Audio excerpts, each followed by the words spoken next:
All right, we're live. Okay, hello everyone and welcome back to TMP. It's Mr. Anextif playing Fire Emblem once again. So last time we got sort of into the mid game of the game, and we were liberating Marth's homeland of Altia. So we liberated the countryside, and now we're trying to take the castle back. Basically, is where we are. And this map gave me a lot of trouble last time we played, but it was I think one of the biggest problems was actually inventory management, where the inventory management is just a big pain in the ass in this game. And basically every other Fire Emblem after this, you can trade items in this preparations menu that I'm in, but you cannot do that in this game, nor can you buy items outside of it or in it. And you also the turn economy of trading is really, really inconvenient because you can only give items and not receive them. And if somebody's inventory is full, you can, in other Fire Emblem games, you can just trade around, but in this one you can't. You have to empty a slot to have someone else ready to give, and just all this other crap. So does it's sound very, annoying. very inconvenient. But I went back to my save state from last stream and sort of fixed up the inventories a bit going into this mission. So hopefully we'll do a little better as a result of that. And we also recruited a pretty interesting character called Chainy, who's kind of unique to this game in that he can transform into an exact copy of any other character in your party. This is something that I think only really he can do throughout the series. There are various mechanics that let somebody sort of get an extra turn in a similar way to this. The most typical being a dancer that just dances your character after they've moved, and then they get to move again that same turn. And that kind of serves a similar purpose to this, because the strategy with both of them is just to sort of give extra actions to your best character, which in this case, of course, is Marth, who we spammed with power-up items. So Chainy will probably almost always be transformed into Marth, and just kind of fighting as a clone of him. Okay. Yes, for this map we have a lot of chests, which last time I played I just slowly looted them once per turn with Marth and then fought, but that kind of took really long and started causing the reinforcements to spawn. So this time I've deployed both of my thieves just to loot the treasure chests, so that Marth can be walking towards the throne while we're doing that, instead of having to take a million turns doing it himself. The deployment slots are just going to shitty characters who are obsolete now because I haven't been training them enough anyways, so it's fine. Gotcha. Oh, oops, I had the stream muted, or the Discord sound muted. That's no good. It's alright. Well, it's just the game. We're fine. I checked the audio. Sorry, I'm not tweaking settings now. We lost the game audio for a couple seconds, which is not a big deal. We're trying a convoluted audio setup just to make sure everything's perfect for our viewers. So yes, please forgive any hiccups. I think we're okay now. We had no complaints last time. I did listen to us, and I think we sound good. Well, it should be the same exact settings as when I was streaming. Yeah, which were pretty good last time. Good, yeah. We were doing Hitman. Hitman, yes. Not to be confused with Hitman. No.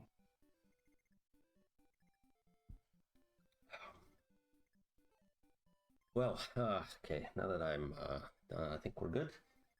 So Yahtzee revealed his games list. I have not watched the video, right? Because it's not on YouTube yet. Yes, yeah. The Escapist website is such fucking shit. I watched it twice just cause, and each time I tried to watch it, partway through the video, I got redirected to a spam ad for McAfee antivirus. It stopped the video and redirected me to a new page that was that ad. Oh really god, horrible. That's awful. Yeah, and I think it's one of those sites that if you have ad block on it, detects it and tells you to stop it before you can play the video or whatever. So yeah. Oh yeah. Well, hey, they gotta make money somehow, I guess. Yeah, The Escapist is very I guess desperate would be the word with their monetization system these days, unfortunately. Well, I guess I thought that you had to be subscribed to Patreon or something to watch it. So if it's just on the Escapist website, it's not too bad. There is a payment thing that lets you watch them on YouTube earlier, I think, and get bonus features and stuff like that. And I think if you really pay, you get like prioritization on your chats when you do the streams, like kind of Ooh. like you super chatted every time. That's fun. Yeah. It is a bit desperate. So Yahtzee can read out your comments and scornfully respond to them. Yeah. Yeah. You know, it's very parasocial, just like that one commenter we had last time, 79B9 or whatever would disapprove of. That's right, yes. I disapprove of it too, though. So. Yeah, I also do, but less philosophically and more because it's annoying. But we're all in agreement in some sense. It's both, yeah, it's really the worst of both worlds. Both annoying philosophically and also annoying just in basic practical terms. Mm-hmm. Okay, so I did a little gimmick thing where I would predict each of Yahtzee's like top, bottom, and bland fives, and then we'd do a scoring system according to how well I predicted them. That's right. So the score doesn't really matter very much. What I arbitrarily decided was 1 point if you predict a game that's on the list, and 3 points if you predict it in the exact right spot that it is on the list. So I have my like chart comparing what my predictions versus the actual list here, or lists here. Mm-hmm.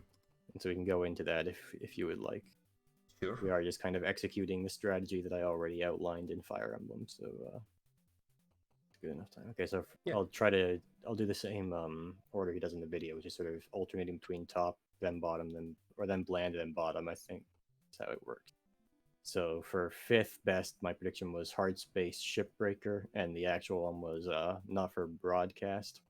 So, which I did not have on the list anywhere, so 0 points. For that. Yeah, I played a little bit of that.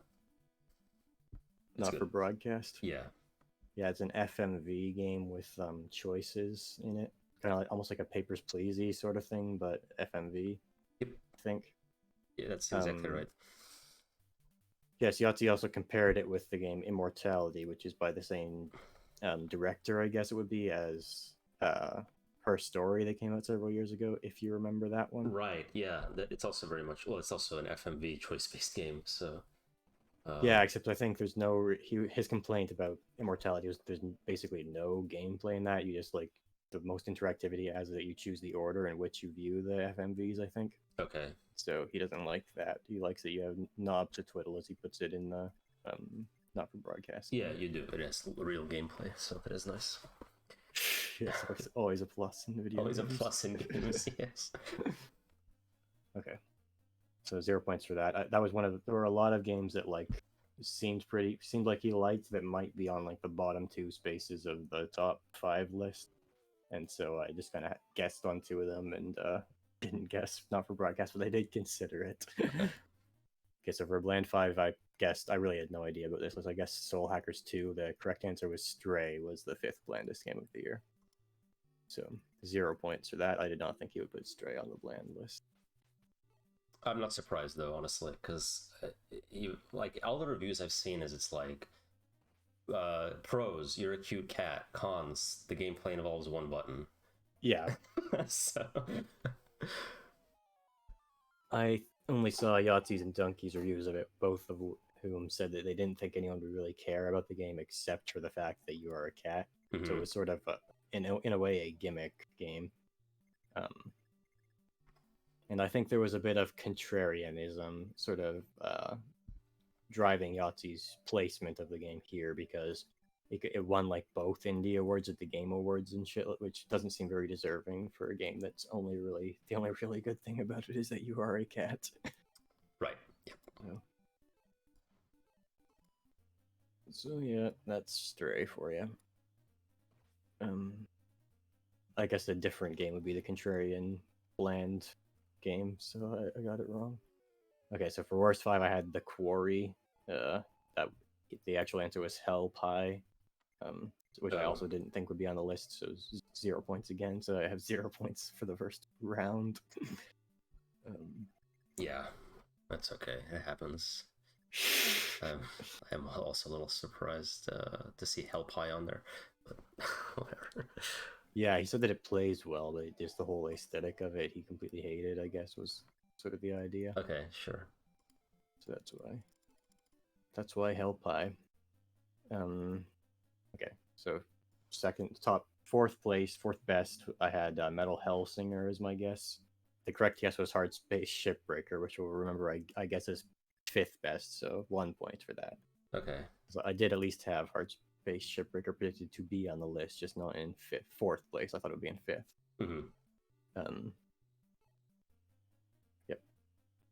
Fourth worst, I had Gotham Knights guessed, and the correct guess was Stranger of Paradise, which I predicted would be third worst. Okay. So again, 1 point. Yeah, not too bad. Yep. Good old Stranger of Paradise. That was a funny game. So I hear. Fourth blandest, I predicted Plague Tale Requiem. The actual result was Dying Light 2, which I guess would be second blandest. So I do get 1 point for that one as well. 3 points for this round. I got all the games that came up I thought would be on the list, just not in fourth. Okay. Third place, I predicted that it would be Neon White, third best. It was Tunic as third best. Okay, right. That's right. Okay. Yep. So again, 1 point. So my rationale for guessing that Tunic would be first place would be, as I did, I predicted it would be his game of the year, was that it was one of the few games that he said like a very positive review of, but that like also has the sort of artistic like storytelling prestige that Yahtzee seems to like, or that seems to according to his review. He like self-styles as a narrative game specialist, and Tunic seemed to be this game this year, besides Elden Ring, which I knew he was going to be contrarian about. Yeah. That like actualizes that. So that was the thinking, but turns out that's only good enough to get it to third best, not first place. So too bad for my points, but still 1 point for that. Third worst, I guess, would be Stranger of Paradise again, and it was Callisto Protocol, which I decided I get half a point for that because the video for Callisto Protocol was not out when I made my prediction, so it's not really fair.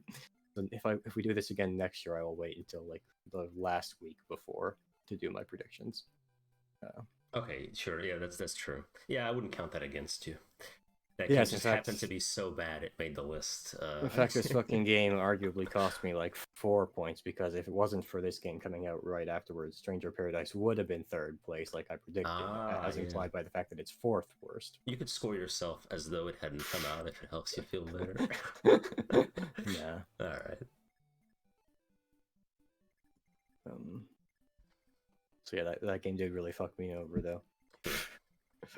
Fuck you, one guy who made Dead Space. Yeah. It's like the main guy or something. But... Why'd you have to make such a shitty game and compromise my predictions of Yahtzee's lists? Okay, third blandest, I predicted it would be God of War Ragnarok. It was Trek to Yomi, which I was so bland I completely forgot he had reviewed it and didn't even consider it for the lists. So 0 points for that. Okay, yeah, I've never heard of that, I don't think. Yeah.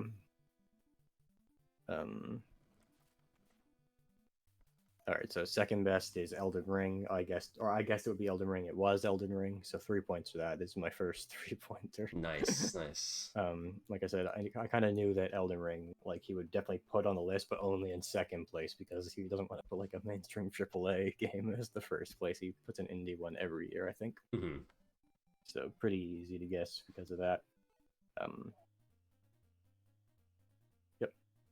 That's Elden Ring for you. So second worst I predicted would be Babylon's Fall, and it was Babylon's Fall. So again, 3 points. Again, I think this game should have been the worst game of the year because of what it represents, sort of. The live service like fucking over a legitimate developer. But I knew that Yahtzee would go for like the pettier, just plain shitty game as his worst game of the year. So I knew it would be, I was pretty confident it would be second. Okay. And then again, second blandest, I thought it would be Dying Light 2. Like we said earlier, it was Gotham Knights, which I thought would be on the worst games list. So, sometimes it's hard to tell what's worst and what's blandest. So again, you could argue that I get like half a point for that, but I have it as 0 points. So first place, I thought it would be Tunic. It was actually Neon White, which I thought would be third place. So that's a 1-pointer. I got his top three exactly right, just reversed order of Tunic and Neon White. Was my mistake. What a brave mistake it was. Yes, that cost me 6 or 5 points, or 4 points, I guess. What a shame. Yep. So I don't really have too much interest in playing Neon White, but it looks like it's a good game. You Yeah, like that sort of thing. kind of the same. Yeah, I even like shooters, and I still am like, I don't know. Looks good. Yeah. Both Yahtzee and Donkey, who like gave overall very positive reviews of the game, complained about the shitty weeb-friendly cutscenes, but that's fine. That doesn't undermine the game, I guess. Not too Consistent with much. the majority of Japanese games I play is I like can't stand the cutscenes, so it's not a surprise. But Yeah, like Final Fantasy VII. sounds fine. It's like Monster Hunter World, Ace Combat 7, and actually really just those two. I guess it goes back to my whole like treatise on anime versus anime, where I'd say that at least Neon White, the cutscenes look very anime. They look actually even a better way of putting it would be like they look like anime fan fiction sort of thing, where they just sort of imitate the shitty tropes of mainstream anime Yeah. without that much understanding of even why they are included in mainstream anime. Yeah, I wouldn't say that about World or Ace Combat. They're just like obnoxious. All the characters I find obnoxious. The story is bad, but also like a big focus of the game. At least Monster Hunter, they don't let, or they didn't used to let you skip the cutscenes because they were like, the Yeah, devs worked hard on them, so you have to watch them. Like, that's the stupidest thing I've ever heard. Okay. Final Fantasy X was like that too, and apparently there was like an engine reason for it where the cutscenes move things in the environment and stuff like that. But you could still just put like a check that when you skip the cutscene, it does the game just like pauses for a second to do the same things that the cutscene normally does. So that's True. unimaginative programming, I think. I think so. If that was the case for Monster Hunter World, which I don't think it was, like just say that instead of the like we worked hard. It's just like such a weird reason. Yeah, it comes off as a sort of Japanese cultural thing, I I think guess. so. But It must be.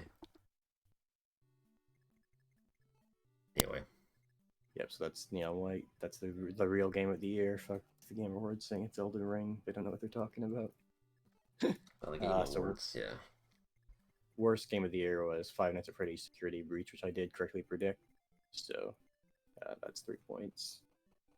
Again, when he did the stream of that game, somebody like super chatted 15 times to argue with him about it being good. So if it wasn't his worst game of the year before that, that definitely cemented it as his worst game of the year. Yeah. And then for blandest game, I had Horizon Forbidden West, but it was actually Saints Row. So again, 0 points. I did really, really badly on the bland games list. I got 1 point across the whole bland games list. So this is a total of 13.5 points, which is fairly middling. Could like be low worse. to middling, I guess. Yeah. Yes.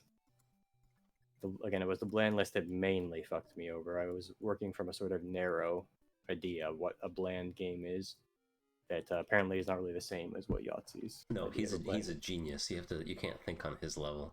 Exactly. I was focusing mostly on like shitty mainstream AAA games, I guess, like Horizon Forbidden West and God of War and stuff like that. So, which mostly were not actually on there. Yeah. Even they were too bland for his list, I guess. Well, you did pretty well with the best games.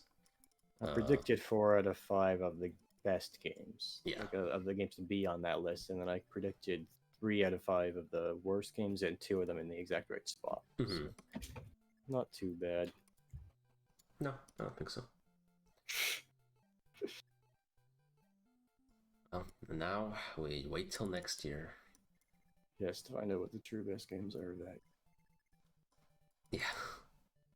What games look good this year? I think the Snuff King game is coming out, so that's my most anticipated game. I was about to say, like, I don't even know what's coming out this year. Well, Stalker 2. I'm excited about that. I don't know what else. What's it? It's the only game I care about. I'd have to think. Oh well. I feel like, I don't know, the last few years, like, it's nothing good. I think mainstream That's not true. gaming is really lame as usual, but Yeah. I did enjoy all 4 of the games I played from this year quite a bit. Yeah, I was thinking about mainstream because indie stuff. There's always good stuff coming out. There's like never. There's too much good indie stuff, like little gems and like that.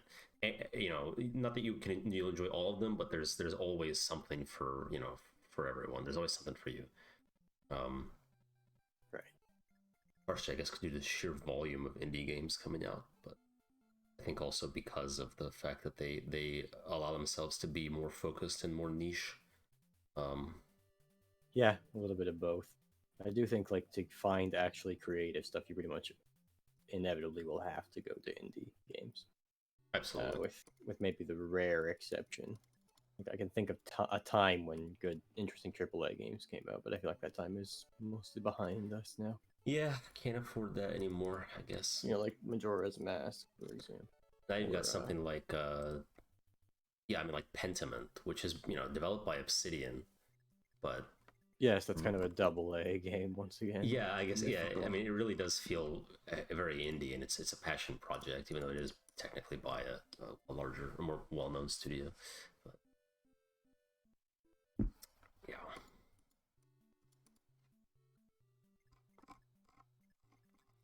So no Dwarf Fortress on his list, huh? No, I don't think Yahtzee would like that very much. I guess it didn't. I mean, it didn't technically come out at all. Actually, like it's still not. I don't think it's released technically. The limitation with these lists too is that he's only allowed to include games that were covered on zero punctuation. Right. Um. Yeah. No Victoria 3. That's not his style. That kind of thing. No. Yeah. Yahtzee mostly like small brain games like Neon White. Neon White, yeah. You play any Tunic? I did, yes, I played quite a bit of Tunic. Okay, nice. And oh yeah, that's one of your 3 games you mentioned that you had played this 4. year. Or 4, yeah. Counting that one really short cartoon game. Mm-hmm. Lost in Play. Yes, Tunic is very good. It's most games we learned from Donkey actually that there are only 2 video games in the world, that being Zelda and Dark Souls. Yes. And Tunic is very innovative because it combines both. It rips off both of those games. Yeah. Again, similar to Death's Door, which I keep bringing up, but it's because the game continued to remind me of each other. Yes, the art style. I think that's kind of just a like simple 3D graphics art style that low budget games can do. Because I think Tunic was mostly, if not entirely, developed by one guy. I mean, I'm not like I'm just watching the video on the Steam. Like I haven't played it obviously, but even the combat looks very similar to Death's Door in many ways, and I mean like slashing and dodge rolling, also Dark Soulsy, and then like the Zelda type puzzles. It's like both games have all of those elements. So. Yeah, Tunic specifically recalls like the first Zelda and Link to the Past rather than modern Zelda or Breath of the Wild or any such game. Sure, I mean the perspective helps with that too, from a very like shallow comparison, but and it does really like invite both comparisons because your character is basically cosplaying as Link, thus the name Tunic, and then you like the first thing you do is ring 2 bells, open a gate, and then after that you have to collect some Lord Souls. Hell yeah. So it really wears its influences on its sleeve, which I suppose is a good thing. Mm-hmm. Because it just come off as pretentious. It was like, look at this incredibly original game, and it was just like Zelda combined with Dark Souls. Well, that's all. That's I mean, Donkey's right though. That's all you need is to combine. Sometimes if you combine like Dark Souls with Metroid and get like a Hollow Knight or something, as long as you combine something with Dark Souls, you're set. Yes, that's really it. Dark Souls plus a shooter? I don't know, like, what would that be? I don't know. I'm sure there is a game. I mean, there is. It's Remnant from the Ashes. But that game's like not that amazing, so I was trying to think of something better. But there is a literal Dark Souls-ish shooty type game. But yes, no surprise there, I suppose. No.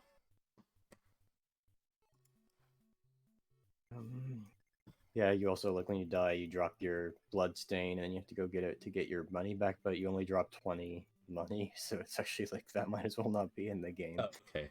I think the real reason it's in the game is because when you collect your blood stain, you also do like an explosion attack. So it's like it's almost good. It almost helps you. Yeah, yeah. Against some of the bosses, you can like wait to pick up your bloodstain until the right seconds that it hits them, and like you know, does poise damage to them, and you can get a combo on them as well. Sure. So yeah, that makes sense.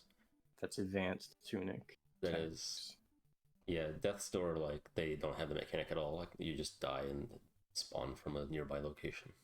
Yeah. So again, the Zelda game, it does remind me more of Zelda than Dark Souls. Mm-hmm. Like it's kind of just like classic Zelda with a few trappings from Dark Souls. Sure. But the Zelda game it reminds me of the most is Link to the Past, I guess. But like that's just because the improvements that it has compared to modern games make it too different from the original Zelda. But the sort of experience of finding these really obscure like treasures and everything is much more reminiscent of the very first Zelda, which was a really obscure game. So it's kind of like a way to get the experience of solving the crazy mystery of the first Zelda without having to play in a game that is also sort of an ancient piece of shit. Yeah. And it's very intelligently designed. It's designed to be obscure without like obscure enough that it feels really rewarding to find the secrets, but not so obscure that you get lost for like a million years. I can imagine some players getting lost for a long time. For me, I like struggled a little bit at the start of the game, and then since then I've been progressing pretty quickly. Okay. Yeah, there have been certain things that I was like, I can easily see someone getting stuck on this though. And then yes, in the booklet too. The booklet's the main like unique element of it. You get like a classic game like instruction booklet that would come packaged with the game back before all games were digital, with illustrations and maps and everything. And so because the game's so obscure, looking at the little maps and stuff is a big part of how you figure it out. Yeah, that's you actually have to really learn to check your maps, your booklets. Yeah, definitely.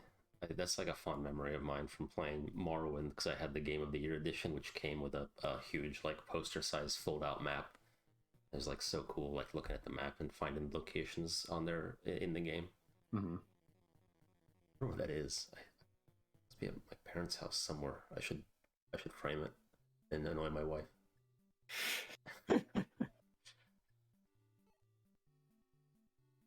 But yeah, it sounds cool. Sounds like a cool game. If only I could afford it. Yes.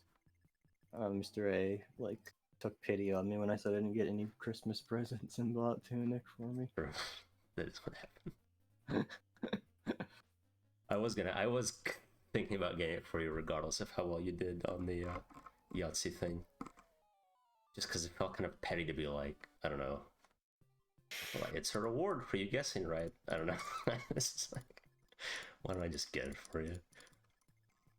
Yeah, it was fun back in the day when we did we ever do it in the Discord? I think in in the AFT forums at least we did a couple of years, like literally like 2 years, where people gave each other Christmas gifts. It was kind of fun. I can't really remember that happen. I think I have like a vague memory of it, but I don't think I participated at the time. I was probably too broke. Maybe, yeah. It was. I don't remember. I gave a couple people like something. Oh yeah, OA gave me like what was it? The Commandos series, which I've not played yet. But those are classic little I don't even know what genre you'd call that. Top-down stealth games, I guess. Yeah. Anyway. Yeah. But, so I got all the Lord Souls and Tunic, and then I figured out the thing you have to do next after that, which is a big spoilery thing. And sure, yeah, don't tell. I do intend to play it at some point, so no spoilers. Yes, I recommend it. I know how much you like Zelda, so I think you'll love it. I like that type of game sometimes. I do like the top down. I like any Zelda-like game. I like if it's 2D. I tend to prefer it. I don't know. Yeah, maybe you'd like 2D Zelda a little more than 3D. I think I like almost certainly would. Since you hated 3D Zelda. Yeah, awful game. 0 out of 10. If you do ever play Majora's Mask, you must remember that every time you go into a dungeon, you have to like make sure you're on a fresh loop and also use the song that slows down the progression of time.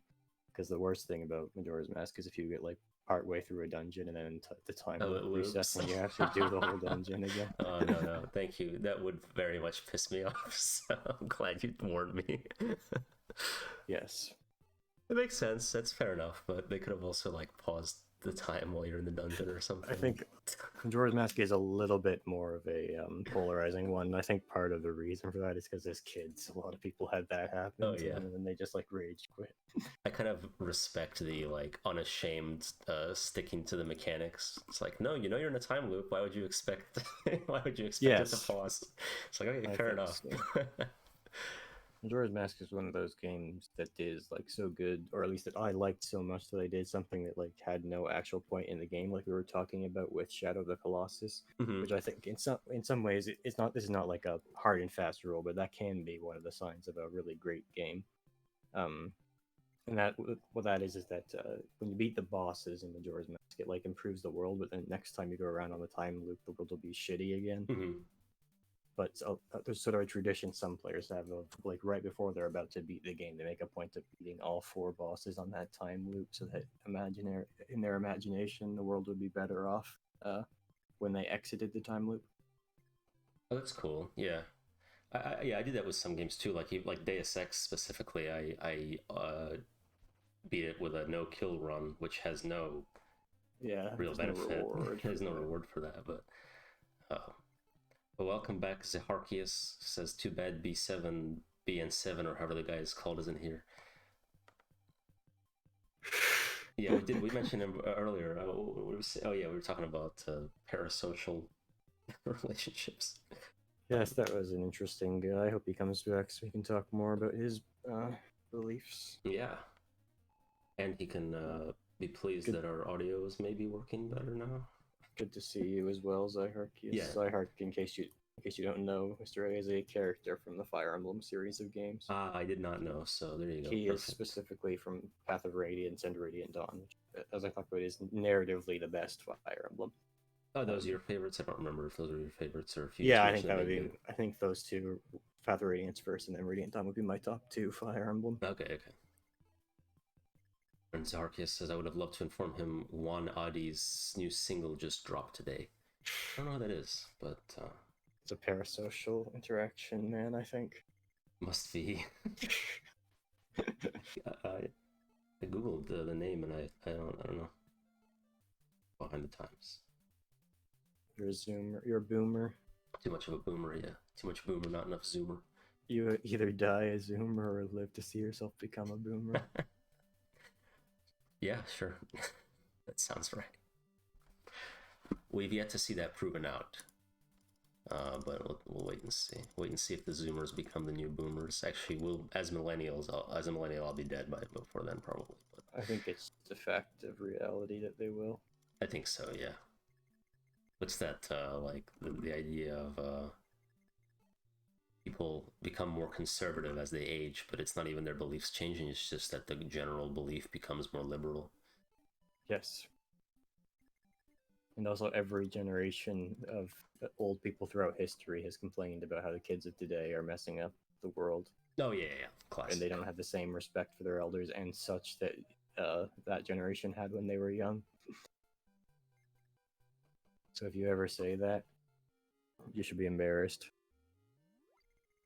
Yes, but maybe it's the kids who are wrong. You ever think about that? Every single generation for all of time. Like that the broccoli boy haircut. I think it looks stupid. I think that's an objective fact. Sure, some things the kids today do is wrong, but overall they're not like this horrible, disrespectful generation. No. Parents of the past were better than. I think people are generally like people being rude and like things being perceived as rude is like something that definitely you need to like take a step back and see just how things develop. Well, like a lot of traditions are like so pointlessly like just pointless. Like you can't what was somebody tell me once, you can't have your hands like under the table when you're at a table. You have to There's have like them. multiple different table What? rules. There's no Oh yeah, elbows no, on there's the a bunch. table. Yeah, no elbows. Yeah, I was thinking of that one specifically. The no elbows thing comes from like farmers having dirty elbows, and you sort of want to put them on the table. I don't fucking farm. What the fuck does it matter to me? You know, my elbows are clean. I scrub them. So yeah, there's that. Where the fork goes, who the fuck cares? I mean, it's like whatever. You know, it's a nice way to like show that you care about a guest or group of guests when you set the table nicely or whatever. But if someone like got onto me for like having the fork in the wrong position, it's like I'd beat them Yeah, up. that would be cringe. Yeah. As That would be Yarkis cringe explained, is too. banning someone for a D's nuts joke also counting as a parasocial relationship? I guess technically Yeah, it those does. two have you and the other guy. There's like Twitch Fire Emblem community beef that we've just kind of like stumbled on. I guess so. Yeah, I know. That's funny. That's what happens when, yeah, even it's the same thing with um, Dragon Quest, where we stumbled into the whole speedrunning community. I don't think we actually had like two people commenting on our stream who both knew each other in Dragon Quest, though. Oh yeah, I guess not. That's true. We had like 4 people come in and chat, but I think they were all just like, Yeah, "Oh they look, a all new told us they stream." were playing Dragon Quest Yeah. wrong. Yeah. Not wrong, just not speedrunning. They at least a few of them appreciated that we were like completely blind players just enjoying the game for the first time. Yeah, enjoying. Well, playing the game. Okay. So we liberated our homeland of Altia.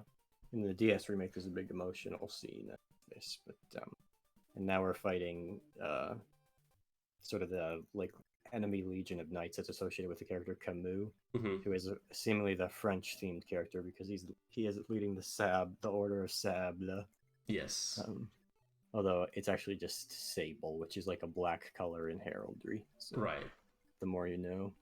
Because Sable is a saber in French, right? Sand. Oh, sand. Fuck. Okay. I guess saber would be sab, so they keep the R.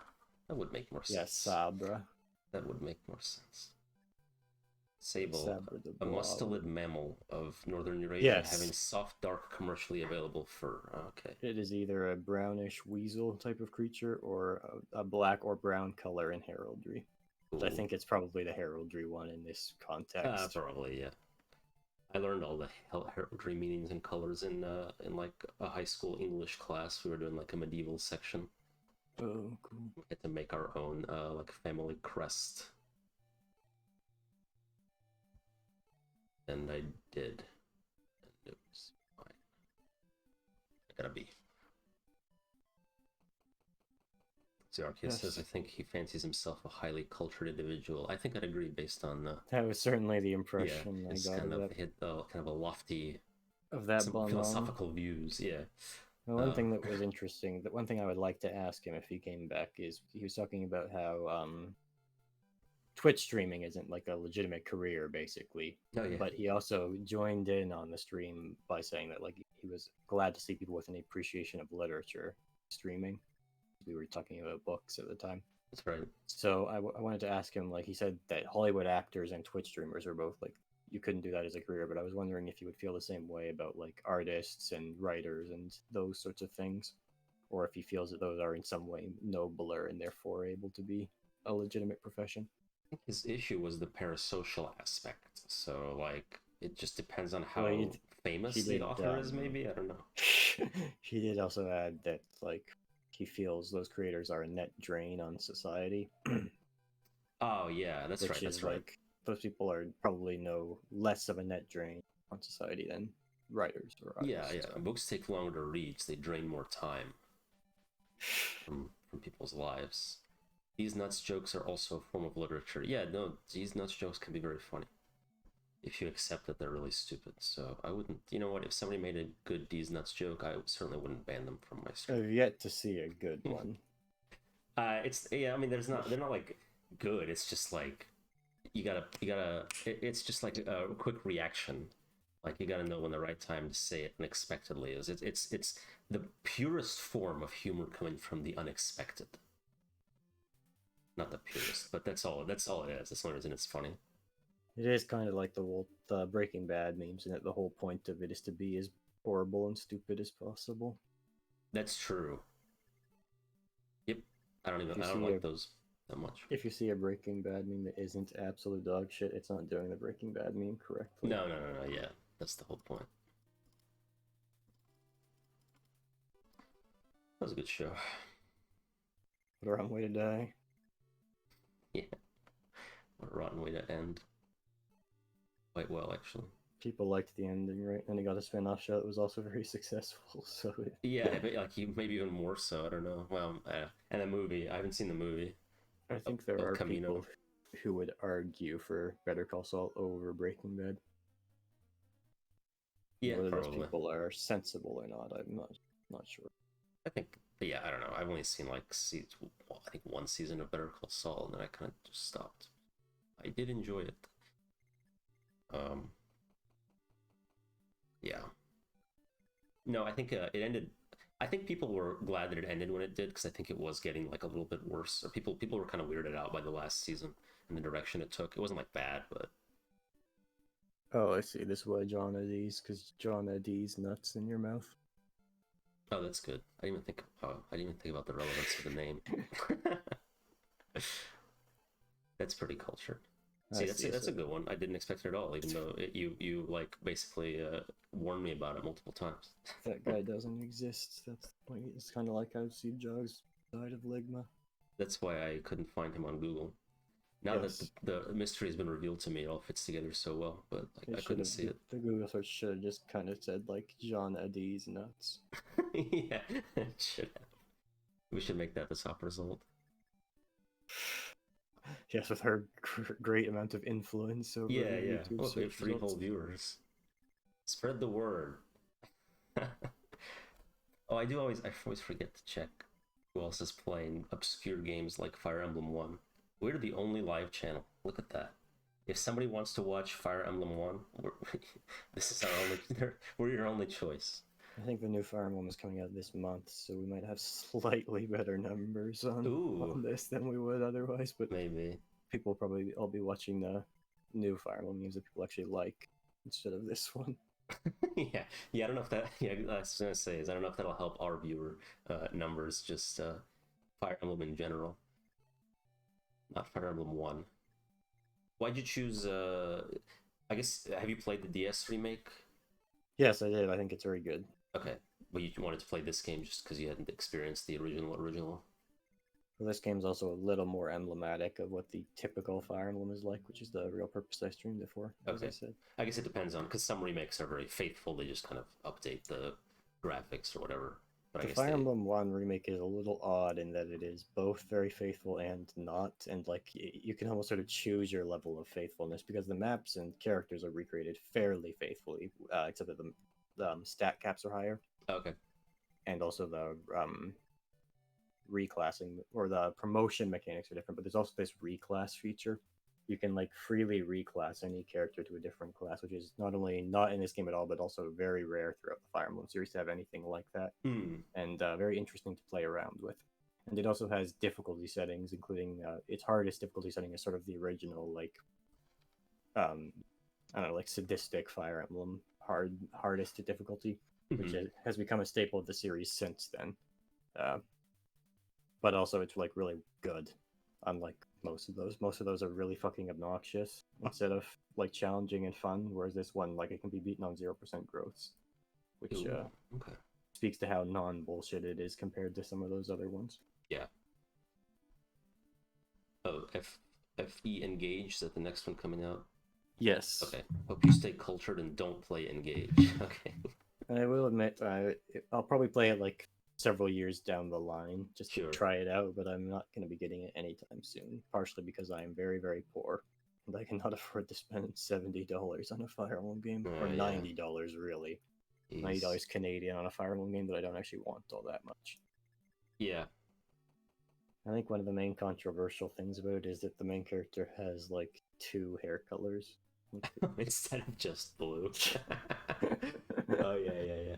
It looks pretty shitty. I mean, hey, whatever. Yeah. Each their It's own. also, I know it brings back like Martha's in it, and like Sigurd, who's the main character of Fire Emblem 4, is in it. So it has like a whole bunch of different protagonists from various Okay. Fire Emblem games Right. as playable characters, and Okay, and apparently they're all like service.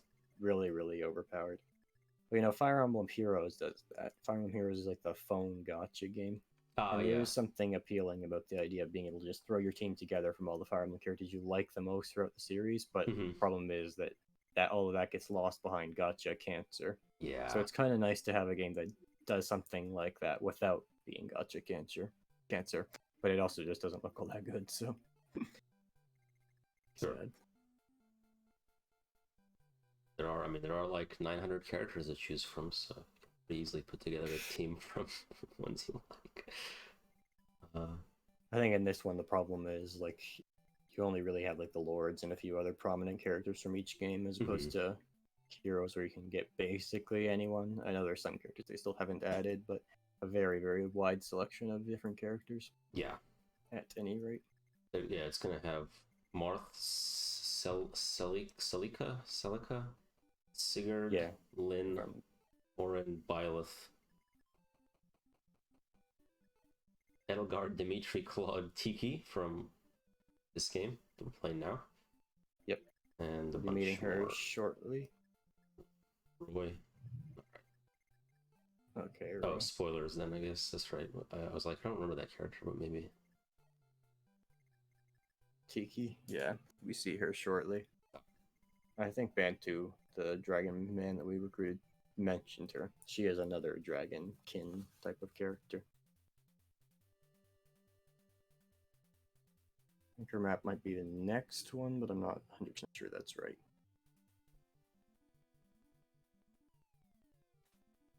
Highly appreciate you two starting discussion with 7B9 about parasocial implications of banning people for well-crafted original D's nuts joke. No, well, if he shows up, we'll we can ask him. Yeah. Him or her. We will dissect the drama if he happens to arrive. Yeah. Maybe he won't because you're here. Maybe you'll be too intimidated. Yeah. Too intimidated. Oh well. I'm gonna take a quick break. I'll be right back. I guess I'll leave it running since you're the one stream. You'll want to do that, yes.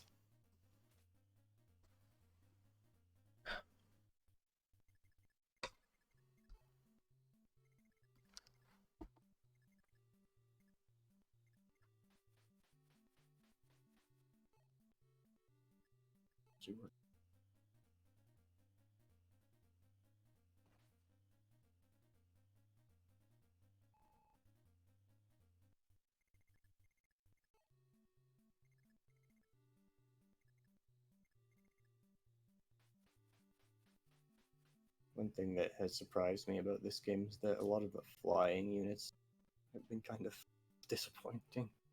Minerva is so fucking slow in this game. I thought I'd be able to promote Sheeta like 5 chapters ago and she would be badass, but you can't promote her until like chapter 19 or something. That's the first time you get one of the Elysium whips. Otherwise, she's pretty good though. She has 20 speed.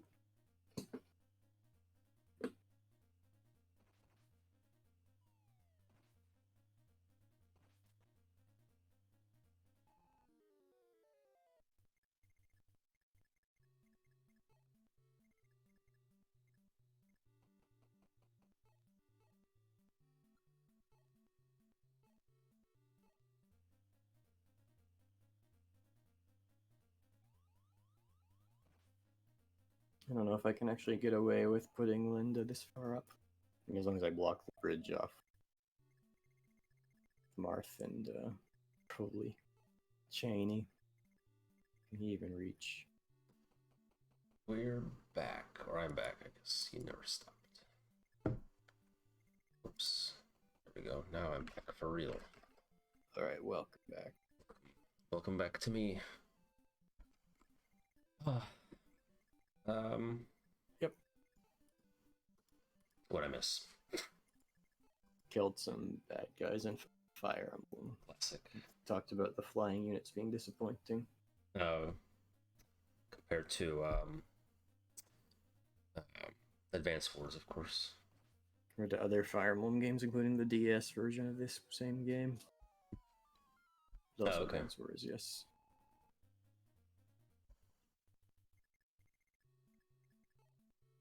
Good time dragon one of these nuts. That's good. I'm gonna make a list of these. I didn't. Yes.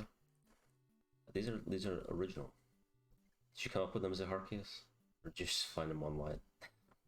You come up with them. I'm somewhat impressed. You're a real aficionado. A craftsman. Craftsman, yeah. A real artist, which is makes for a drain on society. 7-9 just made him so fucking angry that he's been coming up with like huge numbers. Yeah, no, you got so pissed. You're just like seething, coming up with these nuts jokes. That would be funny. Like, I'll show him. Zyrgus isn't even here to watch us. He's just here to try and get hope he has a chance to get back at 799. That's right. Well, yeah, nobody ever comes by to watch us. They just come by to comment on our audio issues. So what have you? I forgot you were playing some time ago. Shin Megami Tensei. Did you go back to that at all? I don't know why I was reminded of it the other day. I got my whole goal was to try and get Black Frost, and then once I got Black Frost, I just stopped playing the game. Yeah, I didn't even continue playing with Black Frost. I was just like, yeah, I have Black Frost. I can stop playing. Yeah. I kind of did that with I beat well, not 100%, but Yakuza 0. I went back and did all the slightly tedious but still kind of fun side quests and the business stuff. And by doing all that, you unlock each character's most powerful fighting style. But by that point, since I had fully completed the game, there was no one left for me to fight. I was just like, okay, that's it.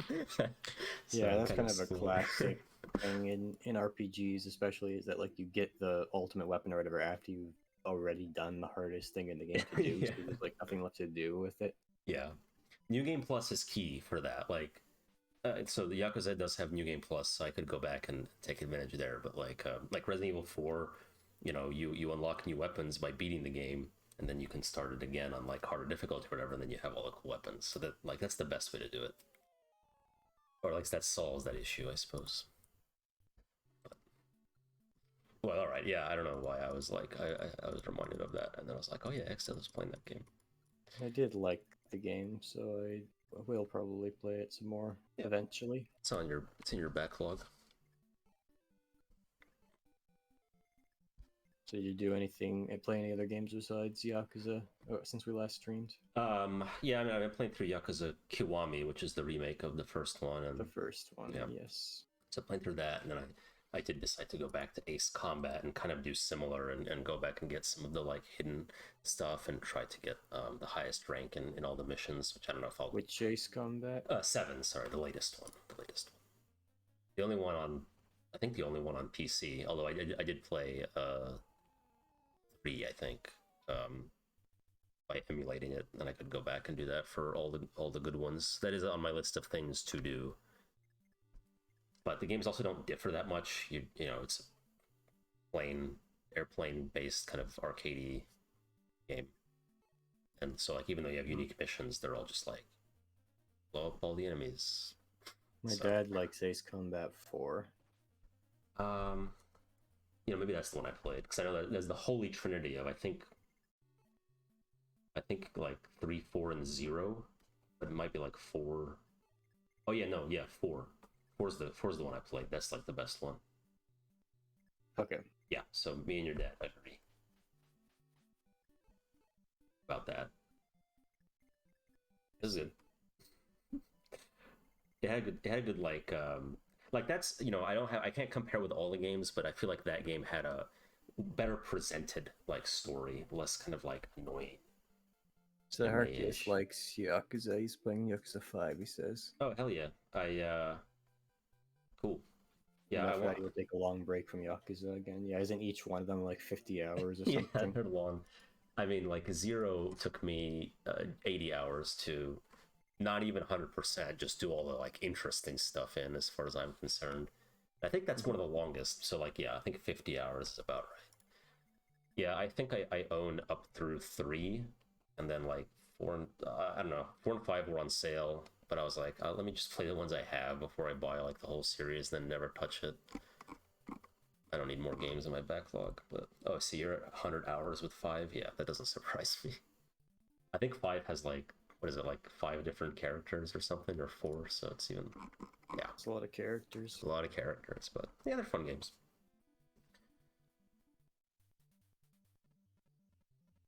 There is like, because when you go back to, I think 3 came out too late to get like a remake, but it's like the earliest of like the more modern games, so it's really jarring to go from the 2 remake into 3, because it's definitely like the worst quality of life probably of the whole series now.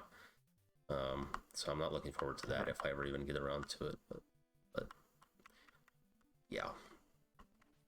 What kind of One of quality of these life days. features are you talking about? The ability to pause cutscenes, just like the map is, I think it's non-interactive in 3, so it's like hard to tell like what buildings are where, and it's a fairly large-ish game world, so that can be annoying. And then like the menus are just not very, just like UI stuff, not like terrible, but can feel a little clunky if you're used to. And looks like Zaharkius agrees, if you're used to the just generally improved UI and stuff from the newer games after 3. But definitely not the end of the world. It's just some I've heard people find it difficult. It doesn't sound that way. No. Mm-hmm. Yeah. Stopped playing Yakuza for 1.5 years. Yeah, well, I kind of also did. I was like 0 was so long. I was like, I'm scared to start a new one. But I have this issue where I like really want to 100% beat games, and I have to like really get over that with games that are just so massive, like the Yakuza series or a lot of like JRPGs and that kind of thing. Too deep. A lot of RPGs are really fucking long, yeah. Yeah, long and like or W. And a lot of the true, and a lot of the content is not like especially unique or even worth doing. So I think the most like obvious example of that would be Assassin's Creed. Yes. Yeah. You definitely do not want to 100% any given Assassin's Creed game. That would just be masochistic. No, get all the flags or whatever. Feathers, yeah. Feathers. Yep.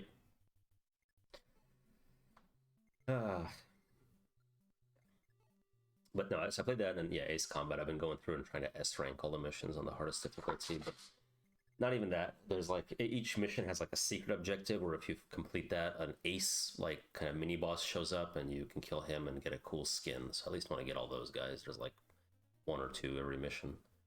Then I might stop. Okay. Just when I'll stop when I get bored of it, I guess. But that's what I was up to.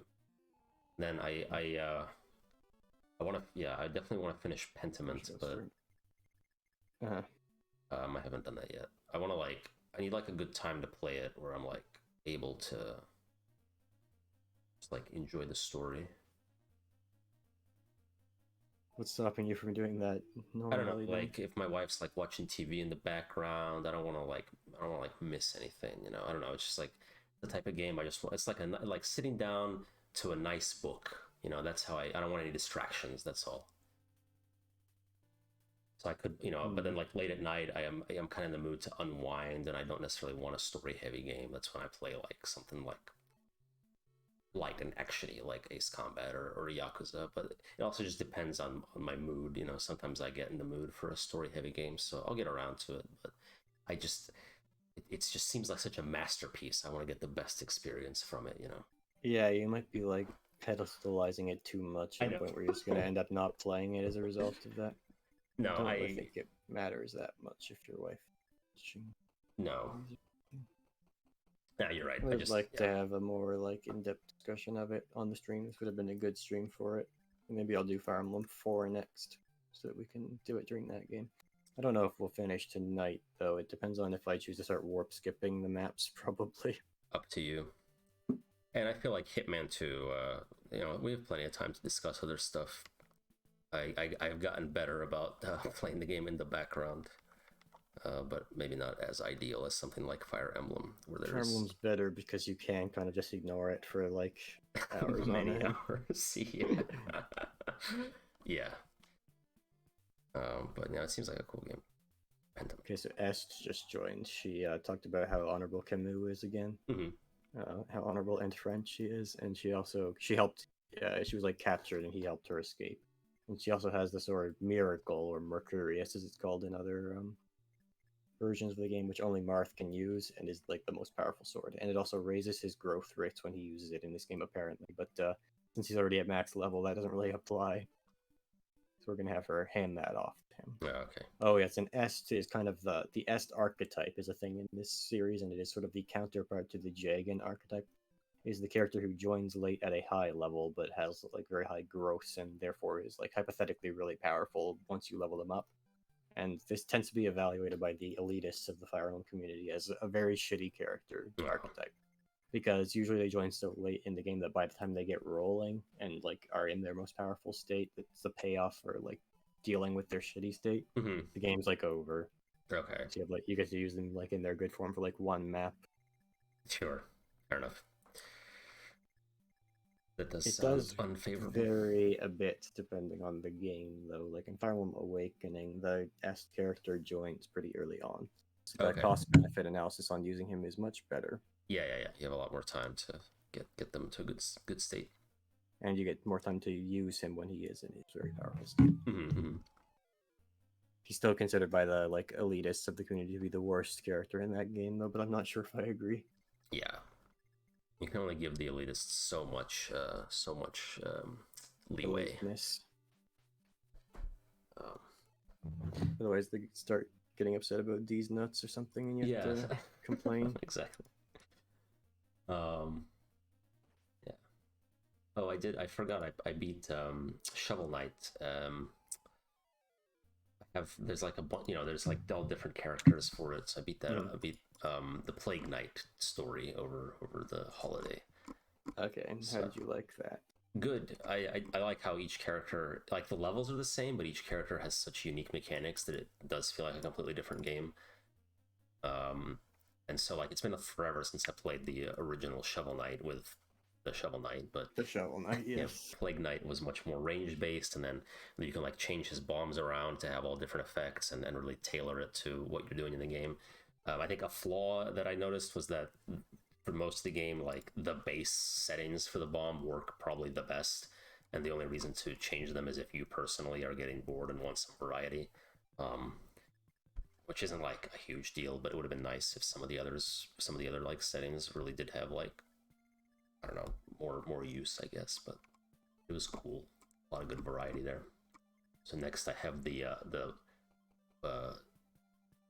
Spectre Knight, the spooky one, and then the King Knight left. So I'll get to play through the whole game. Knight had a mode. He did, yeah. I also didn't. I think they might have they released like the Treasure Trove collection. And maybe he came with that, because I had also not heard of him until I thought Spectre was the last one. Yeah. So that's a fun little retro game. My mom was like watching me play. It's very good. Yes. I have it. I've been meaning to get around to it. It was there's a few different like old school style platformers that I wanted to play, including that one, Hollow Knight and Celeste. Yeah.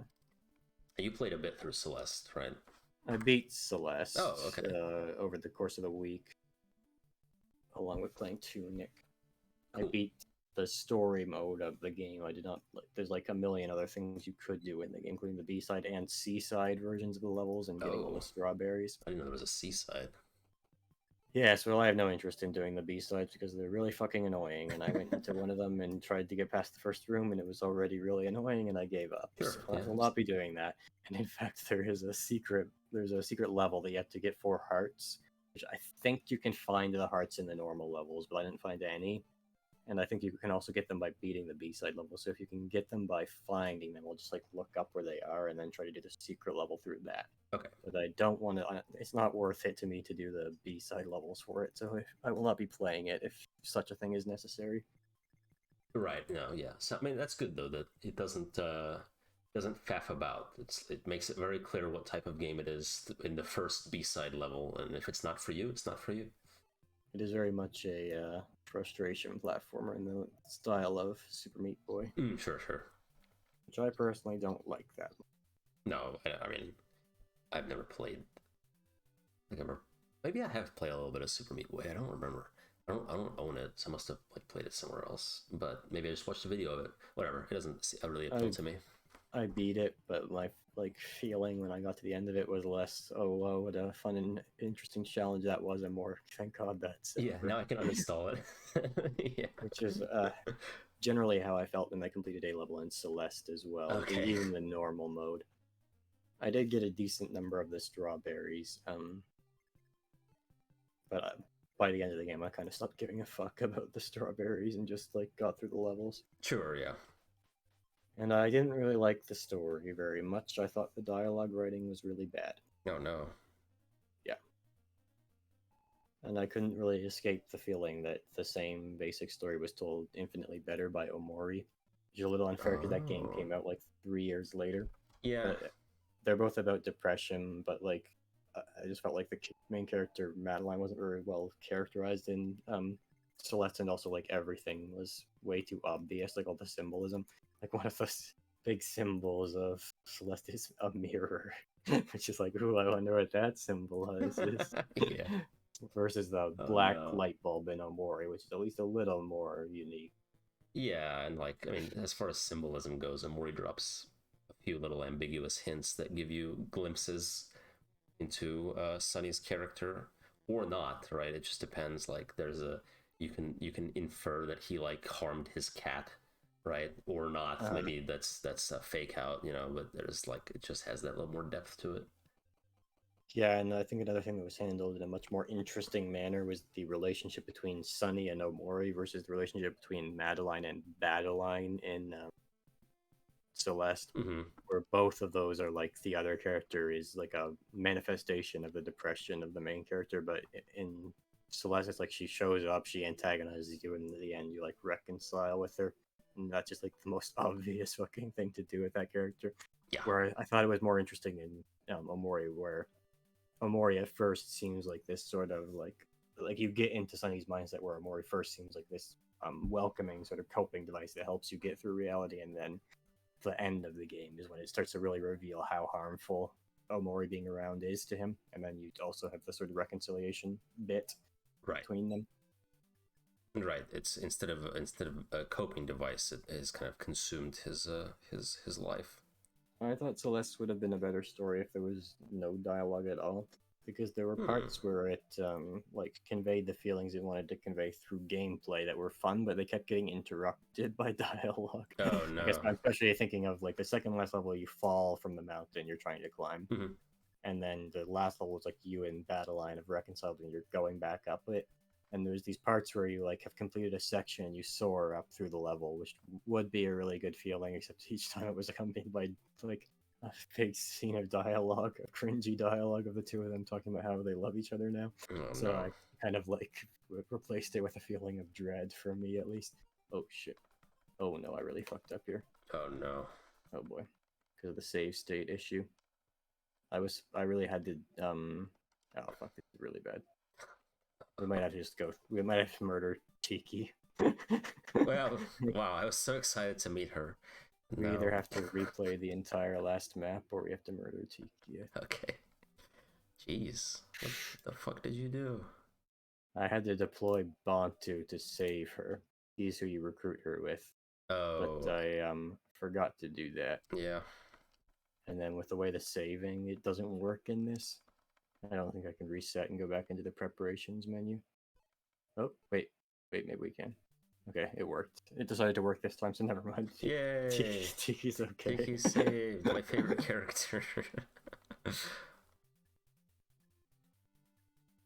Yeah, I have to really make sure I deploy Bantu this time. Where is he? I'm going to deploy him right away so I don't forget. That's right. There so he I don't is. distract you. Because yes, Celeste, that was pretty good. Okay. I recommend it if you like that sort of thing. Just skip all the cutscenes. I like smooth, fun feeling platformers.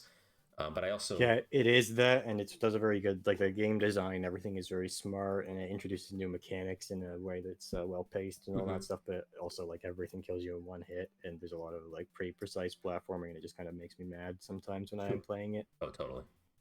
Actually, you reminded me. I beat Ori and the Blind Forest, and that's how I felt about it. Is like looking back on it, it's a game that I can appreciate for its smooth movement and and pretty visuals and touching story, but while playing it, it just made me so frustrated that when I was done, I was like, thank God I can uninstall that. Does that game have health in it? It does, but this is one of my tips: put health in your game. Do not have everything kill you in one hit. Yeah, but in Ori, like a lot of the platforming, especially later in the game, involves like avoiding spikes, and spikes hurt a fuck ton. And if you fall into spikes, it's so difficult to get out of them that it may as well kill you in one hit. At least that was my experience. So that I had the same issue, even though the game did have health in it. Enemies weren't the problem, but the platforming, which it's well implemented and quick, smooth traversal. I do respect it, but it also punishes failures so hard that I did end up getting quite frustrated as well. So yeah, I know what you mean. But I like the games that have a bit more of a balance between them, like Rayman Origins. I think is a very good contrast with Celeste for me, because it gets really hard, but it does have health in it, and like it starts out easier, so you like feel more attached to the game by the time it starts getting hard. That was never really very frustrating, as opposed to Celeste, which like the second level already is like killing you a lot with things that kill you in one hit. Killing you a lot with things that kill you. Yeah, agreed. I mean, speaking of Hollow Knight, I think Hollow Knight does it so perfectly, like everything else. Hollow Knight's another one that I think has decent balance between the two. It does. Even on like hard. I mean, you can choose to play it in, I think it's called Steel Soul mode, where you have one life. But why you would do that, I don't know. That sounds really masochistic. Yeah, I wouldn't do that, but yeah, I mean, like the platforming is often challenging, and then there is, to get the true ending, you have to go through the incredibly difficult White Palace section. But there's so many ways to like traverse, and even if you fail, it never instantly kills you. Like the White Palace is hard because it's so long, so your mistakes build up, but no single mistake will get you anywhere near instant death. So yeah. One of the problems Celeste runs into here and there is that certain rooms are really long. Oh no. Not like unbearably long, but long enough that it gets quite annoying to have to restart the whole room. Right. No checkpoints in a room, I guess. From a single mistake at the very end of it, for example. Fair enough. Yeah, that type of ultra challenging game is usually not my thing, but it gets quite sadistic once you get into the B-side, especially these C-side levels. Yeah, I didn't even know they existed. That's how sadistic they are. The B-side levels are already fucking bullshit, and then you get to the C-side on top of that, and it's like, what is this? Yeah. That's what I've heard anyways. I have not played it, so... No, sounds like you pussed out, so... That's exactly what happens, yeah. Well, I have that game. I've played I'll tell you exactly how long I've played. Last I've played for... Wow, it doesn't even tell me. That's how little I've played it. Sad. Yeah. It is a Canadian game. Oh, well, there you go. At least you can appreciate that about it. I'm not very patriotic these days. No, you're not. I've often lamented your lack of patriotism. Oh yeah, that's, you're kind of obligated to do that as an American. Right, yeah, it's like, you have to love your country. Less than you love the US, but still. What's the difference? There you go. That's the most patriotic thing I've ever heard you say. No. Yeah, Canada's cool. I drove through there once, and I didn't get arrested, so, well, I have no complaints. It's good to not get arrested. It is. Any country I go to and not get arrested, I have a generally positive outlook, I think. It might be a fun experience to get arrested once or twice. It could be interesting. It just sounds really boring. I have a good friend who was arrested for selling drugs, and he was just... It was boring, and he had to sleep on the floor, and it was kind of just annoying. That does sound boring. Yeah.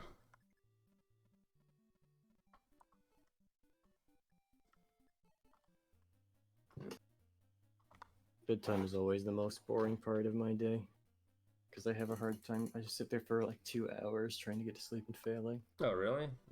Yes. Sucks. Frequent problem for me. Yeah, my wife also struggles with a little bit of insomnia. It takes her a while to get to sleep. I think it would be much of an exaggeration to say insomnia. Yeah, I mean, I think that it's technically insomnia if you like it's time for sleep and you can't. Like, not that it's as serious as some other people's insomnia, but you don't have to downplay it. I've definitely had that happen. It is annoying. But usually I'm fortunate to be able to fall asleep quickly. That's usually because I go to bed when I have exhausted myself. So my sleep schedule is shit, but by the time I get to bed, I am very tired. I absolutely have to do that to have like any chance of falling asleep in a reasonable time span. Right, yeah, and you, like for me, I definitely had to do that when I had to go into work. Now, because I work from home, I don't, but you're not in that position, so I definitely understand.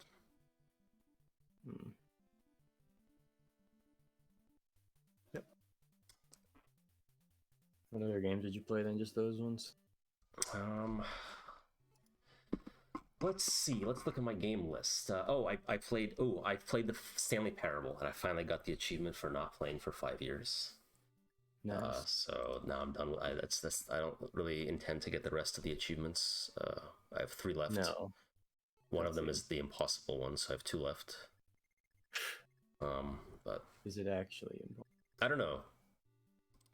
5.6% of players have it, so so I guess not. Maybe they all cheated. That might be it. Like you have to just cheat because there's one that's play the Stanley Parable for the entire duration of a Tuesday. Yeah. And less people have that than the impossible one. So, but I did the speedrun one where you beat it in under like 4 minutes and 22 seconds, which is not very hard at all. No, it's. I don't think I have it, but it's not very hard. No, I just did it.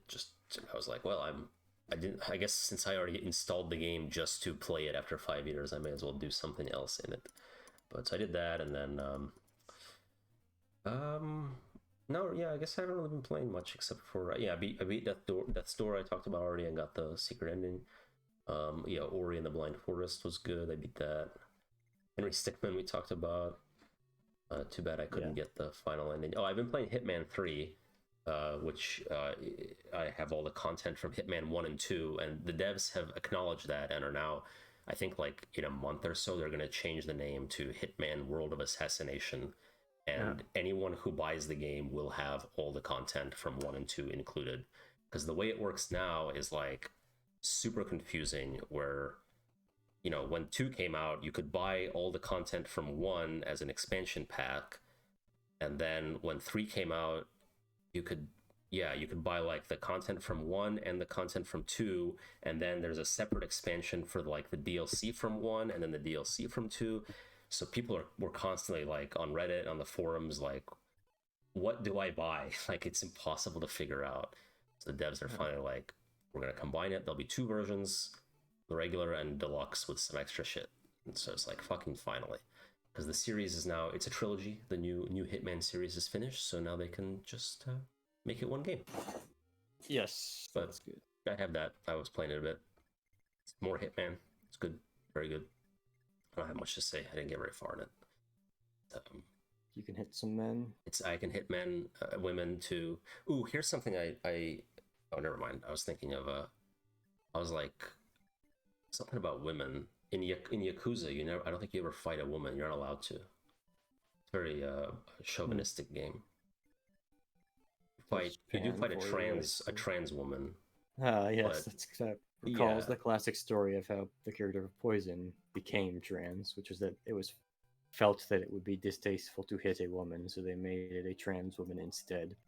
Yeah, it's kind of similar, but in Yakuza it's played more comically, where it's like a huge buff, like mannish-looking individual just dressed in like ill-fitting women's clothes. Like a sin fest for depiction of a trans it's a sin fest trans person. But yeah, so you beat her up, but then there's like there's another woman who's like a big bad guy, and she like shoots somebody and is like clearly the antagonist, but you don't fight her. You just fight like some mooks that she sends at you. Okay. But I was like, I was building up, and I was like, is this game gonna have me fight a woman for the first time? It's like, no, it's not. You're not allowed to do that. I mean, it's like, hey, let Kiryu fight a woman. It's a more equal opportunity. That Yeah, way. equal opportunity. If she attacks him, why not? But no, well, part of the like, some of the comedy in Yakuza is just how much of like a stoic, like heart of gold kind of guy the main character is. So he's never killed except for in self-defense, and he like always wants to help people and make the right choice, and he's just like so goody-goody, but like also beats the shit out of people brutally, but that's okay because it's only in self-defense. It's like it would be stupid if it wasn't like intentionally so like in your face, that it's just kind of like, that's just the game, that's just its style. Yeah. But yeah, hitting a woman is 100% out of bounds for him. So yeah. Well, anyway, I don't know why Hitman made me think of that. You can definitely kill women in Hitman. You just can't take their clothes most of the time. Spirou hits a woman one time. Just once. That's better than Kiryu. She was like the evil character, or the antagonist, I suppose, of that book, and he mistakenly believed that her machinations had gotten his squirrel killed. Oh no! Well, he lashed out. That's reasonable. And then he spends like the next like 3 panels like staring at his hands in horror, like, what have I done? I hit a woman. Was it the robot lady, or is it a different woman? You mean Cianir? Yeah. No, not her. Okay. She's only in the comics the once. They just use her a lot in the one TV show for some reason. And the game. That's all. Yeah. That's why I remember, because you played that game. But sure. The game was based on the TV show. Yeah. You got just far enough to see her, and then not much farther. Her name is just the French word for cyanide. Oh, cool. That's a cool name. She names herself. She is in a way a feminist character because she's like created to be like a Blade Runner 2049 type of like companion to the guy who makes her. Right. He wants to name her like Daisy or something like that, something stereotypically feminine like that. And she's like, no, my name is Cianir. Damn. And then she like kills him. Yeah. She doesn't kill him, but she assaults him. She removes him from the comic. Or whatever. No, he comes back. Oh, he comes back. Okay, never mind. She beats him up. Oh, I thought she would send him to the Shadow Realm, but okay. No, nothing like that. All right. Well, yeah, the Shadow Realm in it. A lot of people get like threatened with guns, but no, I don't think anyone ever actually gets fatally shot. Oh, okay. Maybe somebody does like off screen or something, like before the comic starts. Some character's been killed. There might be something like that. I think that happens in Tin. Yeah, people in Yakuza get shot fucking constantly, but like almost nobody ever dies. Like the main character is so aware that guns only do some damage to him that anytime a gun is pointed at him, he like doesn't even notice. It's supposed to be played up as like how badass he is, but like practically speaking, it's like, yeah, that won't kill you. Yeah. What silly games, those Yakuza games? They are pleasantly silly. I really do. I appreciate them a lot more than I even thought I would. Like, I would go so far as to say Yakuza 0 is like one of my top games of all time. It's just really, really well done. You should make a list like I did. I should. I said I would, didn't I? I need to do that. You did say you would, yeah. I still intend to. I haven't failed yet. Only if I die will I have failed at my mission, because I gave no timeline. Okay, that's true. That's key to success, is never give a timeline. Then you never really fail. But is a lack of failure really the same thing as success? No, absolutely not. But it is worse. To not succeed is between succeeding and failing. True. That's from the great philosopher of our time. Me. But yeah, that's Yakuza, and yeah, Hitman I was playing, and then yeah, as we discussed, Pentiment is my big to do. I'll you know what? I'll see next time we stream. I'll try to beat it before then. When will we stream? That's a good question. I'll have to let you know. I don't know if my wife is on call next week, but we can figure something out. We could stream tomorrow since we would normally have done that. It is up to you. I have will. nothing going on. Yeah, I don't know if I have anything going on. I'll check if I do. But if not, then yeah, I mean, I should be done. And I did ask my other friend if he's free to watch a movie. He said he's free after yesterday, so I'll arrange that too. I have taken the necessary steps to plan our much put off watching of Dark Water, the American version, yeah, American Dark Water.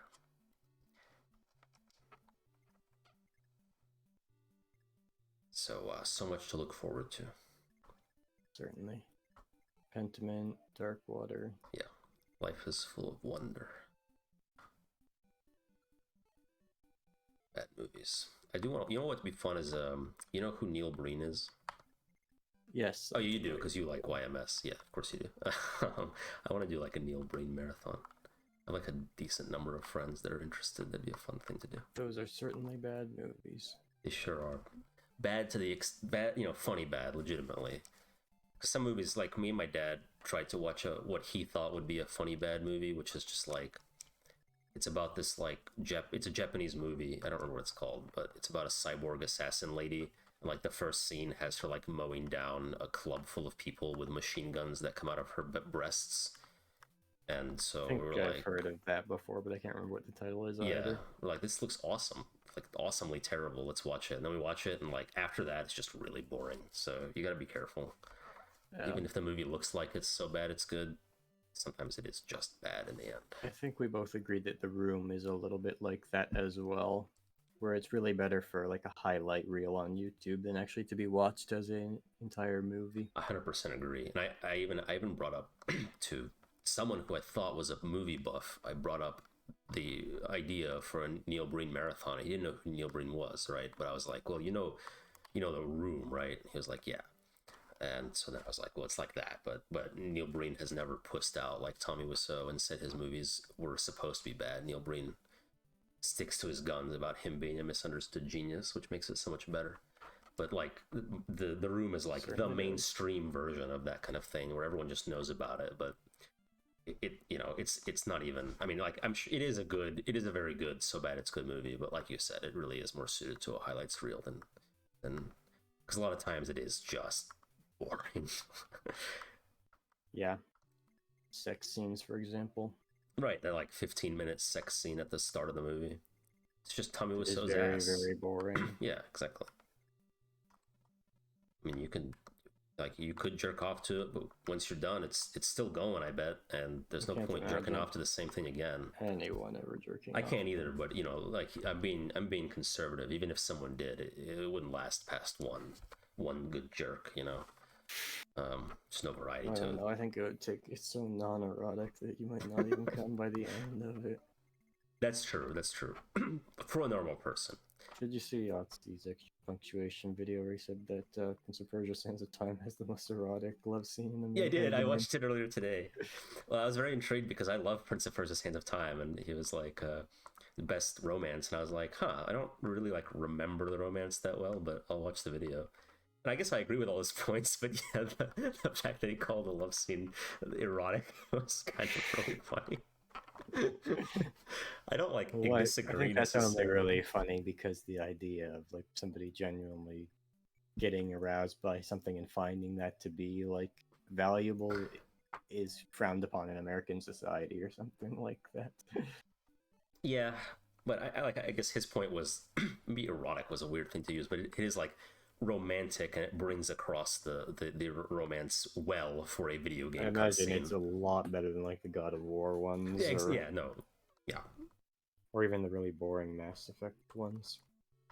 Yeah, I mean, it is, but still, it's still a video game. It's a Ubisoft video game cutscene. It's not. Don't expect anything amazing, but I mean, I do agree with his general points about how the romance was handled and the tragedy at the end of him rewinding time and she doesn't remember him.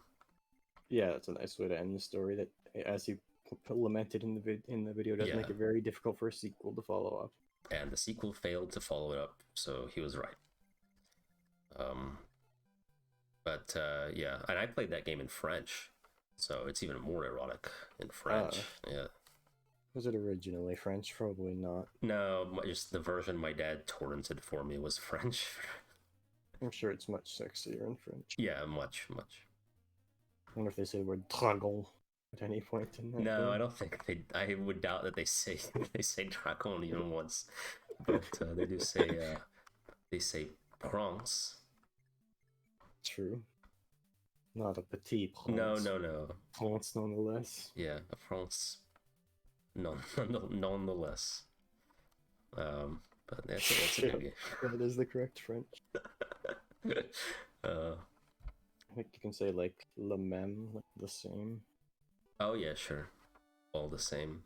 Tout le même. I don't think that's. I don't think you do say that. No, I don't think so. But that is a direct translation. Oftentimes, a literal translation will turn out to be wrong. Yep. True. But yeah, it's a good game. That was an interesting extra punctuation. Not what I would have expected. So. I've never played Warrior Within, the second one in the series, but I played 1 and 3. I've meant to play the first one ever since I first got into watching Yahtzee, and he started sucking it off. Have you played any of them? No, I haven't. Because it's been a long thing, a long tradition of zero punctuation is sucking off Prince of Persia. Yeah, it's a legitimately good game. I don't know if I guess it's a balance between like what's really good and what does Yahtzee just really like. I mean, he tends to like good games, but sometimes he does overly suck them off, like Undertale. But classic example. Yeah, he might suck off Sands of Time too much, but I will vouch for the fact that I really like that game too. So I guess Yahtzee likes meta a lot, and that's what elevates Undertale so much to him. I think it's good, but I have a hard time getting the like absolute tongue bath sort of attitude, which is not unique to him. There are many people who feel that way about it. I mean, you and I think have a similar opinion in that those things that people praise it for are things it does very well. It just doesn't. You don't have to praise it quite so much. But, I guess my contention would be that the overall like story and characters and consequently the emotional impact of it are not like the greatest ever. Mm-hmm. Like I feel like, at least for me, a lot of other mother adjacent games or just indie storytelling things in general I admire more as narratives, including things like Papers, Please, and also certainly very much both Omori and Mother 3. Yeah, I was like Omori, even watching you play got more of an emotional reaction. Well, I guess then more of an emotional reaction than watching you play Undertale. But I mean that game, yeah, I agree that's very good. And even like DDLC, I had more of an emotional reaction to that than even Undertale. Yeah, I think Undertale is more clever with its metafiction stuff. Absolutely, DLC is, but it is. It's more clever. Yeah, I mean it's good. It's really good. I don't even disagree with people like sucking it off to that extent. It's just not something that I would personally do. Because it just has so much to it and so much little like cleverness written into it, and the fact, like, I do respect the idea of the genocide route, and like the fact that it's a completely new story experience that very few people will experience because of how tedious it is to get to it. But the fact that it's there, parts of it. I like the final boss of that. Yeah, that's the best boss. That's where they play Megalovania. Yes, my favorite Homestuck track. Yeah.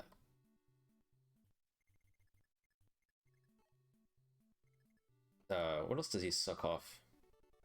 Portal, Silent Hill, 2 specifically, but series in general. Yes, he sucks that off. Even he used that as an example for bad romance in a game. Not exactly bad, but I think non-feminist, I guess. He has not played Final Fantasy VII, by the way, so his analysis of that. He's not a real gamer. Yeah, I wasn't a real gamer until I played it. Remake, but not the real one. That doesn't count at all. Because I don't really agree with his characterization of Aerith's role in the story. Oh yeah, right. I also noted that was odd. Where he was like, "I just described FF7 and Silent Hill 2 in the same sentence." I was like, "Not really." Okay, yeah. Yeah, Aerith's role is not that at all. I mean, she's only very. I mean, all the romance in that game is fairly shallow, really. I mean, Uh, it's not a big part of the game at all. And so to include that as an example of a bad romance when it's such a non-thing in the game is kind of, yeah, that makes sense. He hasn't played it. And that yeah, is not Aerith's role. That is not why her death is meaningful. It's not because she was Cloud's crush, although if you choose her to be, that does, add a little bit to it, but I guess, or it could if that's how you lean. I guess you could argue that she is a little bit pedestalized, as he puts it, but that is kind of just because in some ways she is the real hero of Final Fantasy VII, or at least that interpretation could easily be made. Yeah, she wins the game for you at the end. Yes. No, okay, totally. I do think like Cloud and Tifa kind of ends up being the more the romance of the game because she's a character who is still alive. Well, And, yeah, I mean that's a big part of it. That's not that strong of a romance, so I'll at least admit that. I do think Final Fantasy IX could be argued to fulfill the criteria Yahtzee puts out for good romance in a game, though. Yeah, and that is my favorite video game romance. Well, even Tifa is like, it's a little deeper than that, where they're like childhood friends, sort of, and they have that history in Nibelheim. Like they have a history, so it's not just like she's the one that's left. Is they have some like history that ties them together and a longer time to get to know each other, sort of. Like, but yeah, mutually support each other throughout the game, with Tifa being like the one who pulls Cloud out of his funk. Yeah, exactly. Aerith's just like the cute, quirky one that you're welcome to fall for, but that's not really that important to her character as the Cloud romance thing. You could do some criticism of Tifa's characters feeling overly like dependent on Cloud, and there's one bit of dialogue that does kind of feel that way for me, where she says, "I don't care about anything else, only Cloud." Yeah, but the fact that she still like supports him when he needs it at times does a lot to help it, I think. Yeah, agreed. It's a little dramatic, but the message I think makes for it's good overall. Okay, so we did recruit Tiki. Yes. She was hypnotized by the bad guys. Gharnef, I think the evil priest of the game. Okay, so you like slapped her around a bit, and she's like, "Oh, yeah." Bounty, who's sort of her grandfather figure, comes and unhypnotizes her. Okay. And she's recruited. So she's the token lolly of the game, of course. So she's like the classic 1,000-year-old dragon lolly. Oh, of this game. And she is a divine dragon who transform into a big special dragon. It's special because it's gray instead of green. Ooh, but not the shadow dragon, so not that special. No, more of a light dragon, really. Okay. Sort of a counterpart to the shadow dragon. Right. In the DS remake, she is effective against other dragons. But okay, I don't think that's what she is in this game. I think she has a different role. She's actually one of the best methods of defeating the final boss in that game, but I don't think she's really any good at him against him at all in this one. Shame. And you have to use Marth. You pretty much have to. Okay. Well, Marth's the main character, so we've been giving him all the power-ups, so it's gonna pay off. I gave a speed ring to Boa because you have to have like a magic showdown against Gharnef to get the special weapon Marth needs to beat the final boss. So that's why. In case anyone was wondering about my speed ring decisions. Your speed run decisions. This is not a speed run. No, you're not warping enough. There would be more warp involved if this were a speed run. Oh, I tried to get my family to watch Don't Hug Me, I'm Scared. Because my sister and brother-in-law were like forcing us to watch like old like YouTube like shit like Charlie the Unicorn and like Salad Fingers, classics. I was like, oh, you guys watch Don't Hug Me, I'm Scared?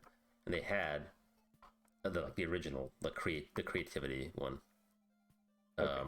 But then I suggested we watch another one, so we watched like half of the transport episode, and then my sister fucking changed the video because she's like, it's too long. But I think my dad liked it, because my dad later was like, what was that British show you made us watch? Maybe he'll check it out. What a zoomer your sister is. I If there's know. low She's like, this is attention 20 span. minutes. I was like, I don't have to watch the whole thing, but I think you'll enjoy it. Okay.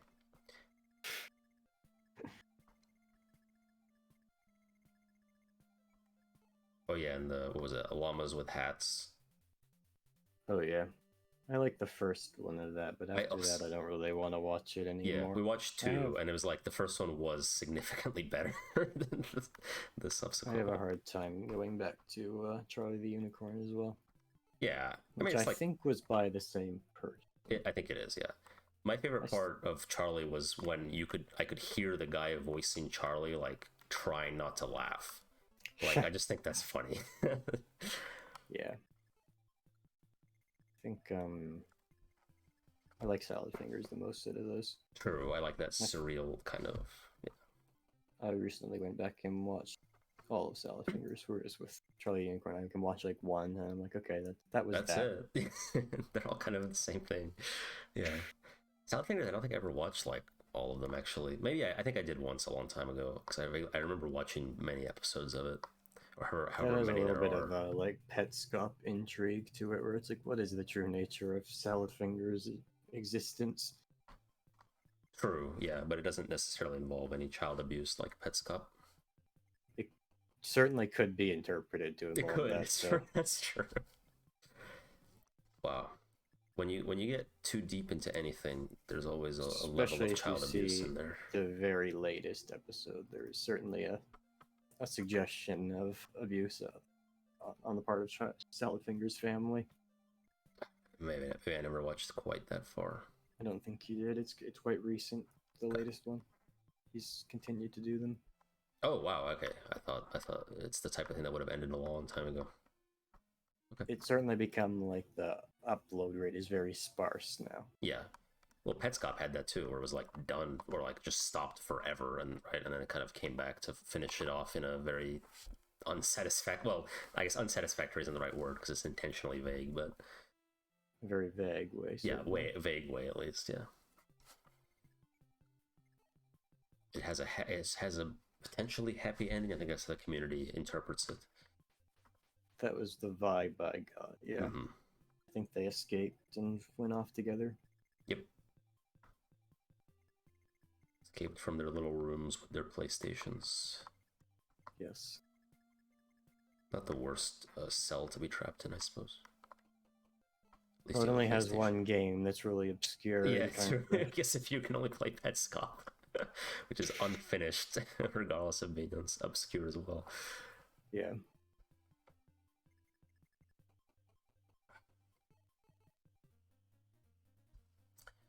Yeah. If it had like Parappa the Rapper on it, that would make it a lot better. Yeah, yeah. Anything, man. Or Vib Ribbon. Yakuza, preferably both. Yeah. Is there Yakuza on Not on the PS1? PS1. I think that was PS2. I think it was PS2. Yeah, shame. That game has Not like to lie, 100 yeah. different games hidden in it, so that's all you really need. But you can golf, you can bowl, gamble, True. play mahjong. It is kind of similar to Shenmue, isn't it? It really is, yeah. People make that comparison a lot. People said, I think I read, I don't know if I agree with this 100%, but like Shenmue is a JRPG masquerading as a brawler, and Yakuza is a brawler masquerading as a JRPG. But I feel like I haven't played Shenmue, but like Yakuza's brawling gameplay is not so in depth that I would say that. I mean, it's definitely the combat is the main thing, and that is the style of combat. But I think Yakuza's does have- advantage over Shenmue is just kind of not being complete shit like Shenmue is. Yakuza has gameplay, yeah. Like Yakuza is actually fun to play. It has Yes, gameplay, and the story isn't just like jolted, bizarre, cliched crap. true. Yeah, Yakuza is And, like a soap opera, but like it It has does a very well within that sphere. distinct sense of personality to it that really Mhm. makes it much more entertaining than fucking Ryo Hazuki going, do you know where I can find some sailors? Over and over. Yeah. Yeah. Looking for my father's killer.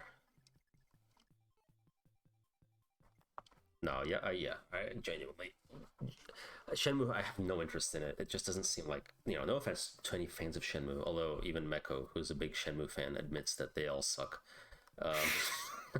I just have no interest. It doesn't seem like it'll be fun to play. But like I said, Yakuza, I was pleasantly surprised with the just the charm it has and the sheer personality. Even though it is like really stupid sometimes, it embraces that so well. You can hire a chicken to manage your real estate enterprise, and it just fits into the game. It's not. Yes. It's right there. It's perfect. Makes perfect sense in the universe. Most games do well if they have a chicken part. I think so. Zelda, famous for its chicken part. Yeah, Lost in Play, the best part of that was the chicken part. Mm-hmm. There's that goose game. Not a chicken, but it's a big bird. Similar. Yeah. Yeah, that game seems funny.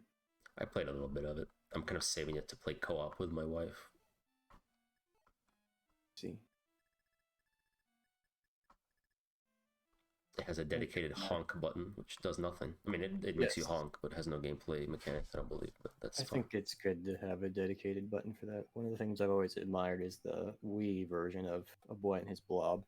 It has a dedicated hug button in it, where if you press it, the boy and the blob just hug each other. That is cute. The game, I want to put that in a game. I want to copy that. Do it. Put it in your game that you are making. Hug button in the game. Yes, if I make the one game I thought of making, I will put a hug button in it. The Stockholm Syndrome Simulator. Yes. Yeah, I like that about even like Rock and Stone has a dedicated button just to make your dwarf shout Rock and Stone, and people love it. People are requesting that be added to Darktide, just to have a button that you can spam to just say something inspirational. Yes. See. I guess that's a little bit different than like a hug button, but you know, like I would categorize those in general as like just like a feel good kind of button. Regardless of feel good button. A feel good button. An endorphin dispense. Yeah, you push the button and it dispenses endorphins. Whether you honk or yell rock and stone or give a hug, doesn't matter the exact mechanic. Depends on what you're playing. Humans ever react to you honking in Untitled? I think so. I think it might actually have some gameplay benefit with like distracting humans or making them pay attention to you, which can be important if you're, because you spend a lot of the game stealing their shit and putting it in mischievous places. Mm-hmm. So if you can distract them, rake in the lake, for example. Rake in the lake. Classic Yep. First mission of the game. It is. Yeah, that and like that same mission, you got to steal the farmer's hat, the gardener's hat, all sorts of mischievous type things that a goose might do. It's a mischief type game. It is. A goose is a mischief type bird. True. We have a lot of geese around here. Canadian geese. We have a lot of them around here. I like them. The noble Canada goose. Yeah. A lot of people don't like them because they're aggressive, but they never bothered me, and I just like to. They walk around like blocking the road, eating grass. I think it's all very funny. It's probably annoying for some people, but that's okay. That's their problem. I've been late to work because I was blocked by geese, and I was like, you know what? This is amusing. I guess you can just be like, yeah, sorry, there were geese. There were geese, yeah. Like people were getting out of it was in a busy intersection, and people were getting out of their cars and trying to shoo the geese along. And I swear they like walked slower once they realized that people were annoyed. It was funny as hell. So. Are geese smart like crows? Not like crows. I think crows are especially smart, but I think most birds are smarter than we give them credit for. I think geese are probably fairly intelligent. Even chickens. I did mention that PETA thing they put out. Like, don't eat chickens. They form close social circles, and I think that's a bit ridiculous as a reason not to eat them. But I think that's true. Is they do make friends and form social cliques. Many animals are smarter than we give them credit for, I think. Perhaps so. I'm just trading my stuff along in the game now. We got the light orb and star orb. I think the star orb makes you like pass over terrain, and the light orb makes it so your stuff has like it doesn't go down in uses when you use it. Oh, those sound both quite good. Yes, they are both quite good, especially the infinite use one. It lets you like spam legendary weapons and that kind of stuff. You have to trade these in for Starlight later on in the game, which you need to kill Gharnef, the scary priest man. Okay. The one on the cover. Is he? There's like an old man on the cover. Yeah, probably the one. Okay. That's how you get Falchion, which you need to Right. kill the final boss. Which is not a Falchion, but you do need it. Is sorry, maybe you said this before, but is Falchion the eponymous Blade of Light? It is indeed, yes. Okay, all right, cool. Just checking. The one that we need to slay the Dark Dragon. The Shadow Dragon. The classic strategy in the DS remake to beat him is there's a staff at the end of the game that lets you resurrect someone. So you warp Tiki to him and attack him, and then she dies, and then you resurrect her with the resurrection staff and then warp her to him again, and then she attacks him a second time and kills him. Oh, okay.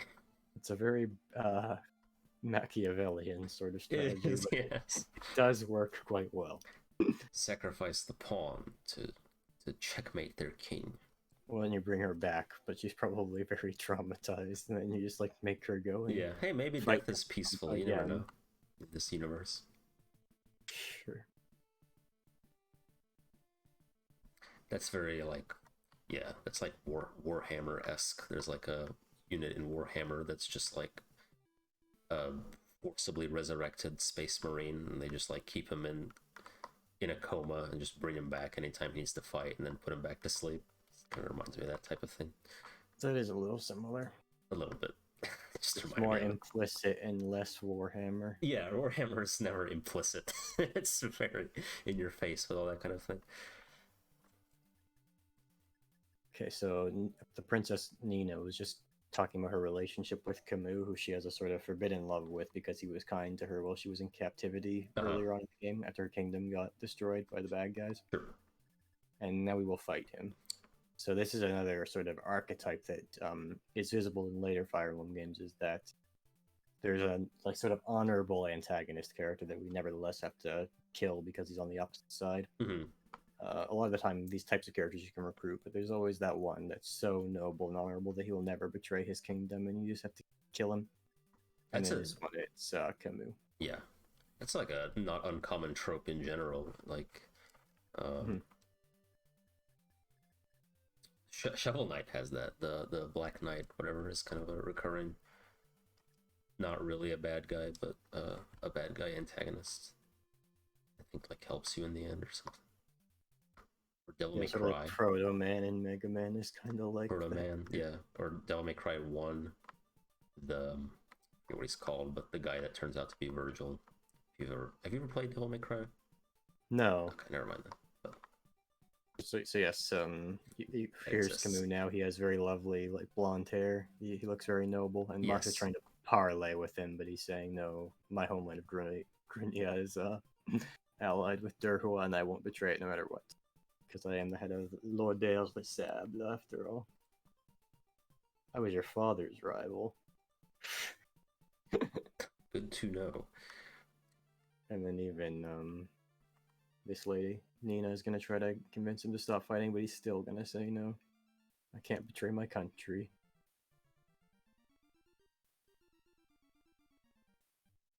Now, there is actually, he is not the boss of this chapter. There's another guy who's sort of serving as the boss of this chapter. Oh, actually, I'm wrong. Never mind. I'm comparing the DS version to this version. I'm getting confused with all the versions. Yeah. I played the DS version quite a few. Oh, here he is. Okay. So yes, in the DS version, this guy Lawrence, who you can recruit, is on the throne, and you can like recruit Lawrence or even kill him, and then skip the chapter, like beat the chapter without killing Camus. Oh, okay. And then he'll just be like sort of presumed missing for the rest of the game. MIA. Yeah. Okay. Yes. Gotcha. Well, I mean, that does. I feel like it's almost better this way, where like the guy that is clearly supposed to be the boss is the boss. So, I mean, like Camus seems like the more interesting character to have as the antagonist of this chapters. I think it is also just a stronger story beat to have to kill him rather than be able to spare him, but then like, he disappeared. We don't know what happened to him now that we spared him. Yes, practically speaking, he's just gone. If you're gonna make it possible to spare him, then you should like follow through on the story consequences of that. Okay, I kind of fucked up here. I think I really overestimated how much damage Sheeta would be able to do to this guy. So Hopefully she'll be okay. She has very low max HP. And on this next map, we're going to get another rather OP tool of this game. I'll warp Marth over. See, now I'm torn between whether I should warp him to the village to get this overpowered thing, or whether I should warp him to help out Sheeta. But I'll warp him to the village, and we'll just load a save state as she dies. Mm-hmm. So what we're going to get here is the Hammerne staff, which is another classic Fire Emblem thing. It is a repairing staff, so it repairs the uses you have of something back to their full uses. And this is obviously a rare and valuable resource. In most Fire Emblem games, it only has like 3 uses. I think in this one it has like 7 or something like that. So that's a lot. And the main consequence of this is that we can kind of just now spam warp as much as we want for the entire rest of the game with no concern whatsoever for the uses of them. Because warp itself has 7. The Hammerne also has like a lot of uses. So you just like get to spam the fuck out of both of them for all time. So pretty good.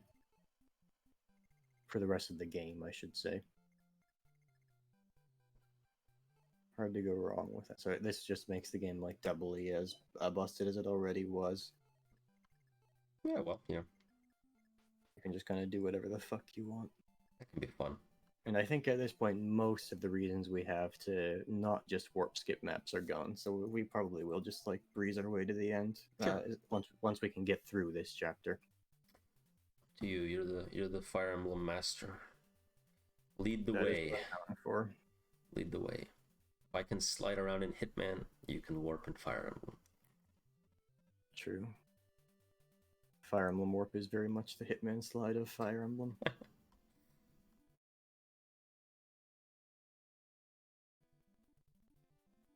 Okay, what else have we got to discuss now that we've finished solving Fire Emblem? Just sit in silence. I watched La Haine. Sorry? I watched the movie La Haine. Oh, okay, cool. Did you like it?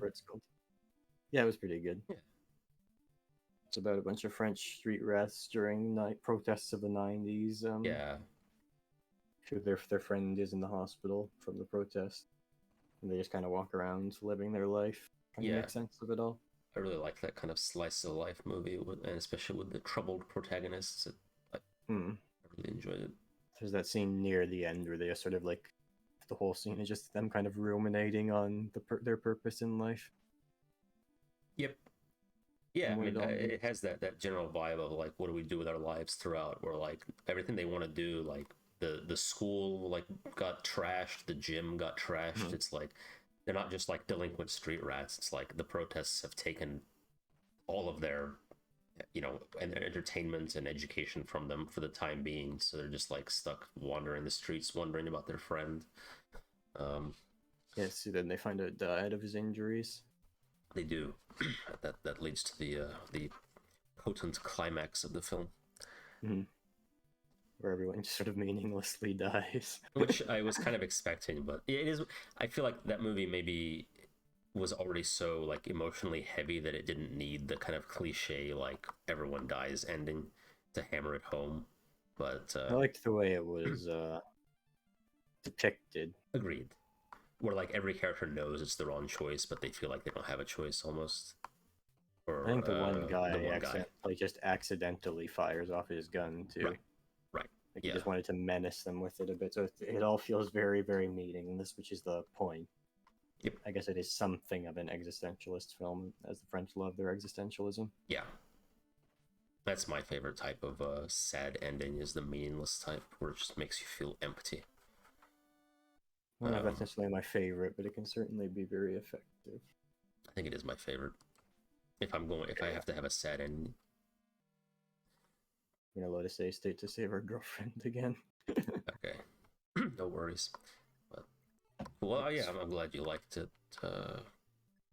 It's been a little while since I've seen it, but I like that one part where that one guy in the bathroom like tells that story. That's my favorite scene too. it's like really pointless, but I don't remember if it was genuinely pointless and seemed meaningful, or if it was meaningful but seemed pointless, or if that confusion is the point. Well, the one character's whole like response was just like, "Why did he tell us Yeah, that?" He keeps yeah, asking exactly. over and It's over like that again. was Like, really weird. why did he say that? The story he tells is about, I think it's him and his friend. They're both on the train to like a gulag in the USSR, and then one guy goes out to take a piss and like goes too far away into a bush, and as a result doesn't make it onto the train and dies of like frostbite. Yeah. Yeah, because it's in Siberia. So I'd say the moral of that story is, if there is one, is that that guy dies because of his sense of shame, sort of like. Hmm. Yeah, he didn't want to piss too close to the. He didn't want people to see him pissing, Yeah. and that resulted in his death.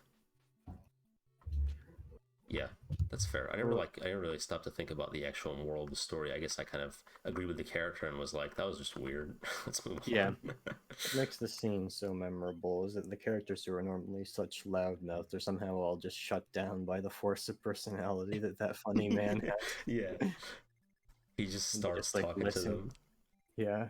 Does something about like, do you believe in God? And then Yeah. they all just like listen to him. Whereas like every other scene where those guys are confronted by anyone else, they just like cuss them out the whole time and stuff. Yeah.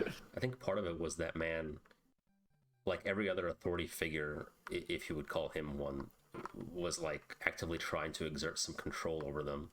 And I guess the man was in a way by making them listen to his story, but he came across to me as trying to be just so genuinely like helpful with his odd story that I guess they almost couldn't have that reaction of animosity towards him. It's been a while since I've seen this, so maybe I'm misremembering Maybe. slightly, but I don't know. It is kind of like hard to tell what the point was. Yeah, yes, we can agree on that. Yeah, that was Null. That was Null chose that movie for me for the film roulette when we still did It's that. known as a funny artistic French movie. So he must have thought it would impress you because you were Russian after all. Yeah, we idolized the French. Exactly. Yeah, no, I think he just genuinely thought I would like it, and he was right. I enjoyed it. I give it 4.5 stars on. Yeah, I really enjoyed it. And I recommend it to my dad, who I think likes that kind of movie. I think I asked him what he thought of it. I only gave it 4 stars. That's okay. Yeah, you don't want to rate something higher than me. You want to be a little more contrarian than me. I always go to your rating and then dock it by half a star. Perfect. Yeah, there you go. But cool. I'm glad you got around to seeing that. Would you like to hear my observations about the French used in the movie? I was actually about to ask basically the same thing as what did you think? Did that help you with your kind of street level slang French? I watched it in French with French subtitles. Okay. I find I can do okay that way. Sure. I end up being very reliant on the subtitles. So here are some observations on the use of French in the language. Okay. They basically never use vous in the singular form because they are rascals. They always refer to someone as two, the main characters. I mean, even if they just met them. And likewise, they almost generally, and I think this is now common in French, they almost generally never use the like third or first person plural, the nous. Instead they do on and then the third person singular conjugation, which is a thing in French now. Oh, okay. Like on y va instead of nous allons. Oh, okay. Oh, in school I learned the proper way, so I didn't even know that was a thing. Yeah. In school they teach you the proper way instead of the way people actually talk. Yeah. Another thing I noticed is that they use the word like gueule a lot, which technically literally means, it's kind of like Russian. It's the word for a human's mouth is bouche, and the word for an animal's mouth is gueule or whatever. Ah, okay, yeah. But colloquially, you can also use it for a human's mouth as well, and that's what they do like every single like constantly. Like they use it both for the mouth, but also for like, it seemed like if they wanted to tell someone to like shut up, they'd say like ta gueule instead of like tais-toi, which is the normal, or taisez-vous, which is a normal way to tell someone to shut up in French. So that was used a lot. And then the most interesting one is that they use the French backwards slang, or verslan, a lot. A decent amount, which is like you reverse the order of the syllables. Is how that form of slang works. It's like Pig Latin? Almost. So like verslan is how you would say l'envers in Verslan. Okay, So, okay. see what I mean? They reverse the order Yeah. of the syllables.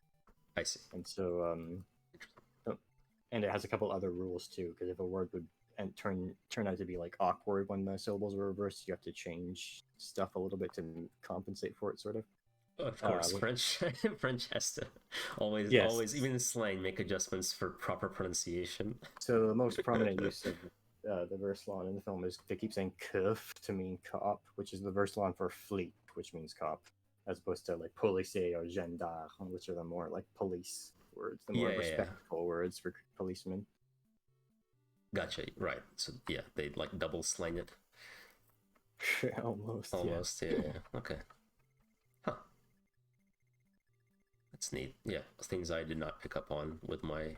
I did watch it in French, but I don't know Watching French. it in French with English. Yeah, with English subtitles. Yes. Well, I watched with my wife too, and she would not tolerate the French subtitles. So. No. Spanish maybe, but not French. Latin. But cool. Spanish is, after all, the closest language to Latin. Maybe. I also liked the scene where they go to meet the guy who's called like Asterix or whatever. Oh yeah. Like, insane. He just like plays Russian roulette with them and then tells him to fuck off. But you didn't have any bullets, right? Was that? He did like sleight of hand and actually took out the bullet, pretending to. So he only acts crazy. He's not actually. Well, I guess he was a little crazy, but not as much as he wanted to come across as. Not as much as he seemed, yeah. Yes. Yeah, I like that when they go into like, what was it like? They went up to like into his apartment or something. It looked really nice. Yeah, really swanky. Yeah. Yeah, that did. It like the whole movie came across as like. I've definitely had like nights like that, and especially in college, where it's like I'm just hanging out with like my friend and like his weird friend, and they take us to meet some other like weird guy, and I'm like, where the fuck am I? Who is this person? What's going on? That's how that like part of it felt, is like, who's this fucking guy? Why are we with him again? He's crazy. Like, yeah, I think he just like owes one of the guys money or something. Yeah, that's the whole reason. Because I was watching that and I was like, I don't even remember why they wanted to go see this guy. Yeah. He uses the nickname Asterix, which is of course a reference to the classic comic book, the bande dessinée, and one character even references that when they're trying to meet him, like at his apartment building, like, does Asterix lives here? And she's like, oh, why not Obelisk? Right. Yep. The two barbarians. The Gauls. Yeah. Yes, the Gallic fellows. Gaul, of course, that's a reference to the game Rome Total War. Yep, they invented Gaul just for that. Invented Gaul. The word for France in Greek is still Gaul. Oh, that's fun. I mean, that's where the Gauls are from. A lot of them were in French. Yeah, I guess it wasn't the same borders, but and it's definitely not the same people. To get the French from the Gauls, you have to like have the Gauls after several hundred years of Roman occupation, and then you also have to add like the Frankish invaders to it.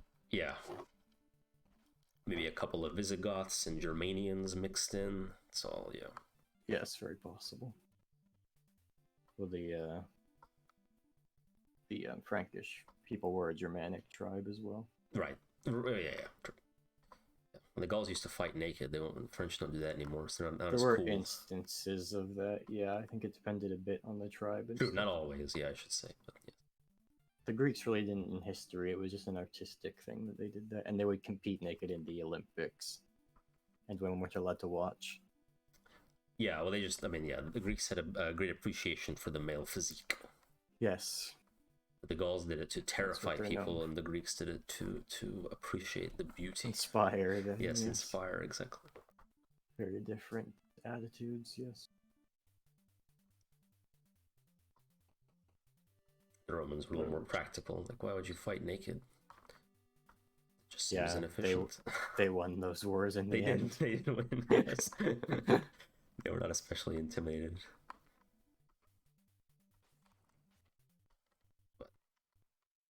I've never read any Asterix and Obelisk comics I've only myself. seen the one special. Oh yeah, The I think I've movie seen clips from that. But Asterix and all, the 12 Trials of Asterix, mhm. which was all right. Yeah. It is actually one of the highest grossing movies of all time in France. Oh wow. I Yeah. guess that's not super surprising considering it's France. They like their own stuff. But When you look at the highest grossing movies of all time for there, which I did, or they actually measure it by which sold the most tickets, which makes way more sense. yeah. It's like a mix of American blockbusters like Titanic and shit, Sure. and then French movies. French originals. Is Le Haine on there? I don't know. Okay. I can't really remember. Except that two Asterix movies are in the top 10. I would be surprised. I guess Le Haine comes across as more of like an indie type of film festival type movie, not necessarily that mainstream. It's a 90s movie in black and white, of which the only other such movie I know is Clerks. Oh yeah, I've never seen Clerks. I heard it's good. It's all right. Okay. Maybe it just depends on because it's a comedy, right? It kind of depends on your sense of humor. But yeah, I guess so. They talk about Star Wars and shit. Yeah. It could also have been an episode of TMP. Star Wars and dicks is basically all of our subject matter as well. A lot of the time, sure. I've been meaning to watch the new Star Wars show Andor, which I hear is quite good. It has been getting a lot of positive buzz. I'm just so tired of watching the new Star Wars shit that they shit out every second, so I don't think I'll watch it. That doesn't really bother me as much. Second season of Mandalorian either. Okay. That's fair. I mean, yeah, to each their own. I guess like the repetition of the universe actually bothers me a lot less than I thought it would. Especially because like Mandalorian to me is exploring things that it's the same universe. Yeah, you still got stormtroopers and shit, but it's kind of going out of its way to have some unique environs and it gets more into the gritty, morally nuanced aspects of the Star Wars universe instead of the bullshit dark side and light side crap, which I did appreciate. Yeah, I just feel like even people praise Rogue One for getting away from that, and I agree with that. But even Rogue One felt like it's gotta have all the Star Wars stuff, gotta have AT-ATs, ATSDs, stormtroopers, TIE fighters. It all just felt like the same thing, and Mandalorian has some of those elements, but also does overall feel unique enough to not bother me. I don't know about Andor. I haven't seen it. People say it's Mandalorian is more fun and Andor is more like a complex political plot and actually done well, and I don't know yet. I haven't seen it, but if that is the case, that does definitely intrigue me. So I understand that Rogue One was a bit of a case of the creator versus the studio. Oh, okay. I didn't even know that. It makes sense. It does feel almost like it clashes, where it tries to get away from all that stuff, but still includes all the token Star Wars bullshit in it. Yeah, I think Disney made him rewrite it to be more towards a lighthearted, fun adventure. Oh god. Oh, that makes sense because it tonally the tone does clash with itself at times. But yeah, that's Rogue One. Definitely better than the fucking main trilogy, but we've harped on that enough already. I think we have indeed. Yes. Just wanted to mention that I still don't like it. There has been a substantial amount of harping going on in regards to that. I'm going to take another quick break. All right, go for it. Thank you.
Vegeta needs to eventually get over and recruit Lawrence. Not that I'm going to use him for anything, but we'll still try to do it. We're going to want to try and recruit him on like the same turn we seize, I think, just so we don't have to worry about her getting shot down by Ballista. I'm just going to warp Marth to Camus and have them 1v1. I think it'll work. I'm not sure, though. He has Gradavis.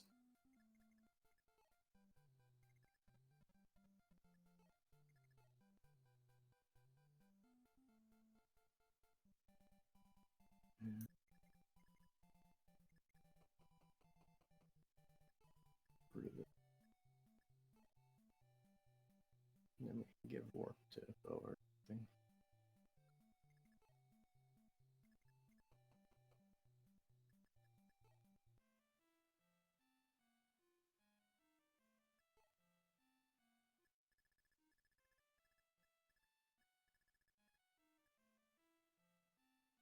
Hammerne has 12 uses in this game. What the fuck?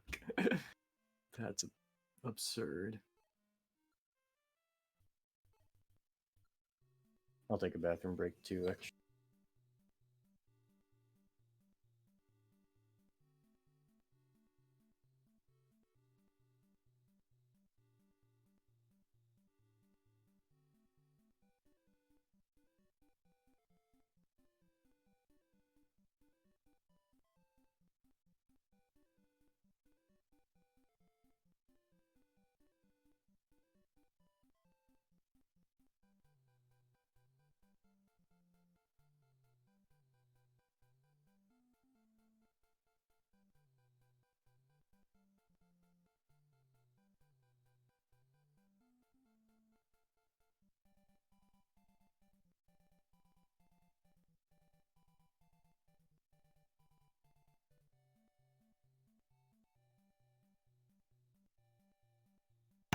Alright, I'm back.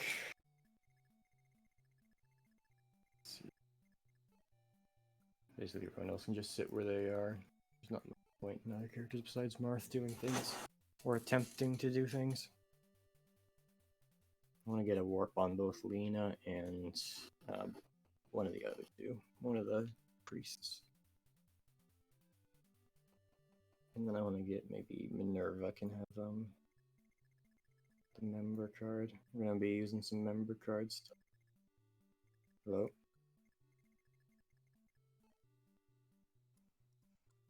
Okay then. Oh shit. Okay, hello, back. Hello. Hello. Sorry, able.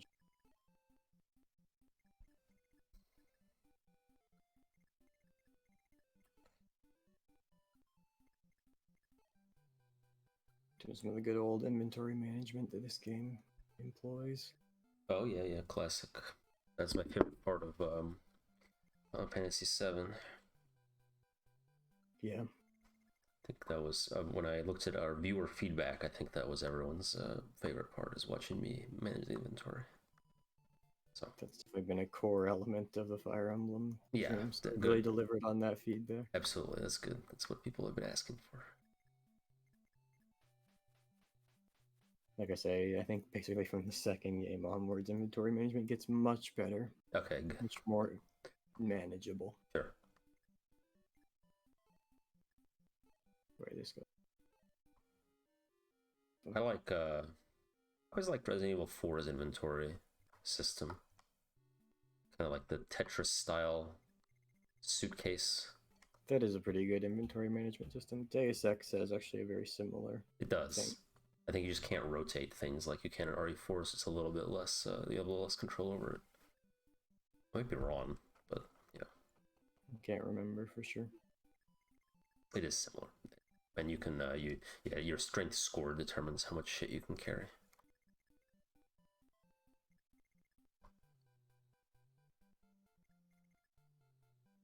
You mentioned earlier about games coming with manuals, and it is something I definitely miss in a way. Is like I have a lot of really cool manuals from back in the day. Like even when I was looking at Hitman, I just wanted to see what the manual looked like, and it gives a lot of background. Like Hitman 2, it gives a lot of background for the plot, and that's where it calls Agent 47 a assassin with a conscience and that kind of thing.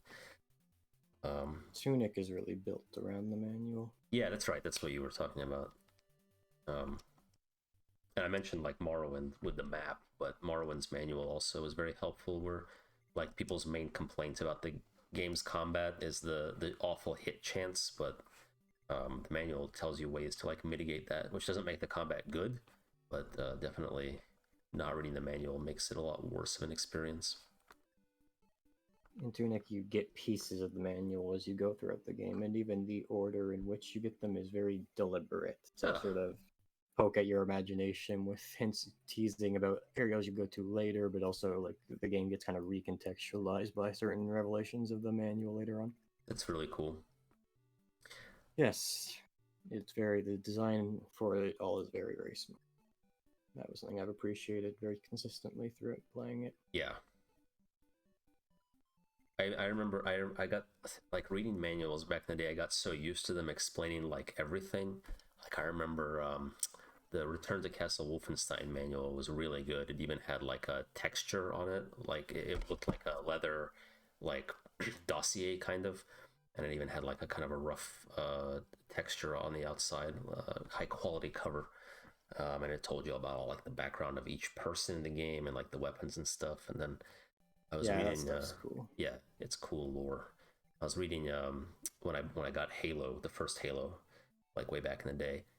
I was reading the manual and it was talking about like the Covenant weapons and stuff, and it was like we don't understand how they work, and I was like, oh, that made me like so interested in like playing the game and finding out like how the aliens' weapons worked, which is not explained in the game. But like I don't know, like as a kid, I was like, oh my god, it's a mystery. Like that's neat. But yeah.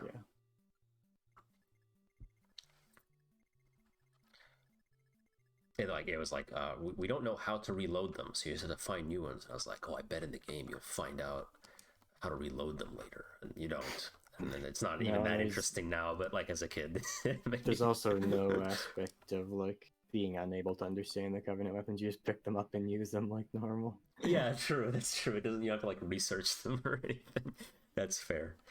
It's just you don't understand them to the point where you can't use them as effectively as human weapons. You just throw them away when you're done instead of putting a new ammo in. That's the only like thing. Does that happen? Yeah, you can't when a Covenant weapon is out, you can't restock the ammo. You just have to find a new one, which isn't hard because they're fucking all over the place. But yeah, that was the first game I encountered, I think, where you can't just like keep a weapon permanently. And I think it fit very well with Halo's 2-weapon system. I usually don't like that kind of thing, but I think if you have to do it, like Halo did it fairly well by having you make that deliberate choice and each weapon having its own specific uses. It's like games since then have done that, and it feels restrictive a lot of the times. Like Fear does that, and it kind of felt restrictive. Like there was no reason for me not to just have every weapon. They weren't even so different that it felt like I was making a deliberate strategic choice to take one over another. A lot of people complain about sort of the prevalence of the 2-weapon system in games now.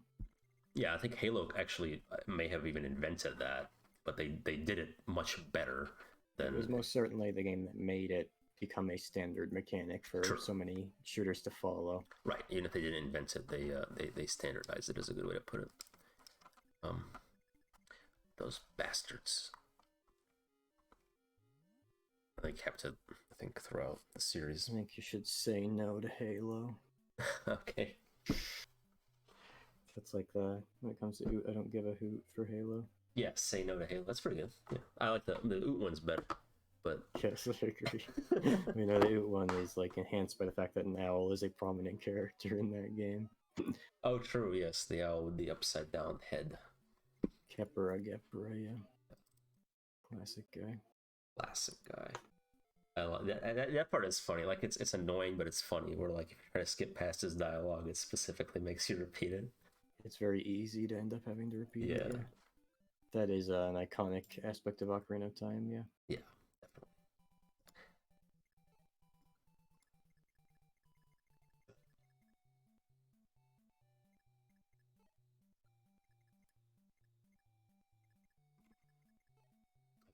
I'm using save states now because the shitty RNG made me miss a really important attack. Oh yeah, no, I noticed. That's okay. I just don't give too much of a fuck anymore. Exactly. You know, actually, this might even be worse. This might be bad now. Oh no. Because like my strategy I used seems to rely on Marth dodging an attack. Oh well. We'll see what happens. Oh, well, indeed. I might have to approach it slightly more slow paced. This is more. Mm-hmm.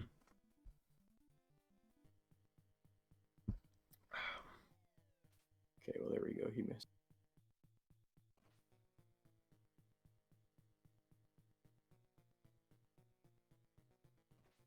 I was worried about this boss. I thought he might be tough, but you can actually just kind of have Marth fuck him in one hit again. So, good. That's good. No deviation from the usual strategy. He is probably less threatening in this version than he is on the DS version because he doesn't move from the gate. Okay. Whereas the DS version, he is running around the map and can charge at your character from a long way across and throw his 2-range, very high power legendary lance at you. Gotcha, I see. Okay, let's do another save state this time so I don't fuck up this turn. I just warped Able one to kill the cleric that went onto the gate so that Marth could seize it on the same turn. Mm-hmm. But he just had to miss with one of his 90% silver sword attacks. It was annoying. Gotcha.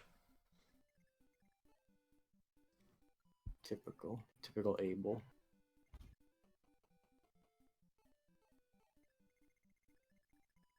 See, in the later Fire Emblem games, what they do is they lie to you about how accurate things are, and they're actually much anything that's away from 50 will be skewed even further. A 70% is actually 85% likely to hit or something like that. Ah, okay. Because it uses 2 RNs. The opposite of XCOM. XCOM Yes. tries to make you feel worse, and Fire Emblem tries to make you feel better. Yeah. This game is not like that, though, so even 80% hits I have here can just miss sometimes, fairly often. There is a psychological skew to it, where if you see 80%, to your brain, that's oh, that'll hit. And then when you miss, it's what, that's bullshit. Where it's yes. No, you have a 20% chance to miss. Yeah. That is a commonly commented upon thing in Fire Emblem community. Yeah, in life. That as well.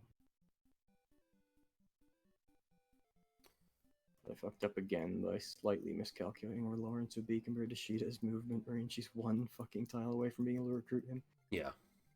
So that's also really annoying. Now he's just going to kill himself. He's going to run into Marth and kill himself. I think there is a statistical phenomenon where something around 80% is what you need to generally be progressing. If you can guarantee 80% chance to hit or whatever, you statistically you will tend to win more. I've seen that in a few board games at least, where you want to 80% is the number you aim for when you're trying to succeed in something. I don't know if that's the case everywhere, or if it's just those specific instances, but I think there probably is some general statistical rule with regard to that. I wouldn't be surprised. Yeah. To a human, 80% makes them feel like they are winning more than losing. I don't know. Maybe it is just psychological. It does have a psychological aspect. Not big on RNG, so I tend to avoid that type of. It is wise to avoid it in game design, if at all possible. Okay, yeah, Lawrence here is a recruitable unit, but he just fucking committed suicide into Marth like a dumbass, so we're just gonna let him. Yeah, if that's what he wants, just let him. In the sequel, you just have to kill him at the very start of the game anyways, so. Oh, okay, so yeah. It's really just speeding up the inevitable. Right. And I would not have used him. He would have just sat, I might have deployed him for him to sit on the map not doing anything. Mm-hmm. So that's Lawrence, everyone. Yeah, everyone wave goodbye to Lawrence. Yeah. Actually, you just reminded me of, we were talking earlier about things challenges one puts on oneself in the game just for the sake of doing them. And Fallout 1, I made sure to beat the game with all my companions still alive, even though it has no relevance to Fallout 1 specifically. I almost always play Fire Emblem like that, but in this particular case, when we were streaming, I don't want to be restarting entire map. No. Exactly. That would make for a very pleasant viewing experience. Make it stream friendly, like playing Hitman on normal difficulty. I'll abuse save states a little bit, but We want to get the. We don't want to be here all night. No, I've got many better things to do. You like play Tunic some more? Exactly. Play Pentiment maybe. Only one thing to do when you've beaten Pentiment is play it again. Or perhaps Base Combat. Yeah. Okay. I would like to play it again and make some slightly different choices. And pick Holy Roman Law this time. Yeah, if I play it again, I'll definitely do that. I think I am enjoying my theology choice, but the heaven and earth choice, not that it's bad or anything, but it doesn't seem as interesting as law might be. We shall see. Super important to choose the right ones. I didn't know that you changed characters. I thought you'd be playing as the same dude the whole time. Yeah, that's a pretty big spoiler. Yeah, well, that's okay. I don't care about spoilers. You know, as you know. The person who spoiled it for me is perhaps an individual who cares very much about spoilers. Is the anti-spoiler man, yes. But he did put well, in a spoiler to be fair, tag, he put that screenshot in a spoiler, so yeah, but that's kind of your fault. No, totally. That's what I'm saying. Is I completely ignored that shit. It's like spoiler. No, I did lurk the AFT discussion. One of the things I was like thinking about going back there just to post about Pentiment, but I was like, oh, I'm gonna have to put all my fucking tags and everything I say in between spoiler tags and then mouse over them to read in. It's just so tedious, and I don't want to. I'll just not. Yeah, I will just talk about Pentiment with Mr. A. That's fair. Stream. It is like, yeah, at certain points, I would have been the only one getting spoiled, and I would not have cared. So yeah, and a bunch of AFT users who will never play Pentiment. Oh god, oh yeah, true. That individual would have gotten pissed at you for the sake of others who don't give a shit about the game at all. So yeah, and we'll never even if I was like, no, I don't care, to. he'd be like, but what about Hyper? It's like, oh my god. Yeah, what about the fucking Philistine? He's gonna play this history game. Yeah, Hyper doesn't give a fuck, dude. Hyper's happy that I'm playing Yakuza. Doesn't care about Pentiment. You know, a lot of the time I get something spoiled for me and I don't even like remember it by the time I go around to the thing. So it's like it barely even matters. I really like. Oh, I've never thought about like, oh my god, I would have appreciated this so much more if it had not been spoiled. I mean, it's like when I read the spoiler, it's like, oh, neat. Like, I take that as the plot twist. I guess it's obviously not as well delivered. I think delivered. it will be more impactful if you see it in the context it is actually supposed to be seen in. No, I agree. Like, I didn't mean to imply that the impact is the same, but like, I guess, I don't know. I've just never like cared enough about that to have specifically sought out the intended impact. I don't disagree that it's like objectively probably a worse experience. I just like don't care. I don't know. The part I enjoy most is discussing it with my friends, and if I can't do that because I have not reached that part of the game yet, it's like I feel like that's the worst experience. You like I have to either play it with them, or I have to go back and like dredge up, like resurrect the discussion after I'm allowed to be spoiled. It's like I'd rather just be spoiled and enjoy the discussion because I know I will enjoy that more than if I had waited for the spoiler. I guess so. I mean, it's just my personal like take. I don't mean that that's the case for everyone.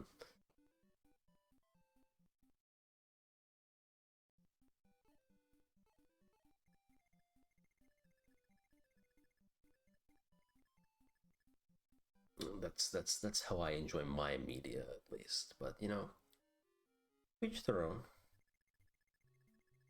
I do think the spoiler man's spoiler insistence is kind of annoying, yes. Well, yeah. I do recall the specific incident where he blew up on that was funny. Yeah, me and you talking about Dune when the shit I was posting was like, I don't know, like not even. It's like there was the lighthouse conversation where the spoiler man started deleting posts for being too spoilery. Oh my god! Oh yeah, I forgot about that. I thought it was the Dune thing. I think the Dune thing was where he went to the admin and requested that a decree be issued, and then we broke the decree again with Lighthouse. That's what happened. Yes. Yeah. Oh my god! Whatever. Yeah. That's why I'm done with that server. Is just people trying to make fucking stupid ass rules of conduct for like friends hanging out on the internet. I It's don't know, so man. stupid. You should just. Why don't you just get banned? That'd be really funny. It's like I don't think it's force. possible to get banned because the admins give so little of a fuck. Well, that's what the I'm problem. saying. Is like the The admins only- are the admins are The our only thing is that you friends. just have to endure constant fucking bitching from two problem individuals who will not But I shut would the love. fuck up about the idiotic rules they have. I would love to. I know it's like you who will be suffering, but I would love to see how far you can take it before like someone else has a fucking meltdown. Because like the admin is like our friend, so like you're right. Like nothing's gonna happen. I just want to see like I don't know. That's gonna be really funny. I was gonna go back there and like look up normal man on Google and set that as my avatar and do a parody of the type of person that the Clown of Virtue wants people to act like. That would Where be I'd just funny. be like posting in like, oh, I didn't like that game you're talking about, but it's so cool that we can all express our different opinions and stuff like that. But I just didn't. By the time I got around to like, I can come back. It's been long enough that I can come back and do this gimmick now. I just didn't care enough anymore. Yeah, it's like I've been gone so long that yeah, that's fair. No, do whatever you want. Just That was like the last post I did was like a parody of when people in the professional space say something bad and get canceled and have to like they have like that coerced speech they make about how they're gonna improve their behavior for next time or whatever. Oh yeah. I've seen that. I think when I was at Ford, like the CEO had to step down for sexual misconduct, and it was like some canned like it's like or one imagines a gun being held to the person's head because of exactly speech they're doing. And then they get like $1 billion to retire quietly. It's like, you motherfucker. If I could grope someone's breasts and get $1 billion, I'd totally do it. I just don't have that opportunity. I'd settle for like 2 million. Yeah, sure. At I don't know that what he point, actually enough did. that But... you can just never work again, and live in luxury for the rest of your life. Yeah, I think you don't need anymore. I think I've heard like 4 million is what you need to like retire comfortably, but I don't know. You could probably like make do with less than that. It used to be 1 million, but it's gone up. I mean, that's inflation. The numbers mean nothing. It's all relative. It'll go actually, up they do mean every something year. because wages have not increased with inflation, so it is actually more. They kind of have in Canada. I mean, like, okay, oh yeah, I don't know about Canada. Like in the US, they have like a little bit, but I remember my decent bit in Canada. That's good. When I worked at Ford, the company I worked for, I was a contractor, so my actual employer like gave me a raise of like 2%, which is just the fucking cost of living increase. And they were like, "Don't tell anyone, because not everyone got this raise." Like, fuck you. It's like, at least they do. Everyone better have gotten this fucking raise. Like, I immediately told my friends, I was like, "Did you get the thing?" They were like, "Yeah." So I was like, "Okay, good." Like, if they didn't give the cost of living increase to someone and they're acting like it's some favor, like, come on. That would be cringe. That would be cringe, but also not surprising at all, and not illegal or anything. So, whatever. At least they gave us free bagels once a month. That was the real benefit. That's all you can really hope for. Yeah. I've been reading some more French literature. I finished T. Bonhomme, which is another Jules Verne book. Oh, nice. It is very similar to Oliver Twist, as I briefly mentioned. Verne explicitly said that it was inspired by Dickens' work. Oh, cool. Okay. Yeah, so it takes a sort of social themes that would appear in Twist's work about, or Dickens' work about the working class and all that stuff, where there's this Irish kid who just gets fucked over constantly from being like an orphan, and he perseveres and overcomes his problems. But I like Oliver Twist more, mainly because Oliver Twist's character has this sort of sense of innocence to him, where like when Oliver Twist is first told to steal handkerchiefs, he just kind of goes along with it because he doesn't know any better. Contrasted against T. Bonhomme, who when he's like 3 years old instinctively knows that it is wrong to steal and to beg. And also because it ends up kind of having this rather capitalist belief system that's implicit within the book, where like Tibanam kind of just overcomes all of his problems by pulling up his bootstraps and getting on with life, which kind of undermines some of the social critique that the first half of the book was trying to do. He like starts a shop and like is a roaring success, and then like helps out all his family and people who helped him along the course of the story and all that stuff. Whereas I feel like with Dickens, it would be like he'd betray the character trying to do that, but not being able to unless they got like a wealthy benefactor or something like that, right, to show that the society was sort of elitist and everything. That's true. I guess that doesn't surprise me though. Like Jules Verne, even when he had like social commentary, it was always maybe like a little shallow, like maybe overshadowed by his love for just like science fiction style type thing. I mean, large chunks that I remembered the most fondly of his are the more science fiction oriented ones, like 20,000 Leagues Below the Sea or Journey to the Center of the Earth. Right, he's definitely better at that. Yeah, and like 20,000 Leagues, like huge chunks of that book are just listing species of fish. Yep. That's classic Jules Verne. Yeah. So.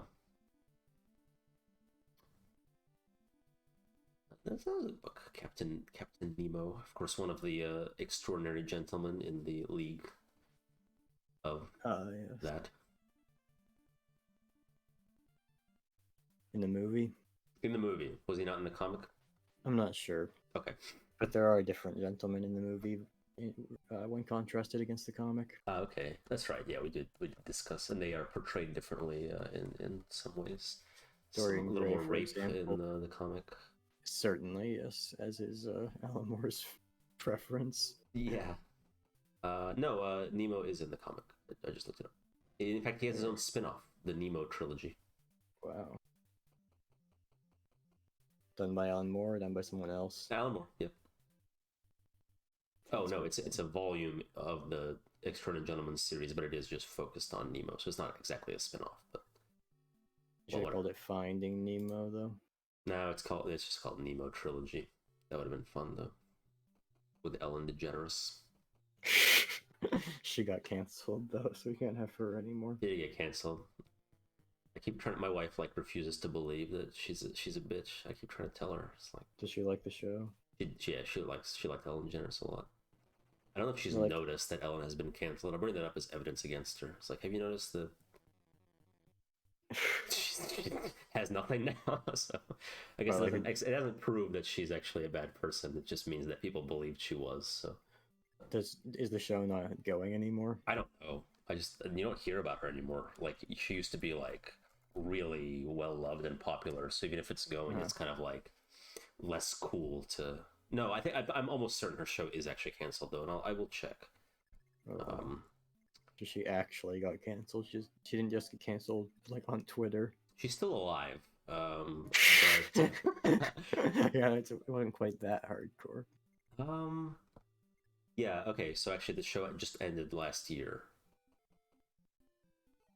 I see. More like Ellen DeGenerate. Yeah, wrecked.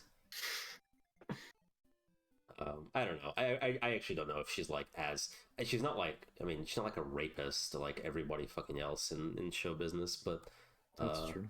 She was allegedly a dick to her employees, but you never know if that kind of thing's true. So whatever. That's what she's known for now. Yeah. That is what. Yeah. She.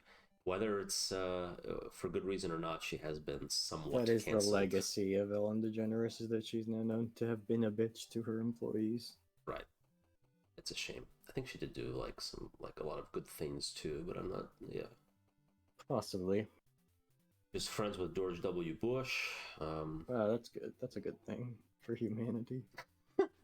Well, you don't want Bush to be depressed. I think it's good that he had friends to just sort of distract him from doing politics while he was president. Yes, that's true. Her friendly interactions with Bush, captured by stadium cameras, attracted criticism due to his past opposition to same-sex marriage. Yeah, that would be an issue, wouldn't it? I guess she is a lesbian. She's a well-known lesbian. Prolific lesbian. Lesbian, Ellen DeGeneres. I guess noted lesbian. Yeah, noted, yeah. Oh, yeah, she is. It's true. Yes, and his administration and responsibility for the Iraq War and its associated torture and civilian deaths. Yes, that is.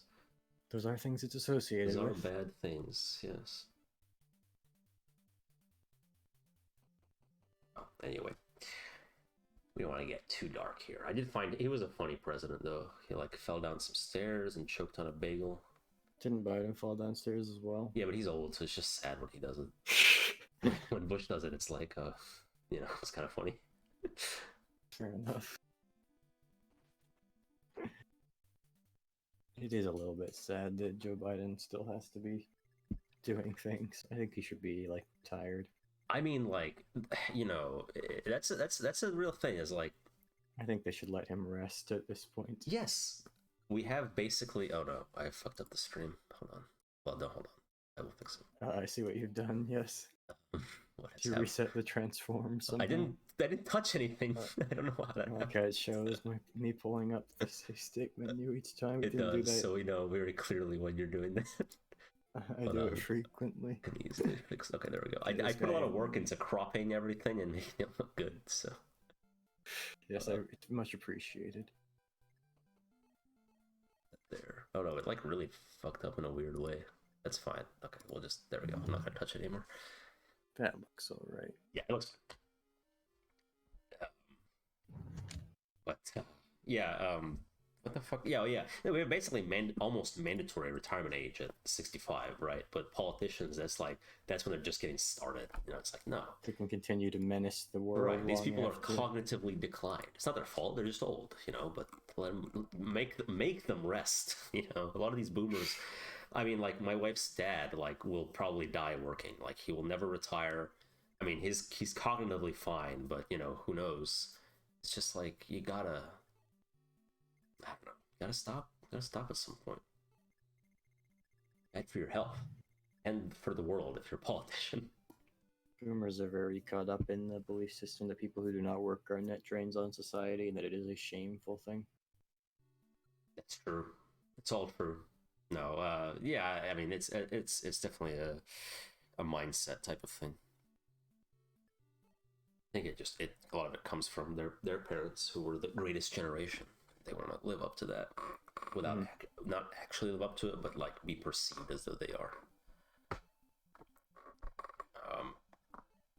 Yeah, I mean the way that I've boomers talking about the way they were raised with same as we were talking about earlier, table manners, but you have to be clean shaven and have this haircut and you have to be a doctor or lawyer or engineer, or else you're just a fucking piece of shit. It's like, yep.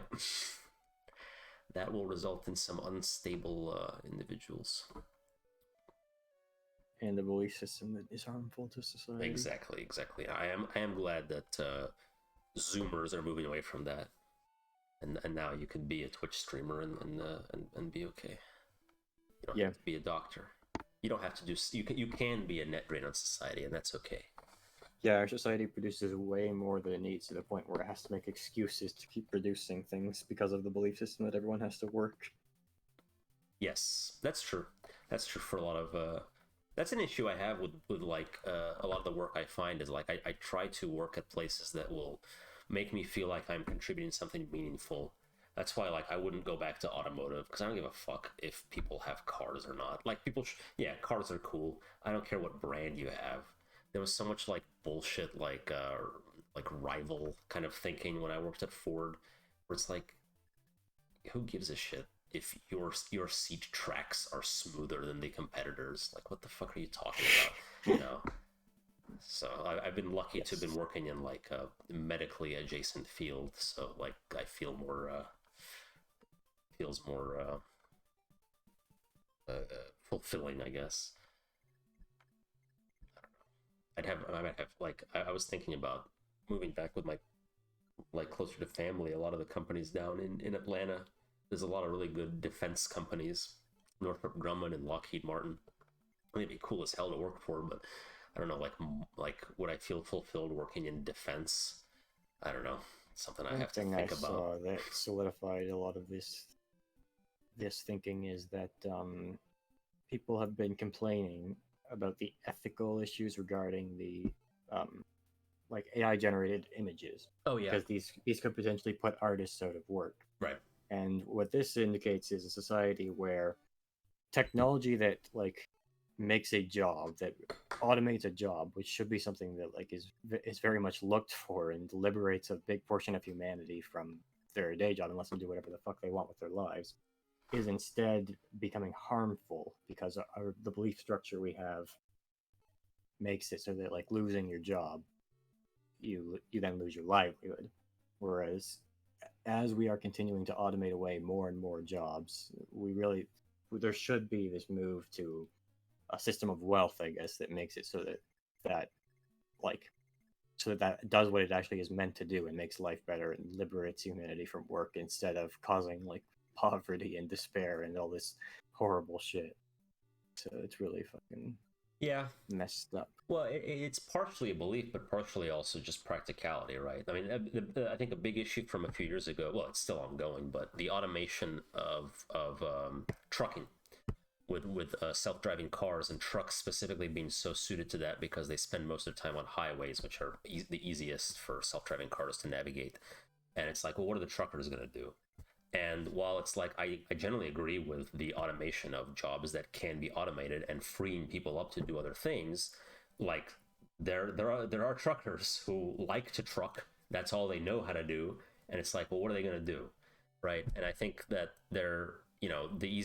I've seen people try to come up with answers for this, and a good one I've seen is just like truckers should learn to code, or something like that. Where it's like just something like something that anybody can learn, but literally like the answer is change jobs, right? But that's much easier said than done. It's like, what if they like their job, they make money doing it, and they're just being forced to. The job system now can be very inaccessible, especially when you find yourself needing to, on short notice, switch jobs. Yeah, no, exactly. And I guess the ideal is like learn to code while you still can, and then in the future you'll be set. But again, it's like much easier said than done. It's like saying pull yourself up by your bootstraps, right? It's like very similar, kind of like, yeah, whatever, you'll be fine. I don't know. I think we are progressing more and more towards the society where like something like a universal basic income or something like that, where people don't even need to work necessarily to have a decent living, will become more and more viable and also more and more necessary. Like once we get to the point where factories can be fully automated, which to me doesn't seem like it's likely to be that far in the future. Like if we don't have something like that, it's going to be a disaster. Whereas if we do have something like that, it should be a very, very good thing.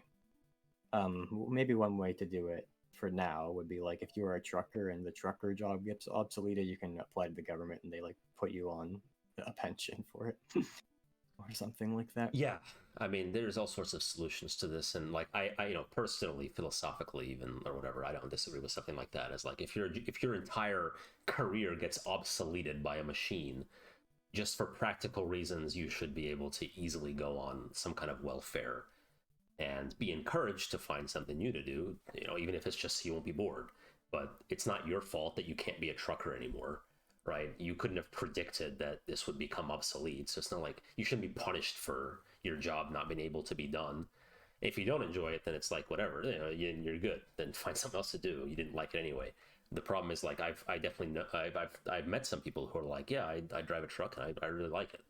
It's like, okay, well, that sucks for you that it's being automated, but for society it's actually probably a good thing.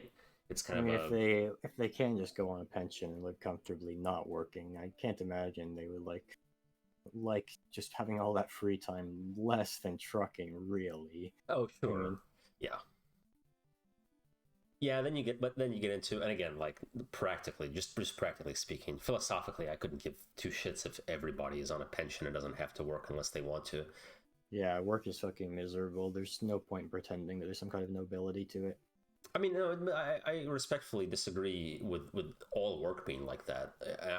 I definitely know some people who have retired and they legitimately liked their jobs, and they're like, I mean, not that they're upset that they retired, but they're like, I definitely have to find things to do now because I liked my work and it occupied my mind. Not all, even most work may not be like that. I'm not arguing that. Yeah, I think that's part of it. I think it is part of like almost like a Stockholm syndrome. But I also don't want to like argue against like someone legitimately enjoying something that I myself can't imagine enjoying, but it's not. It's fine to take like pleasure in your work, but trying to pretend that like you really can't blame anyone if they take whatever method they can to not have to work. Sure, yeah. Don't force that. Time. Don't try to force that on someone else. Yeah, most I agree of the with time, most jobs, most of the time, are very fucking miserable. And the workplace culture that we built around it all is also pretty miserable too, and oftentimes quite inhuman. Yeah, like you're expected to find meaning from the work that you do, which I think is very stupid. Even I, who have a very privileged job, do not really identify as. For the strong majority of people, their work is something that forces them away from the meaningful parts of their lives. Yeah, totally. And if one finds meaning from their work, that's great. But it should not be expected or tried to be forced on people necessarily. I guess I would agree with that. But yeah, I mean that is an issue in general. I focused on trucking as a legitimate practical and approaching issue, but in general, like automation of factories and all sorts of things where it's like. And how far away do you think automation of factories is as an engineer? Because to me, it seems like if not quite soon, it could honestly be done with current technology. But I don't really know. Because we live in a capitalist society, and the fact that it just ends up costing more. Human labor is cheaper than all these fancy robots. And I'm not. I honestly don't have very close ties with the manufacturing side of things. I've worked. I've worked or.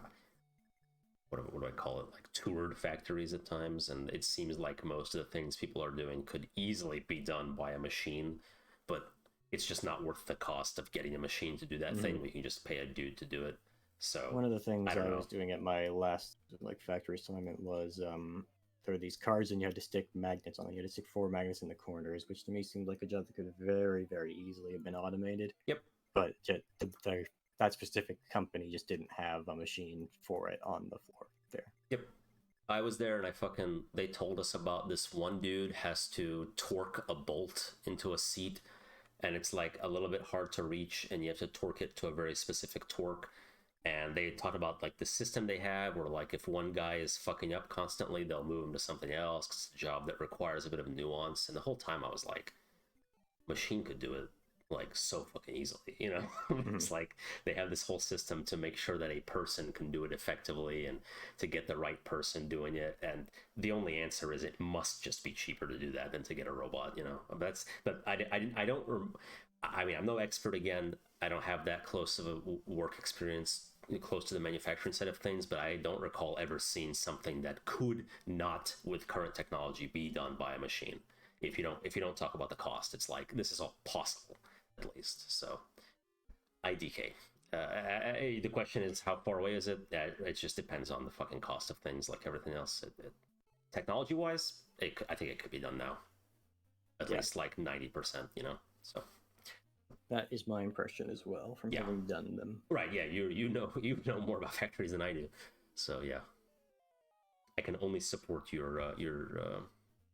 I mean, I think some people find it more tolerable than I do, but to me that would be a very nice thing to be hoped for, because so many people are employed in that, and it's so long and so uncomfortable and so unpleasant that to replace it all with just machines doing it would be really that's something to be aimed for in the future, I would say. That's right. Make the robots suffer.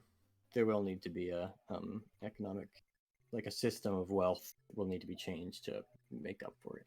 That's the real issue, is the politics attached to it. It's like, yeah. Capitalism is indeed part of this, because trying to just generate as much stuff as possible and as much money as possible has been like decoupled from actually making life better. Yeah, well, capitalism, at least the way we've implemented it, requires poverty. It requires individuals to fill these you know, undesirable job positions. You know, you need to have someone who is so poor that they have to be the guy that cleans the sewers, or else nobody will do it. You know, I think some jobs have moved more favorably, like say garbage men. That's probably generally an unfavorable job, but that legitimately, as far as I may be wrong, but I think it pays fairly well and has good benefits to encourage people to do it. I think that's how it should be. Huh. Is it's like unfavorable jobs should actually pay more instead of being it's like, well, you have to do it because you couldn't afford an education and you need money, so you're stuck doing this. That's kind of how it's set up now. That's kind of how it's set up now. Yeah. Again, even in a society, I believe that even in a society where people like can live without working, like everyone can, you would still be able to find people by to do those jobs by paying them enough to do it. Yes. Yeah, you need to. You need to. I've read. I've seen like some funny like posts about on Reddit. I don't remember what the reference was to, but like people talking about what. So maybe some posted on Twitter, like what would your job be in a commune? Like if we set up a socialist commune, what would you like to do? And everyone was like, oh, I'd be the one to like I would harvest herbs in the morning and then I'd spend the afternoon making art. And not one person was like, yeah, I'll be the guy that does the plumbing. It's like no, you have to encourage people. Somebody has to do that, right? And the ideal is you make it worthwhile to do it, not just like, yeah, you're the one stuck doing it. But like just practically speaking, it's clear that in a utopian society, nobody wants to do that type of thing, and somebody does have to. But the way we've set it up now, where it's like somebody's doing it because they have no choice, that person's going to be miserable. So that's why and we're seeing that with like the trades, like I said, plumbing and carpentry, millwrights, all those guys. That shit pays well because nobody's doing it. That's how it should be. Is like it has to be an incentive to do it. And I think at some point it's going to pay really well because I think it's still even now not enough. There's still a shortage. Even with it paying this well, nobody wants to do it. And I think it'll that is a benefit of the free market is eventually I think that'll get to the right spot and people will start to want to do it, which I think is good. But the whole system is sub ideal, definitely. I would say so. Definitely. Yes, I also started reading The Count of Monte Cristo. Oh, nice. Yes, awesome. I like that book a lot. I'm still in the first volume of it where Dantes has been kept, sent to prison, and he's hanging out with the Italian priest man. Oh yeah, the abbot. Yes. Cool. Okay, I was going to ask if you've gotten to where he's been betrayed, and so you did. Yeah, it's funny to read it now because the story is so famous. There's a tension that runs through the whole first several chapters where all the people are setting up to fuck over this guy. This promising young man, which in the original book was supposed to be the suspense of finding out whether he would get fucked over or not. But now that the story is so well known, it's more this sort of cosmic inevitability where you already know the story well enough to know that is definitely going to happen. It reads more like a tragedy and less like a mystery in that sense. Well, and even then, that's what I liked about the book is, at least I knew going in, he's going to get betrayed and he's going to get his revenge somehow. Yes. But I didn't know any details of it. So it's interesting to, his fate in both senses, but it's all these, machinations of how that comes about. There are some machinations involved with his betrayal, and then, fucking 80% of the book is his plans within plans within plans to fuck over his betrayers, and I found all that very entertaining. So it is written in a very fast-paced way where it's very dialogue heavy and there's not that much extended description or anything like that. I think the first time Napoleon is mentioned, somebody just says le usurpateur. Whereas if it was Jules Verne, he would have gotten into a fucking diatribe about the historical state of the time. His family tree. Told you all about what, the previous wars that had gotten Napoleon stranded on Elba and stuff like that. Yeah. That is what pleasantly surprised me about Count of Monte Cristo is when I understood how long the book was, I was like, it's gonna be such a drag. Yes. And it has so much to it, but it's very, like you said, fast paced. It's long, but there's always something going on. So it may drag at times, but not because it's being too slow. It's just so much shit happening, which I guess was considered to be like the pop writer of his era. He was, yeah. Because this is his style. His Three Musketeers and his Counts of Monte Cristo. Yes. I should read the Three Musketeers. My dad likes that series. I'd like to read it. Perhaps I will after I read Count of Monte Cristo. Yes. In about 2 years. Yeah. It's long. It's not, I mean, I think it's about the length of like Stephen King's It, which is also very long, but it's not like...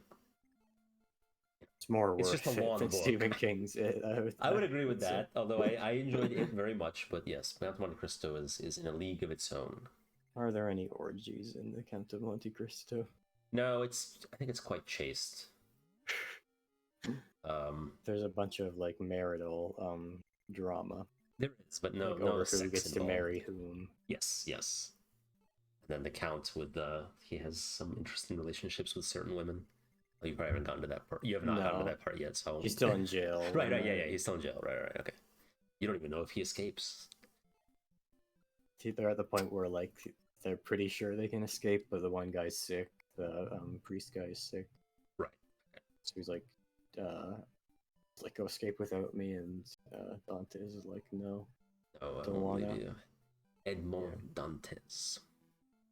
Yeah, he has the accent grave in his name, which is always I'm not really sure how to pronounce it because I'm pretty sure that sound doesn't actually do anything. The audiobook I listened to, it was Edmond Dantes. So, sounds about right. If you say that, at least you will be as wrong as that audiobook reader. Yeah, like that one audiobook reader for the picture of Dorian Gray kept saying NUI instead of ennui. Oh yeah, yeah, that's right. That was just shameful. That is awful. I did get annoyed with Between Two Fires. The main character he's a French knight, and his name is, the audiobook reader kept saying Thomas, but in French it would be Thomas. Thomas, yeah. And even in the end, the land he owned was he was the like Comte de Givras, and somebody commented, "Oh, your name rhymes with the land you own." I was like, not the way this guy's reading it. It doesn't. But I pointed that out to my dad, and my dad mentioned early in the book they said that his name was like specifically pronounced the Spanish way. So then I don't know who's wrong at this point. Everyone, I think. Everyone, I guess. Whatever. Pronouncing things the Spanish way is a form Always of wrongness in and of so itself. It should be Thomas, but it was Thomas the whole time. But, oh well. Thomas de Givras. Anyway, that was a good book too. But okay, good. I'm glad you're reading Count of Monte Cristo. I think you'll end up enjoying it. As everyone, I never heard of anyone not liking that book. It is actually saying they like the movie more. Oh, I've heard that. I've actually not seen the movie, and I'm curious to see it since I know that some people do prefer it. I don't know if I don't think I would agree with that because I did like the book quite a lot, but I would be, the film. I think if it deserves that level of respect, I'd be curious to see it. This person said that after having read an abridged version, and then went on to complain that people called each other trailer tortoise. Yes. So I'm not really sure that I take their opinion. Well, other than that individual, I have heard some people really, really like the movie to the point of preferring it. And I was going to comment, because I kind of agreed with the idea of an abridged version, and the specific scenes that I was okay with being cut out are ones that go against what you said, with the book being kind of fast-paced and dialogue focused, because there are some scenes that just are overly descriptive of things that don't matter at all, and it's not inherently a bad thing, but it does kind of it does like slow down the pace of the book and go against the style that it has, which is specifically why I think I would be okay with the book being abridged in those ways. I don't know exactly. I still sort of feel like if you read an abridged version of a book, you can't really speak as if you have actually read it, sort of. Sure, it's just not the same experience as reading. It isn't. Yeah, and I don't argue with that. It's just like if you have to, if you really are so against reading the whole thing, like depending on what the abridged version cuts out, like I think that's a book that it could be okay. but it might also just cut out things that it shouldn't. I don't know personally, so I I would think with like not Victor prefer Hugo's it. books, it is understandable to skip certain parts. Like if you read The Hunchback of Notre Dame, Mhm. there's like one chapter, one book of the novel that's just a description of Paris as it was at the time the book is set. Right. You can skip that if you have to. Well, But Jules I feel like Verne, you can skip with all of his listing of species. Oh, yes, it adds nothing. Yeah. with an abridged version, you're always subjecting yourself to what the random ass person felt the need to cut Oh, out true, for true. you. So why not just read the real one and like look at what parts to skip for Yeah, yourself? if you're getting bored, like maybe look ahead and see. Yeah. Well, I'll tell you this. If you get to a part where it's describing luxurious furniture for an entire chapter, and if you get bored, I'll tell you it's okay to skip that. Okay, that's Mr. A's official abridged That's my version of official. Count of Monte That's what Cristo. I would cut out of Count of Monte Cristo. Is that chapter? Not. It's not. It's not the worst thing ever, but it didn't. I didn't feel like it added I'll anything. probably So read it just to try and improve my vocabulary sure. of I French don't. types of furniture. Yes, it wasn't so egregious that I regret reading it, but I would not. I would not lament anyone skipping it Impose it either. upon Yeah, exactly, someone. exactly. Yeah, it doesn't last for that long. And also, the idea is to give an impression of a certain person's grand wealth, which I do think it does a good job of by just describing everything that person owns in detail. That would help, I suppose. Yeah, yeah. Yeah, that's back in the day when books would be released like chapter by chapter in a weekly publication, which is kind of interesting. Sherlock Holmes was the same. Yes, many books of that era were, in fact. True, I think Charles Dickens had some. Yeah, there's a lot. I believe so. I was going to comment. What did I read? Great Expectations. That's Charles Dickens, right? Yeah. It is, yes. Yeah, I was forced to read that in like 8th grade and like really didn't enjoy it. But I've tried to read it multiple times and only gotten through half at most. okay, good, because you're a literature snob, so I'm not wrong here in saying that it's just not very interesting. I found Oliver Twist much more fun to read. And it's somewhat a similar story in a lot of ways, right? Oliver Twist. Yes. Okay. Cool. But maybe I should try going back to Great Expectations one last time because it was a little while between last time I tried reading that and when I read Oliver Twist. Also, I did not finish Oliver Twist either. So. Oh, okay. But it was more because I just got distracted by something else or whatever, rather than because I wasn't enjoying it, because I was enjoying it. Yeah, I was going to say we were later forced to read Tale of Two Cities, which most of my class legitimately enjoyed. So yeah, I have a pretty fancy volume of that, but I've never read it. Oh, yeah, that's I will vouch for that story. I really like that book, so I think you'd like it as well. Read that next. No, I'm just kidding. Read it whatever, but I think it's cool. I think you're picking up a French translation of the Bible, and we're going for that. Oh, okay. It's kind of killing two birds with one stone. I'll finally read the Bible, and I'll do some French. Yeah. Cool. I'd recommend against reading it like cover to cover, but you know what? To each their own. I'll probably skip like Leviticus, and Numbers. Yeah. I can if you want. I mean, you can do whatever you want, but I can ask my dad what he thinks about what's most interesting to read. He has a PhD, so he's definitely read the Bible. I have no objection to that, but I will take it as a suggestion. No, than a hard rule. I would not suggest it to you as a hard rule. Definitely. I recall when I was a kid, I was like, "What should I read?" And he told me like, "Yeah, well, you can skip this and this if you want, but like read." He said like read Deuteronomy. It's it's surprisingly interesting. A lot of people don't think it would be, but it has some like good stuff in there. So I was like, okay, so that's all I meant is he had some decent takes. I think most people recommend like start with the Gospels and then read whatever you want. I don't know. But... That's what the lady told me. Yeah. Okay, that is a very very Christian perspective. Certainly is, yes. Rather Christian indeed to suggest that.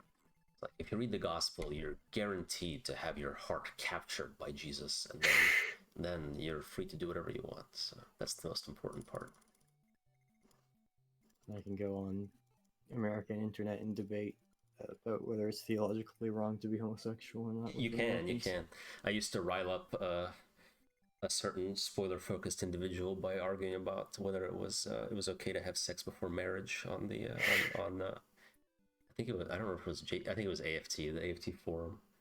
We got some, because he was a hyper Catholic at that point. Was indeed, yes. So it was a fun time. Now his religion is anti-spoiler. Religion is anti-spoiler. And Cthulhu would chime in talking about how stupid religion is in general, and it was just a good controversial time for everyone. He was a funny man. He was. He would get we should worked bring him up. back. Dude, watching him and Null going at it back in the day about religion. It's really funny considering how Null feels now, but back in the day, him and Cthulhu would get into these like big fights over like Christianity. Maybe that's what I'll do. I'll try to make people go back, make the server a thing again, the Discord or the fucking forum a thing again. Ooh. So I can have my own special version of AFT with just Cthulhu and me and like 3 or 4 other people. But the problem is the spoiler round's already there, so we'll still have to do spoilers. I guess it doesn't work. I don't know who's the admin for the forum. Hyper, I think. Oh yeah, that's right. Or maybe it's Mekko. That's an old tradition from JCU. I think Hyper like became leader and like did nothing, and everyone was like, "Yeah, this is perfect." So like he's just been the leader since then. Yeah. I think it was UZ, really. Yeah, UZ for a while too. I don't remember, but or leader. I resent it. Whatever. No, but you weren't around for the JCU. You would have easily been an officer, because like all the regulars were officers. You could have like 12 or something max, and it's like that was enough to get all the regulars in there. Yes. Whatever, it doesn't matter. Anyway, yeah, no, I totally I'd come in and post in the forum. If people were I'll go anywhere people are posting. Even the Discord's a little, it's been dead, and it gets more and more dead with everyone who leaves. Yeah. Which I is don't fine. have to follow stupid people's bullshit rules. It's not really like any interest. The most interesting discussion we have is just like me and you here. I think so. Yeah. Like if Mekko comes in, it's like even better. Yeah. Really missed out on anything by not going there, is because I can just talk with you on this anyway. So for this chapter, we're facing Gharnef, who's like the evil old man from the cover. Right. And he pulls a little trick on where he like makes clones of himself, and you have to sort of guess which one is the real one. Oh, okay. But in this version of the game, I've noticed that we can actually just like check their inventories, and the real one has the magic spell that like is his unique tome, and nobody else, none of the fake ones have it. So that's cool. That undermines it a bit. Yeah, but I think it's a cool, like, maybe it's not intentional, but that is a neat way to allow the player to kind of puzzle their way out of this conundrum. It would be sort of annoying to just have to check them over and over again. I think there might actually be a way to sort of cheese it in the DS version as well, but it's not that. They covered up this oversight in the DS one. Okay. But for the real version of him, you need to kill him with a special tome. You need to kill him with the Starlight tome, which Boa, who we recruited, is like my best user for. And I gave him a speed wing, and now he has 20 speed, so he will definitely double Gharnef with it, which is kind of the only thing that matters in a magic duel in this game, because magic power isn't a stat. So we're gonna have Marth go in and like soften it up. Yeah, every other Fire Emblem game has magic as a stat, but not this one. We're gonna have Marth soften up like the field of enemies there if we can, and then maybe Chainy as well. Yeah, transformed into. Let's drop some artillery on them, and then we will send in Boa to have a magical duel. Cool. Yeah, that actually reminded me of a well, a mechanic one of the bosses has in Ace Combat 7, where they will make duplicates of themselves and you don't know which one's the real one. But I've only ever done that mission with like missiles that like lock onto like 6 targets at once, and so it's just like been completely pointless. Yeah, but it sounds like it would be a good counter to something. yeah, I didn't like that. it was like unintentionally countered that guy's ability. It's like, okay, cool. Oh well. Now you can actually like flee this map without killing Gharnef, Oh, okay. but then you won't get Falchion. So I think you'd be pretty boned in the final map on this game without Falchion. Like you need Falchion to kill the final boss, or is it just like really help? I think it might be possible to kill him without it, but it'd be a gigantic pain in the Okay, ass. sure. Whereas in the DS version, you can just use Tiki in the method I described earlier, Of course. where she dies and then gets revived and then finishes him off. Sounds like the DS version did fix quite a few I like the grievances. DS version, yeah. Yeah. I mean, that's not as common in remakes. I think Yakuza Kiwami fixed a lot of issues that the original had too. Classic. I mean, that's how it's it's a good remake. Although sometimes like the original game is so perfect that the remake should change nothing. Like StarCraft Remastered, like people praise the fact that it does not change the gameplay at all, which is exactly what they wanted. Nintendo's attitude towards remakes seems to be very much a warts and all style approach, as I think I discussed before with Link's Awakening, where there was like you could only have 2 items because that was how many face buttons the Game Boy had, and they kept that even though the buttons, like there's more buttons on the Switch, and they could have changed it, right, and given you more, which would have been just quality of life improvement. And I think the Fire Emblem 2 remake, the Fire Emblem 1 remake does change something substantially. The Fire Emblem 2 remake has a lot of stuff that, like, I feel like they would have changed if it were not for the fact that they wanted to preserve the authenticity of the original version of the game.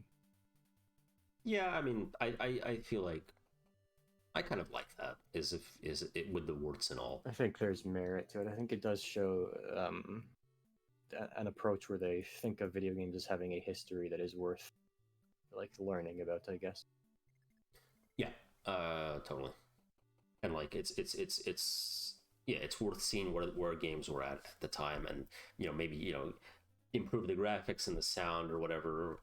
I mean, I appreciate that. Like, I like if I can play a remake that keeps the same gameplay but has like improved graphics. Well, a remaster, I guess, is what that would be.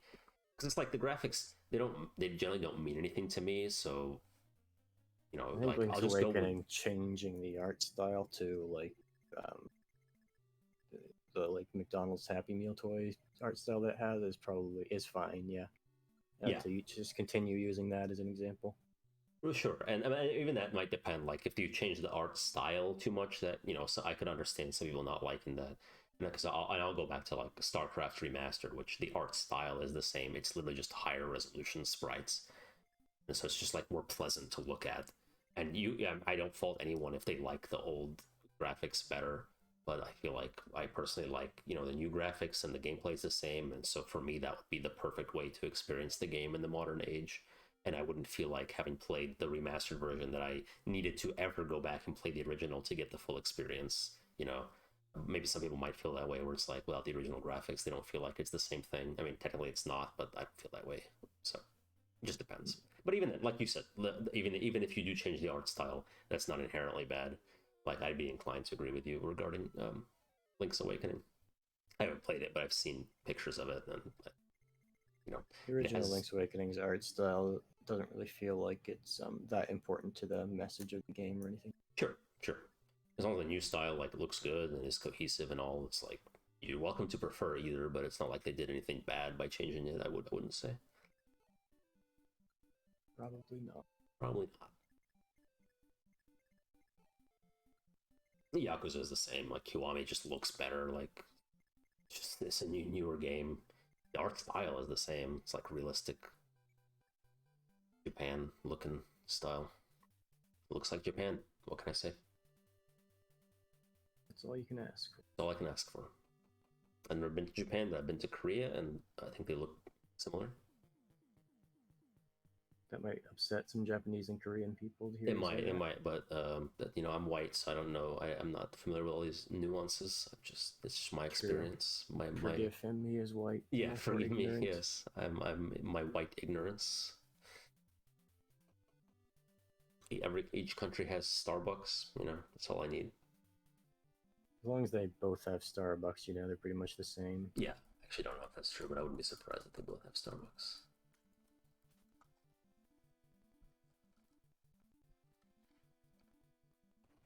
Yep, they have it in Japan. Yep, they have it in Korea. Yep. Every country has Starbucks, so they're the same country. Are there any countries left that don't have Starbucks? I'm sure there are a few countries that don't have Starbucks. I mean, like, Probably like Somalia. right? Yeah, like literally the most dangerous country in the world. But not too dangerous for Starbucks. Yeah, Waffle House would be a good chain to have everywhere. They're known for never closing, but they're kind of just like a southern U.S. Thing. There's like a specific rule for what category of hurricane has to be going through for a Waffle House to close. Like they won't even close yes, for lower level hurricanes. I think I remember hearing of that. I have said that before. No Starbucks in Italy because they are way too snobby about their coffee. Understandable. Yeah, fair enough. No Starbucks in Australia. Why's that? Just they also have an advanced local coffee culture. Starbucks's expansion strategy was not good, and I just on this website, like I don't know who's answering these questions, but and lack of effort to adapt. I don't know what that means, but yeah. Okay. And then in South Africa, it looks like they exist, but it's way too expensive. Well, I don't know. Okay, and it looks like they're not doing well in Japan, but they do exist there, and that's all I was asking for. That's all we need to establish that it is in fact the same country as Korea. Let me check Quora. This is very that's much more reliable. There's some very impassioned people on Quora, which really helps the credibility, I'd say. Oh yeah, we have Susan. Discerning places like Australia don't have it. Starbucks was so bad they couldn't give the swill away. Wow. And Austrians walked out and never returned. We like real coffee. Okay, so she's Austrian. She's Austrian. Do you think Austrians and Australians have like solidarity because their names sound similar and people get them confused for one another? I wouldn't doubt it, at least in Susan's mind. Our baristas have won best in the world 5 times. Gloria Jeans has failed for similar reasons. No one makes better coffee than we do. No one. Starbucks is a waste of real estate and a waste of time and space. Like Amazon arriving here with American rubbish no one in their right mind would buy. Another one down the gurgler. 19 upvotes. I do kind of like seeing European countries just like resist American encroachment. Yeah, sure. I think it's fun, especially when they're so impassioned. I watched a French video about the history of Disneyland Paris, where there was it succeeded sort of in the end, but there was like significant pushback from the French populace because they didn't really want America coming overseas with their shitty fucking cartoons. Sure.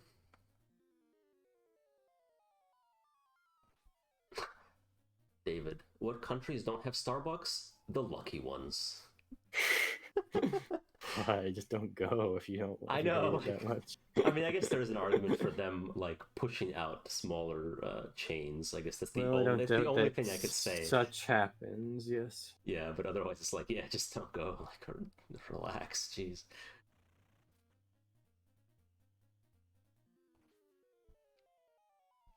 Well, that was funny. That was fun. Thank you, Starbucks. I'm not a big fan of Starbucks just because I drink my coffee black. I've never really gone. It's fine. It's good if you feel like sugary, like fucking like lattes or whatever. It's fine, but they want consistency across chains, and the way they achieve that is just by over roasting their beans, so it's all just like equally burnt. So if you're a black coffee connoisseur, like I sometimes pretend to be, pretty low down in quality level. I see. That's it though. I am not a black coffee connoisseur. No, I try to be. I recently bought some local decaf to try out from Mexico and Honduras. I heard Colombia is really proud of their tea, or their coffee rather. Of the there's like a couple of local coffee wow. chains that I tried out some of their stuff, and I think specifically the Colombian beans were probably my favorite, and then there was some good African ones too. But yeah, I mean it's mostly like Latin America and Africa are the main bean suppliers. Coffee places. Yeah. Like I got 2 bags from Mexico now, and then I I have worked another with one a on the way. Colombian guy once, and he like brought his Colombian coffee to the workplace so that he could put it on the coffee machine instead of the coffee we had there already. He was like, "Oh, this is Colombian coffee." That's like my parents. They bring their own bag of like, they buy it from like one guy in New Mexico, and they've done that for like 20 years. And they always like, if they visit us here, they'll bring their own bag of New Mexico coffee. I don't know where he gets beans. Could be Colombia. It could be Colombia's just consistently that good. I don't know. Don't really care about their coffee. The one that's really like, they really love their coffee. Yeah, they really feel good about their coffee quality. Their national coffee quality. Yeah. Oh.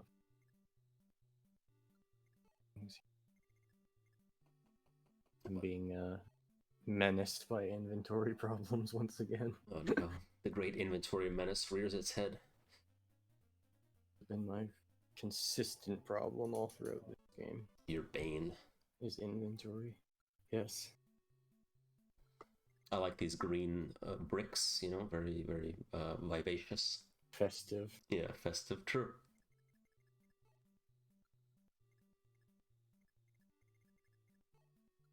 Let's count this guy's movement once more.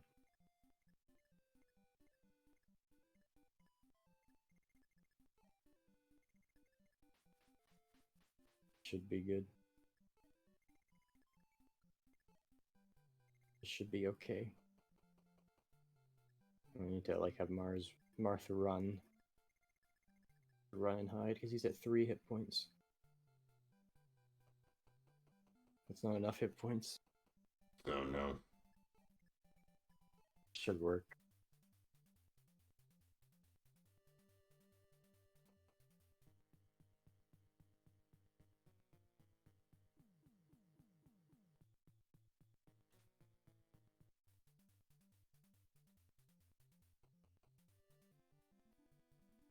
Yeah, I think we got through okay. This guy only has fire. Yeah. What a loser. Very stressed for a second. I was anxious. Yeah. Yeah, I didn't have any caffeinated coffee today, otherwise I might have had a panic attack. I was anxious about Marth's HP level. And I'm a little anxious that Chainy will transform back into his regular self, but he didn't. Okay. That's the one problem with him. He can turn into whoever your most OP guy is, but sometimes he'll just like turn back in the middle of a crowd of enemies. He'll get tired of being OP at the worst times.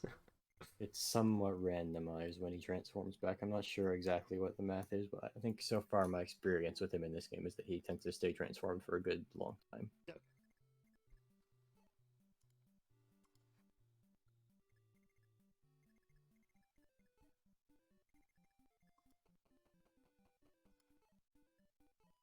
I can finally warp Boa over to have his magical duel with Gharnef.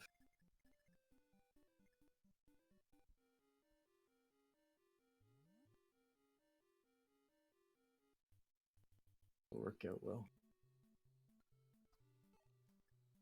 I don't know, combat in this game is like so quick. It feels like everybody gets like 1 or 2 shotted. Yeah, especially the way I play it. Speaking of which, I just got a critical. Speaking of. Nice. Yeah, the fantasy in basically every Fire Emblem game, and I guess that guy just broke the 4th wall to tell us to be waiting for us on the SNES, so thank you, Gharnef.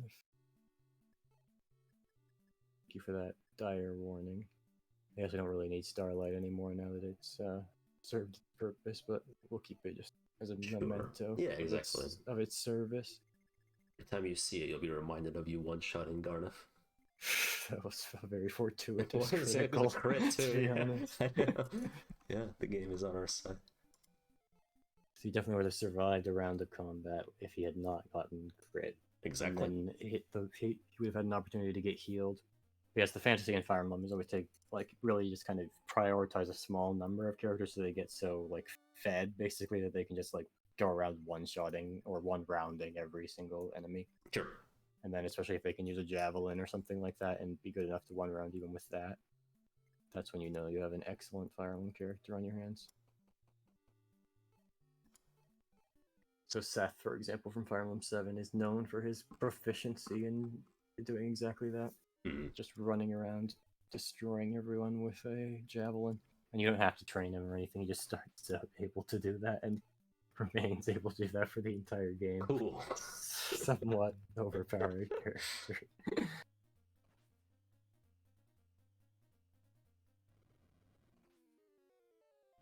Wow. She has max speed, but she still gets doubled just because the silver lance is so heavy. This guy can't really do very much dangerous, though, because he only has fire. Unless he gets a critical hit. Oh yeah, well, you got one, maybe he will too. There's no way to mitigate the enemy's crit chance in this game. It's only just whatever it is, you know? Right. That's fine. You don't want to get too complicated with the... Well, in subsequent Fire Emblem games, it can be mitigated by your luck stat, which is, I think, preferable to this. But that's okay. We don't hold it against this game too much, just a little bit. This is the third last map. Oh, okay. Wow, getting to the end. The penultimate map will be coming, and then and then the last one. That's how that works. You forgot how to count. That sounds right to me. So I've also been reading Madame Bovary, as I briefly mentioned, which is a psychologically focused book, I guess. Right. We talked about how it was the sad sack life of Charles Bovary, but we kind of switched perspectives once he gets married to his wife, Emma Bovary, who is presumably the titular Madame Bovary, although her mother-in-law also remains somewhat relevant in the book. Mm-hmm. I'm not quite sure. And I'm being reminded a little bit of Anna Karenina by the book because it is about sort of very passionate woman who's married to a sort of dull man who just is satisfied with his normal life, I guess. And then the thing she does to get out, but she hasn't done Anna Karenina did and start an affair and abandon her husband and child or any of that stuff yet. She's kind of just kind about doing that and treat her child kind of horribly.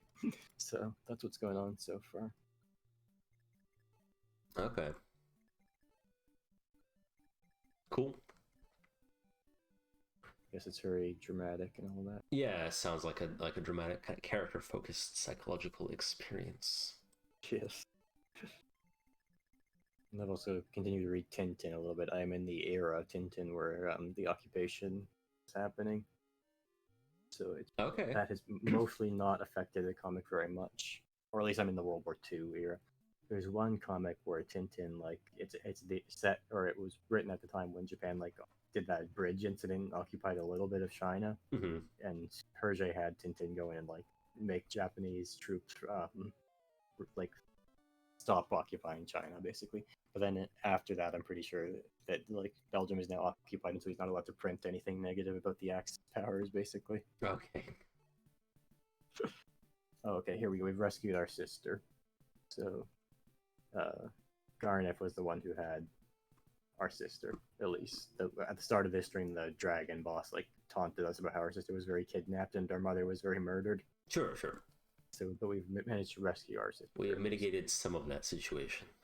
Yes, and she is a princess, and you have to have royal blood to be able to use the reviving staff of the game, which we will be able to find in the next chapter. Mm-hmm. So, I think she's the only person who can use it. So that's her special niche in the game. We'll be able to resurrect one of the characters we sadly lost along the way, which I think is actually just Jagan and Merrick. Oh, and Navarre. Okay. I don't remember losing Jagan in the first stream. Yeah, I miss him. Me too. I miss what could have been. Maybe we'll revive him, Sure. even though he's already old. I think technically it would be more ethical to revive Merrick because he is young and Jagan is old. So he has more life left in him to get from the staff, you know? True, but Jagan has more life that he's lived, so his life is richer.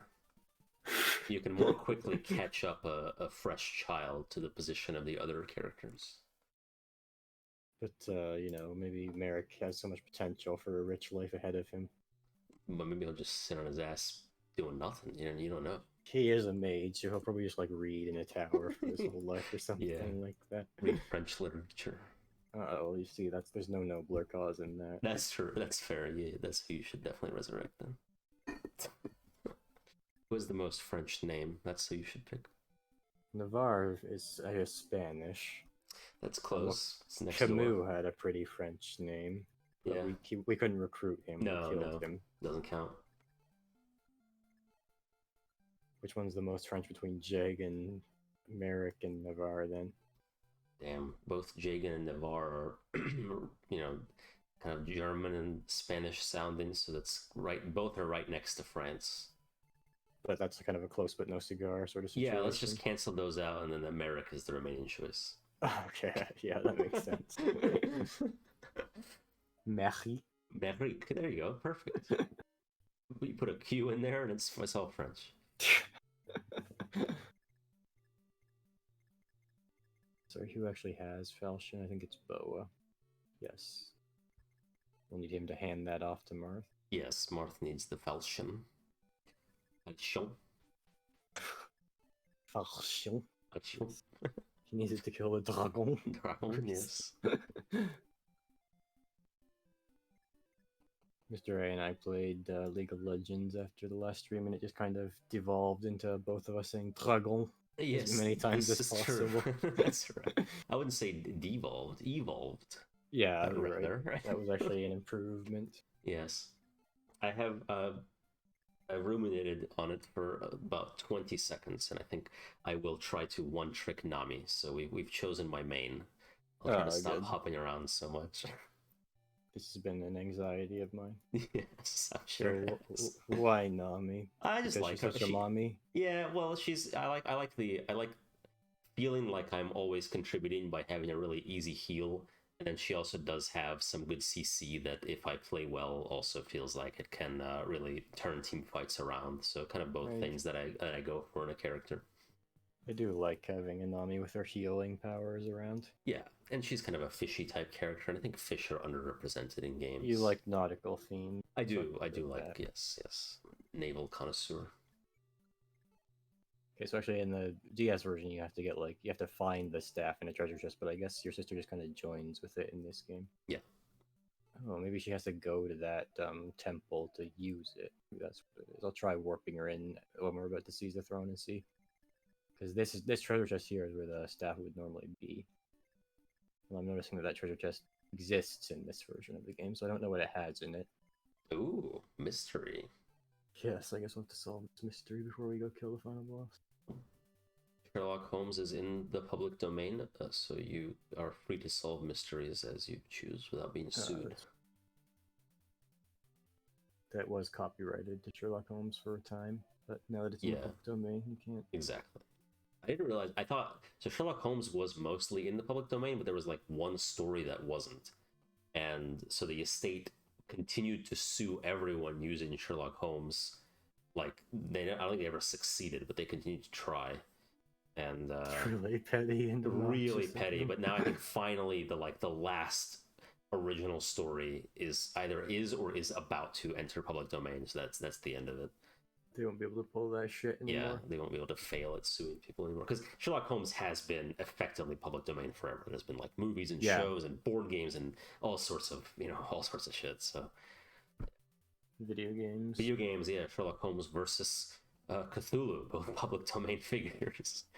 Is the best Sherlock Holmes game. Lovecraft was very anti suing, or at least for his books, because he just like let other people use it and didn't give a fuck. Yeah, well, and he used other people's stuff, or he was influenced heavily by, like Robert Chambers and that kind of things. His stuff going into public domain actually got like accelerated just because he wanted it to go there faster. That's good. Even like I know Disney's been like stretching out. They've been constantly changing the law. Issue, yeah. But I think they've finally been denied. So like we are fairly close to like Mickey Mouse. Oh no, Steamboat Willie. I think Steamboat Willie has entered public domain, but just that cartoon. So like I don't know, but it's getting to the point where it's still a pretty momentous. It is. Yeah, I might be wrong. It might be like entering, but either way, it is or will be somewhat momentous. I'm curious to see. Not really. I don't actually care, but I don't know. I feel like it's nice to see Disney. It's certainly not healthy what Disney does. Yeah, exactly. Public domain. Exactly. Yeah. Fuck Disney. They ruined Star Wars. True. Their version of Star Wars is fairly lame. It's the worst version.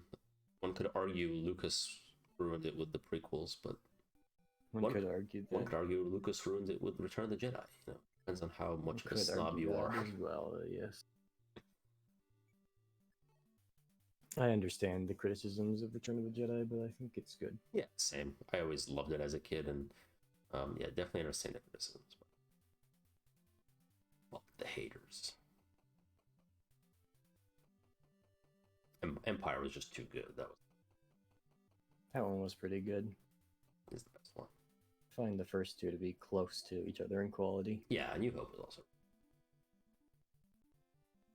Or should I say Star Wars, as it was originally called. Indeed. I had a lot of. I think Return of the Jedi has parts that are equally as good as the best parts of the other two, but it also has parts that kind of make me want to shoot myself in the face. Yeah, I don't have to look at them anymore. Luke and the Emperor, great. Everything else, fuck off. Basically, yes. Anything on Endor, no. Like the space battle was fine, but whatever. Yeah. Yep. Anything involving Ewoks. No Ewoks. No. I guess the Jabba's Palace is a little bit mixed. It's not too bad until you get the most recent remastered version where like he has that CGI band or whatever. That shit is obscene. So fucking bad. Yes, it is an obscenity. That's true, but that part alone is I quite like it in general, but it just feels so disconnected from the entire rest of the movie. It just feels like a separate movie, and it goes on for like long enough to have probably been a separate movie if it was just maybe padded out a little bit more, yeah, definitely a flawed feature, but that's okay. How do you feel about Leia's slave costume? Hell yeah. I don't know. I mean, when I was a kid, I was like, "Oh yeah, she looks cold." I never really cared about it. My dad talking to his friend. His friend was like going on about how much he liked. I was like, "Oh yeah, Carrie Fisher was like so hot in the like slave costume." My dad was just like, "I never found her very attractive." Just didn't really care about her that much. It is definitely an erotic type of situation. It is, no, totally. That is definitely 100% the intent. But she was an attractive woman, but never really got me that worked up. To seeing Han Solo in the same general costume. Sure, that's the only flaw of the new trilogy is he never got to wear the slave Han outfit before he died. True. Maybe you have to stand on that throne to do the staff. Yes. That would make sense. Coming out with a new Indiana Jones movie, I can't believe they're still... I mean, I guess I say I can't believe. I definitely believe they're still trying to milk that franchise, but... Yeah, you better believe it. I mean, like Harrison Ford, I mean, his stipulation for continuing to play Han Solo is that he would be allowed to continue being Indiana Jones. So at least he's like, or he was somewhat passionate about it. I don't know if he still is, but... It looks like we're just going to let all three of the people who have died stay in their graves. We're not going to resurrect That's the most ethical choice. Yeah, this is just how I played Cult of the Lamb, where I had burial traditions instead of constantly resurrecting my people. Oh, yeah. Okay, now, this next map is kind of whack, actually. I probably should have given Martha Warp Staff. Okay. And the reason for that is because the deployment system in this game is stupid as fuck, and you can't choose who goes where basically. Oh, So I just kind of have to hope someone that has warp is like in the same area as Marth, I guess. Maybe you can manipulate this. I'll see if there's. We'll do some experimentation if necessary. sure. Now a guy will join, Goto, who we talked to before, and he Oh. like explained us how to make the Starlight Staff and fuck over Yeah. Gharnef. He's from He KOTOR joins. 2. Yes, famous KOTOR guy. He joins, but if we don't have a warp staff to use with him, then it's no good. He'll just kind of sit there having high stats. And okay, this is another archetype of Fire Emblem actually that I suppose should be mentioned. Okay.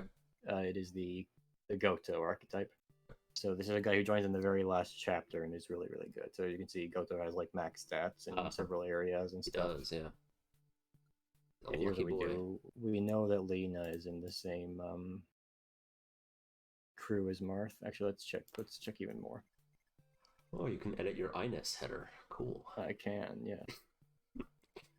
That's a feature I've used many a time. I wish I could do that. These two are here with Harden. Minerva. Can't give this stuff. Okay, I want to warp Marth in, and then I want to warp someone else to kill the guy in front of Midiath. Which would be, ideally, that would be Able. Mm-hmm. But it doesn't look like that's going to be possible, because the deployment just deployed them in such a way that will not be possible. Fucked over. Actually, did I forget to put in it? Where's he done? Oh, he's over here. I love that you just have to like, where the fuck is my team? Yeah, again, in later Fire Emblem games, with the preparations map, there's like a part of that where you are like you choose who goes where out of the available slots.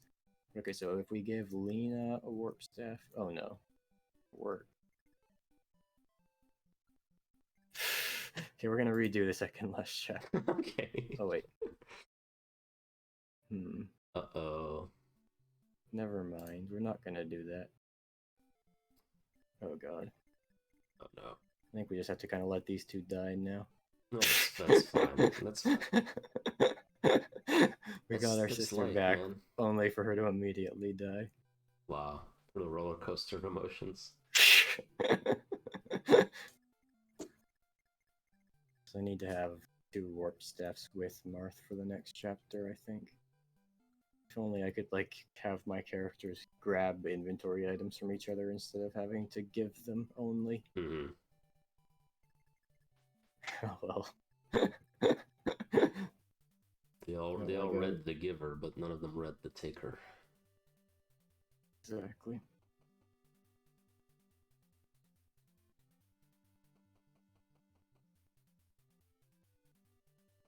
I just saw my recommended channels on Twitch, and there's 6 of them, and 1, 2, 3, 4 are Dead by Daylight streams. That makes sense. I think it only shows me League of Legends. Yeah. It's like, yeah, I guess that is the only thing I've ever really watched on Twitch. Okay, actually, at least dodge that. Maybe she'll get to live. I'm not sure. Where, yeah? This guy has a thunder sword. I think he'll kill her. I think he'll double and kill with it. Oh no, she barely hung up. Hell yeah. Wow. This really has been a roller coaster of emotions. I know, this is intense. Wow, I'm I don't on the think edge of Julian my is seat. Gonna make it though. Maybe he'll dodge too. Oh, no, he just survives. Let's see who goes twice. Okay, no, never mind. Both my characters lived. I thought they were both gonna die. Wow. I mean, anybody who missed this live, I mean, you're just gonna regret the rest of your life. I know for sure. It's gonna be an elite TNP moment. Yeah, this is gonna A be legendary codified TNP in our moment. yeah. That part where those 2 random Fire Emblem characters almost died but actually didn't. The great psychic Exdeath who got a 14 on his Yahtzee game score made a prediction that turned out false. Who would have thought? 13 and a half, yes. Yeah. I run it up. 0.5 rounds up. It's the number one rule of math.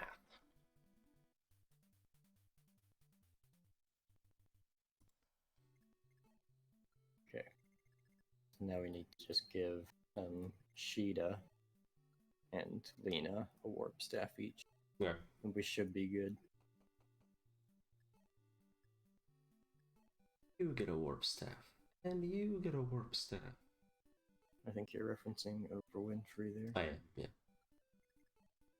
Good catch. Thank you. I'm known for my catches. Yeah. Some people call me the catcher in the rye for that reason. Oh, wow. For your love of rye and catching. Yes. The Like- proficiency with which I catch. Yes. I do like rye bread and rye whiskey, so I'm quite a rye fan, I would say. And I guess now we can resurrect someone after all, if it works the way I think it does. And if not, maybe then not. oh well. Doesn't seem like it. It seems like this thing I thought you had to stand on is like an impassable piece of terrain. Oh no. Maybe you have to be on the square in front of it, like this one, but Try we can't that. get there. Shit. Can't get there because the enemies are in the way. Stupid enemy is always ruining people's fun. That will be left as a mystery of this Fire Emblem game, I suppose. Yep. A holy mystery. There you could goes say. the holy mystery. Fiery mystery, you could say. Yes.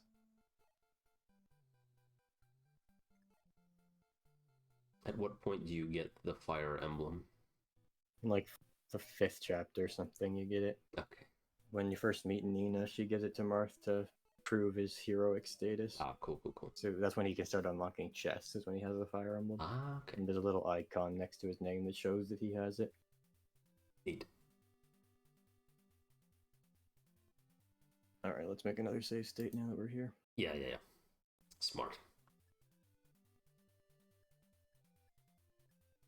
So I definitely had a great time abusing save states in my Metroidvania, or Metroid, Super Metroid playthroughs. That's understandable. Apparently Marth's last name is Lowell, Oh, in case you're curious. I wasn't, but I just never thought about it.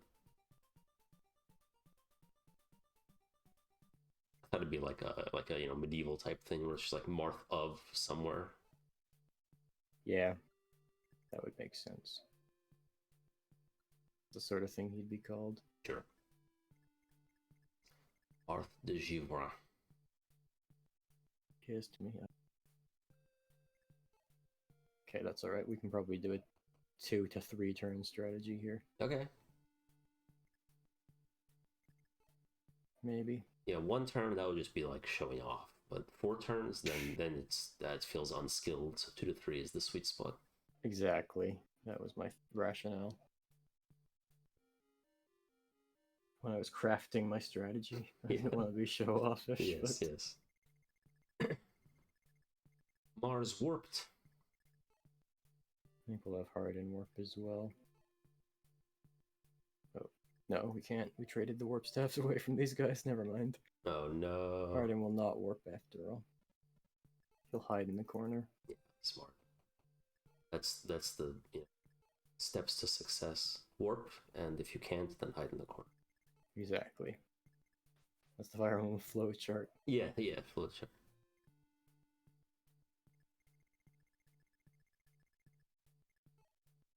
Use the angle robe. I probably should have just like not deployed the vast majority of my characters on this map, to be honest. Yeah. There's not very much point in them. It's okay, it's lore friendly. They probably all deployed IRL here, so. True. I imagine they would. This. At least Abel will be able to warp. He won't have to hide in the corner. Mm-hmm. I don't know how much help he'll really be. That'll be for next turn, though, that we find that out.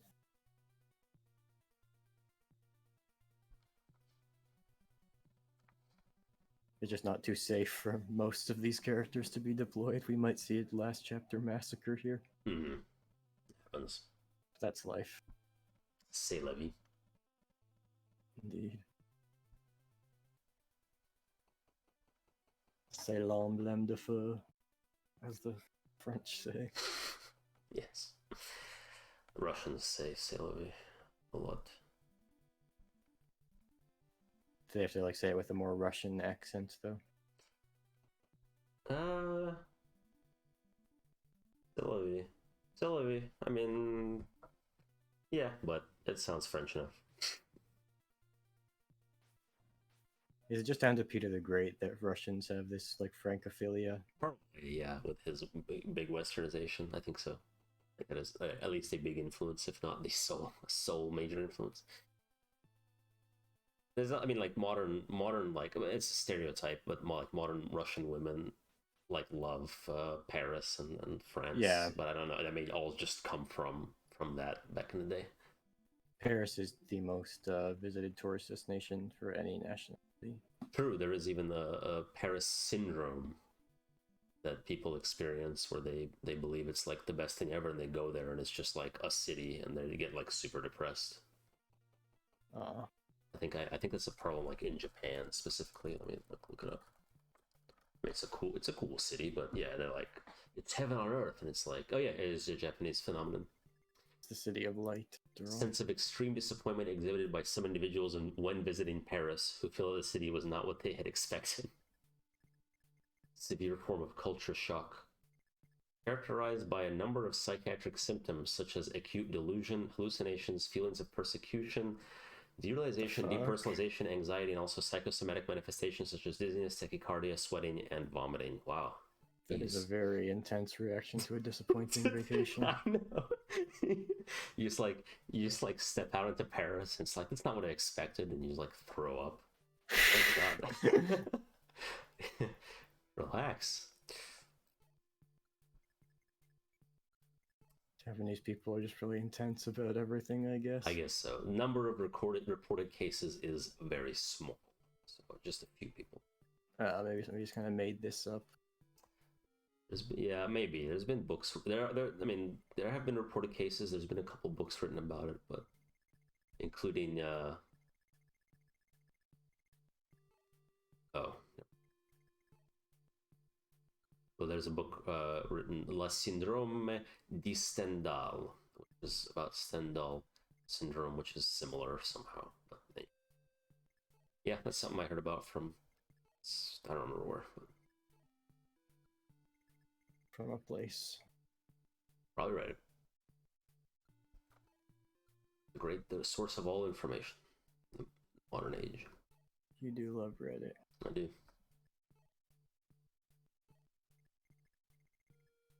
Your love for Reddit is a very well documented fact. I'm going to reset this. It's not going right. Alright.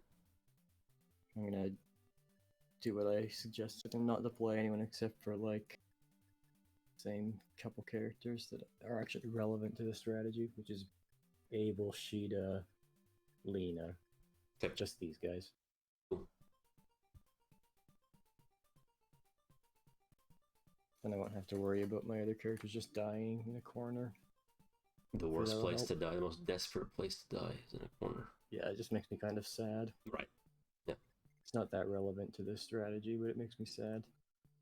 Well, games are supposed to make you happy. That's relevant to any game strategy. Isn't that contrary to the point of Yahtzee's extra punctuation on whether or not games need to be fun? Well, the fun comes from it making you sad, which in the end makes you happy. So it's all very roundabout. True, that's the great circle of happiness. I think like sad games fit into Yahtzee's like catharsis category, where you feel a sense of catharsis from purging these emotions from yourself. That is basically the definition of yes, exactly. Yeah, exactly. Like when I watched you play Omori, I thought, wow, I'm glad I'm not that guy, and I felt a lot better. That is the intended reaction to Omori. Yes.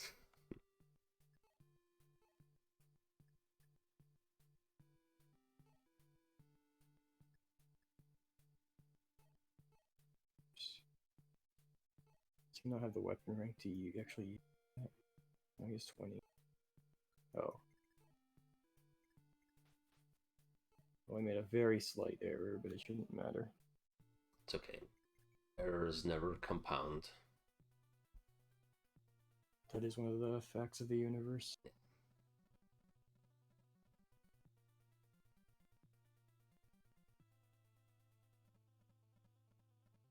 What else has been going on? I don't know, not much. Well, I'll let you know after I take another quick break. All right.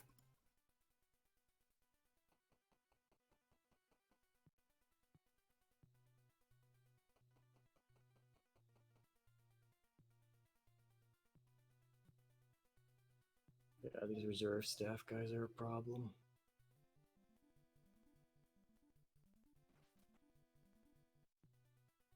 But, I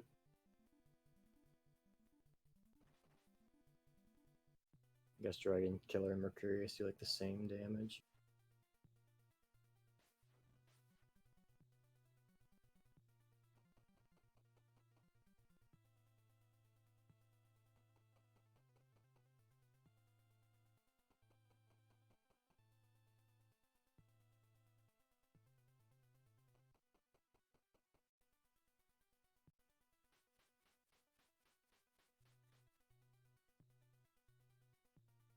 This is where the turbo feature would be good. I actually don't know what the key for it is. Okay, this guy. I want to warp an Able to help Marth out. I don't think we can have him actually kill this dragon. I don't think he does enough damage. If he had a Dragon Slayer, he would be able to, but I don't have one on him. So Marth will do it.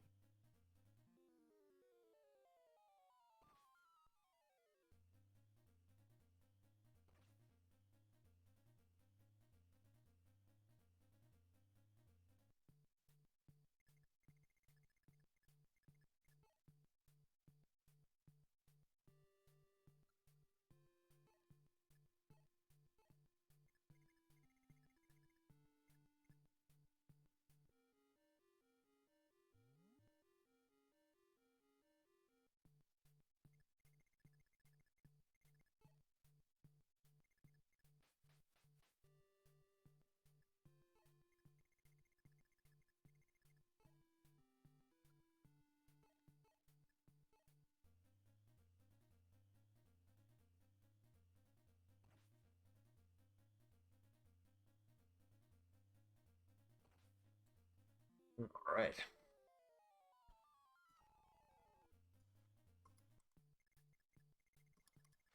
Okay, I'm back. How's it going? We're progressing here. Looks like a gray screen. Doesn't. Yes. It shouldn't be a gray screen. Uh-oh. You're probably all tabbed out or something. Oh yeah. This is on you to fix. I fixed it. That was weird. I don't know. I didn't do anything. Okay. Well, all that was missed was like the enemies walking towards our characters for a bit.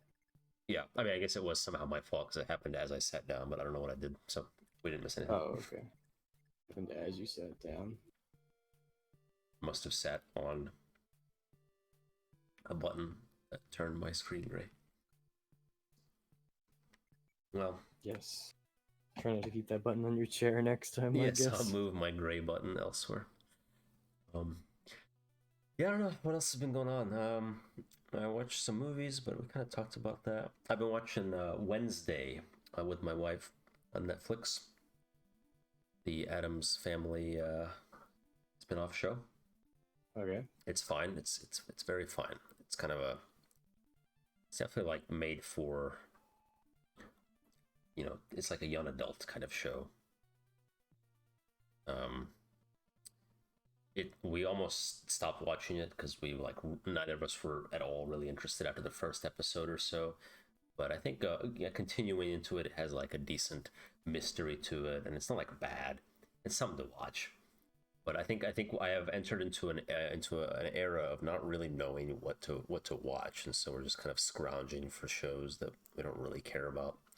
Yeah, I'm excited to watch Andor, like we talked about earlier. I do think that'll be good, but otherwise, maybe we'll just rewatch True Detective again. That's really all I want to do with my life. So we'll see.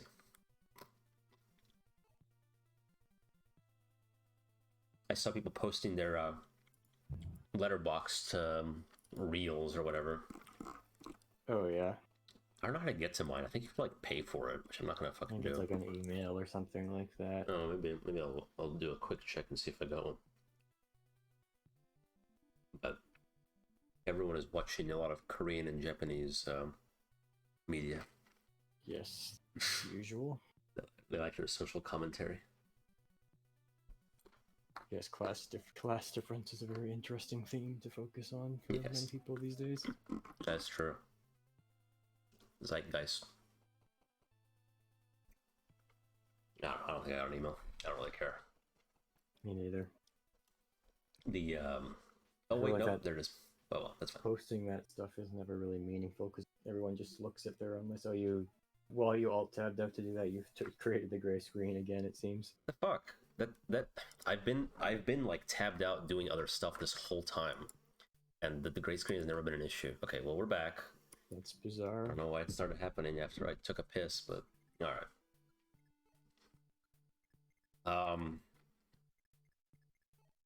Yeah, I know that sort of thing is like, even the Steam one, it's like, Doesn't this really isn't lead to interesting. meaningful discussion. Really, people just kind of all. post it and then Mm-hmm.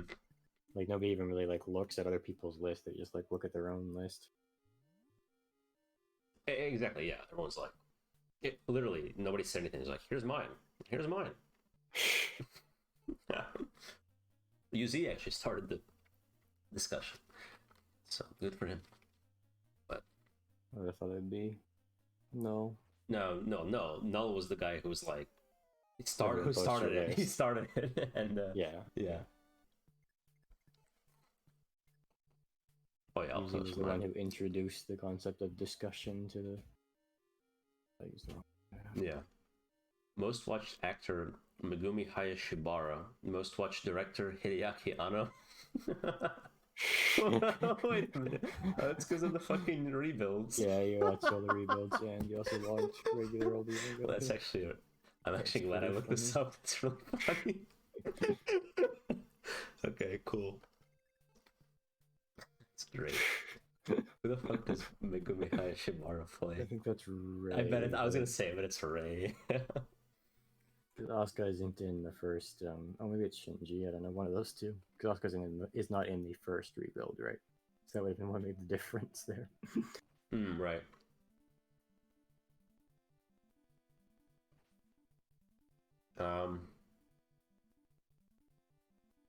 No, she's Ray. Yeah, she's Ray.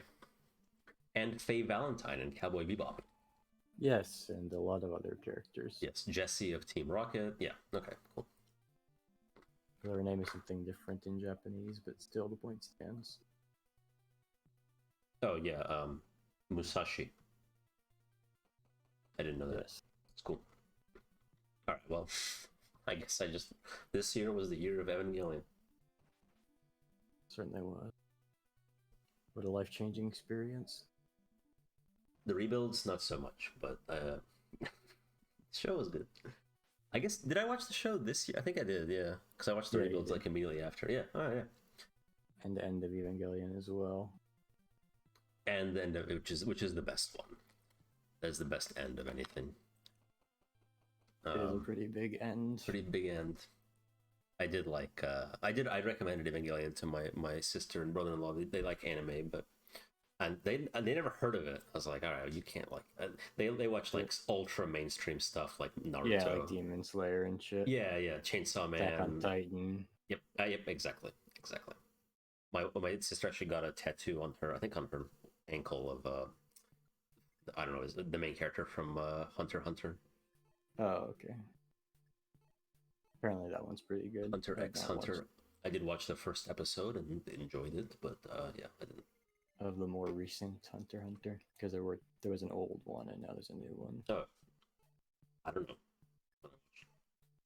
Probably the new one. I watched the like well-known ones. I'm not sure which one it is.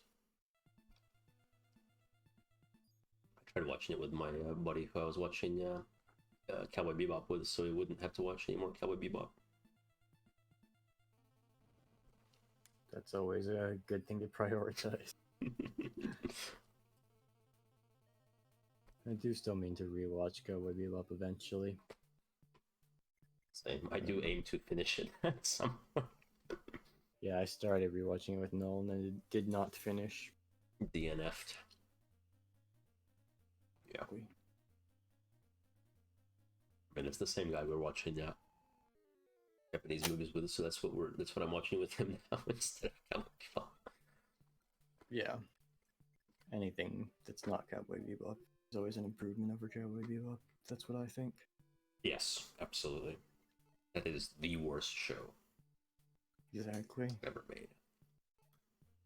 Oh, what I rate? It was scientifically determined to be the worst. Yeah. I do think it falls into the mid area of like not. I don't like it enough to actually for it to be interesting that way, and I also don't dislike it enough for it to be interesting that way. Yeah, exactly. That's fair.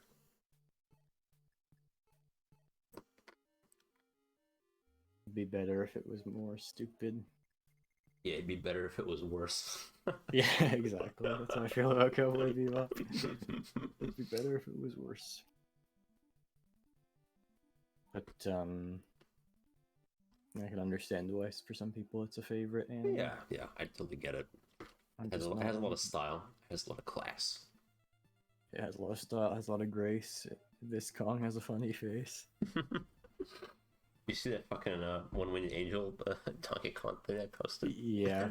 Classic. After that, I went back and watched the Siva Gunna One-Winged Angel where you remixed it with Gangnam Style. Ooh, that sounds good too. Yeah, it's good. Gotta get into these One-Winged Angel remixes. I'm missing It's out. a good cursed One-Winged Angel version. Then I rewatched his Donkey Kong rap where he remixes the lyrics to be complaining about weebs. That's funny. Donkey Kong rap is just a phenomenal. It's already piece a of masterpiece. music. Yeah, exactly. On its own, yeah. We won. We killed the final boss. So the reason Yay. you Falchion is because it is effective against him. So it's like the only thing that does damage to his level of defense. That was pretty quick. Nice. Yeah, it was relatively quick. And, okay, here's the scene where we have our girlfriend still alive and have a romance scene. But not the best romance scene, because this ain't Prince of Persia. No, it doesn't fulfill the criteria. Not erotic. It's not really a crucial part of the plot, which is one of the criteria. It just kind of comes up at the end. Very few games. I mean, yeah, I guess we already talked about it, but it's just very few games really have the romance as a respectable part of the plot. Indeed, yes. Final Fantasy 8 and 9 both do, but it's debatable about how good the... Oh, and 10 as well, actually. Mm-hmm. It's debatable about how good the actual writing is. I personally like the 9 one pretty well. Because you have this lovely text scroll discussing what happened. Basically, it says, March saved the day and peace is returning to the world. Let's go! Because the next battle has already started. Well, peace has not returned to the world. I guess not. Mars and his retainers have just won. Okay, now we get the cast roll. So traditionally, if in Fire Emblem they show stats where you find out like how many battles each character fought and how many enemies they killed, but I guess for this game they don't have that. And it has like a ending for them too, like an ending scroll where it says like, oh, this guy retired to become a farmer and lived out his days in peace or whatever, for each one. And then if they die, it just says they died in chapter 12 or whatever. So it's depressing, but for this game, probably not enough cartridge space. Yeah, exactly. That was the classic problem. So it just lists them all. All right. Well, I guess. How did you feel about the original Fire Emblem then? I think it's fine for what it is. Very very early precursor to kind of tactical, combat games, specifically Japanese ones, which tend to be a little different for their, I guess, less reliance on RNG compared to some Western ones like less D&D like. Less D&D like, yes. yeah. I mean, even OG, even the original XCOM was very harsh with its RNG. It feels very similar to kind of my opinion on Dragon Quest, with the story is there. It's not especially emotional or at all, really, or touching or anything. No. It's just there's a story. It gives this kind of general heroic sense of adventure that I think is done well enough with the resources they had at the time, and looks fun enough for the time. But something that is more notable for having been a base and something to be iterated on in the future. And but it is always cool to go back to the roots of any series and see kind of where things started and you know what made them popular. And of course, this game has enough kind of unique kind of, at least to me, the way you played, at least, kind of fast paced combat. And, I definitely think this game's gameplay holds up a lot better than Dragon Quest One, where it does actually engage the brain and is like there's strategy to it, and it's more fun to optimize your use of resources and stuff to win as quickly as possible and all that, rather than just kind of grinding a lot like you did in Dragon Quest. yeah. So, for me, as a veteran of the series, I did find this one interesting to play around with in terms of like, and to see how the unique mechanics of it, like the 20 cap stats and the really powerful power up items and stuff, would impact the game. Like I thought Sheeta would be a lot better, and then I just didn't realize that you can't promote her until like the very end of the game, Oh yeah. very end, and that's really holds her back.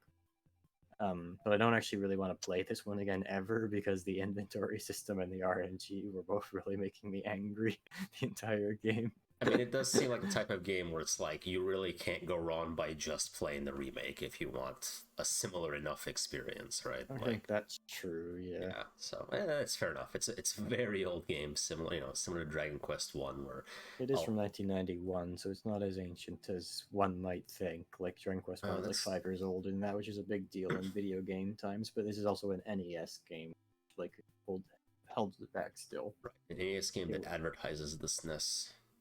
Could have been more elaborate if it had been on the SNES instead, the Super Famicom, which almost existed. They just had to delay it a couple months. Yeah. But hey, you know what? They didn't need to, because it still managed to kick off a series.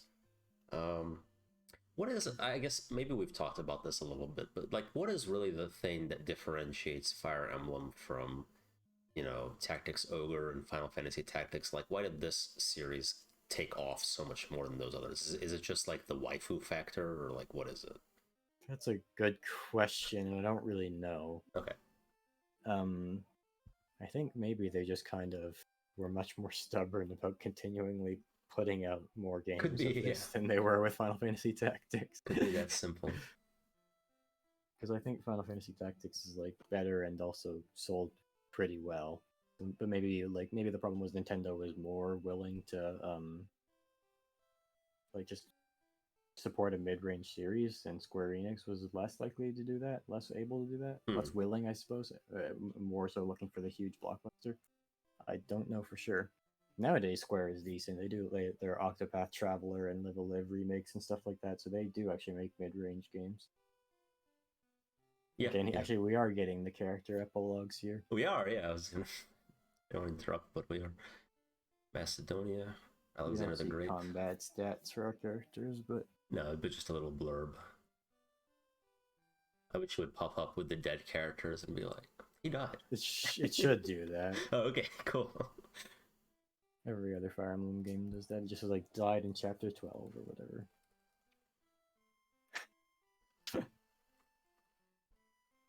Yeah, I guess that would be my guess. Is Nintendo just sort of more willing to support Fire Emblem despite it being a more like mid-range series rather than Final Fantasy Tactics and Tactics Ogre, which I think my understanding is both those did just fine. Like not massive blockbuster games, but respectable enough sales. And Final Fantasy Tactics has always popped up on like greatest games of all time lists and stuff. Yeah, but the companies just didn't really choose to keep making their games, at least not at the same rate, because there were 4 Ogre Battle games and like 3 Final Fantasy Tactics games, but Fire Emblem, they're remaking Tactics Ogre now, so that's out. Yeah, Tactics Ogre Reborn. Yeah, Let Us Cling Together has been remade twice, really, and re-released a couple times besides that, because it was a SNES, like a Super Famicom game originally, I think, and then had a PS1 version, and then there was the PSP version, which changed it a lot mechanically. That remake, and now there's the Tactics Ogre Reborn, which is Let Us Cling Together with the Live a Live, or the the Octopath Traveler graphical style. Ah, okay. Yeah, And based also on the there's 2010 release. Okay. There's that triangle strategy thing too, which is also like another tactics ogre game. It's not in name, in all but name. Yeah. I Sure. don't really know why they didn't call that Tactics Ogre, actually, because I'm pretty sure it was Squaresoft who made that, and they have the rights to Tactics Ogre. Maybe they're like, it this was name's just weird, we'll call it something else. Yeah, Triangle Strategy, a much better title. That's fair, yeah. That's true. It's like, let's call it something else. Equally weird. All right. No, I was just curious. I mean, like, the genre has never been under threat. I mean, it's always been a little niche, not like the most mainstream thing, but there's plenty of tactics, style games, but there's just so many series in it, and none of them have had as much longevity as Fire Emblem itself. So I think that's curious. True. I couldn't really explain it. Yeah, no, fair. I guess I wouldn't. Shouldn't expect you to. Not like you're a video game expert. I just was wondering if you had any insight. Well, I'm more specialized in which games I think are good and less in the financial aspect of them, I guess. Right. I do admire tactics and Let Us Cling Together both more in terms of like the artistic merits of what they're trying to do to tell stories, but there are certain Fire Emblem games that have at least good elements of that. Not really this one. This one is just kind of setting out the series. Yeah, Fire Emblem 4 and 9 that I want to cover eventually have some parts though. Some themes to them and stuff. And they're going to make you play Fire Emblem 13 as well, which is a waifu simulator, and that'll be fun. You're gonna make me play it, you said?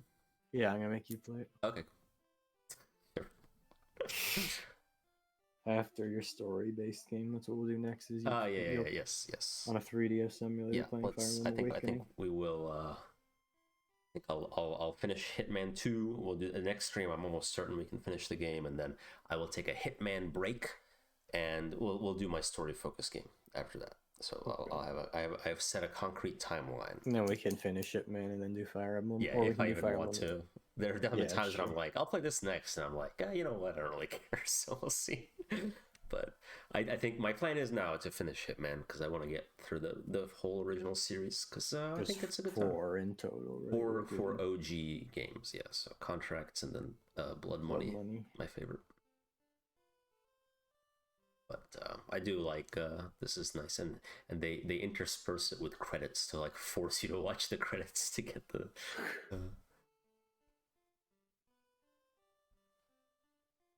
Yeah, in the later games when you have the support system, you can get characters to have like paired endings or they get married and all that stuff. Nice. Well, hey, this guy got married to. Yes, he would. Princess Nina and became king. And then he definitely did not like turn evil and start the next game, start a war that is the subject of the next game or anything like that. No, you wouldn't.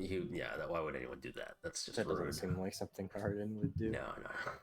Not the Hammerne I know. Yeah, not my Hammerne. No, I'm not sure. No, I'm just seeing a black screen. Yeah, me too. I think it's over. Okay, no, it's not. There we go. Now it's the dead guys, I guess. Oh, okay. Fell in heaven. Yes, fell in heaven. That's a good place to fall if you have to. Yeah, if you have to. Works every day to help rebuild the kingdom.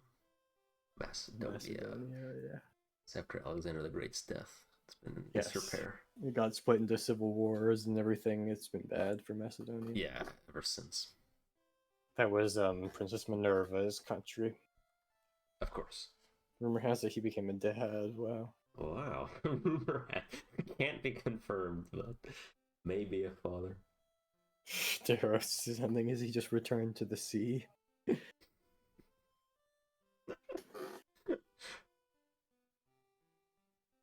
Married an unknown woman.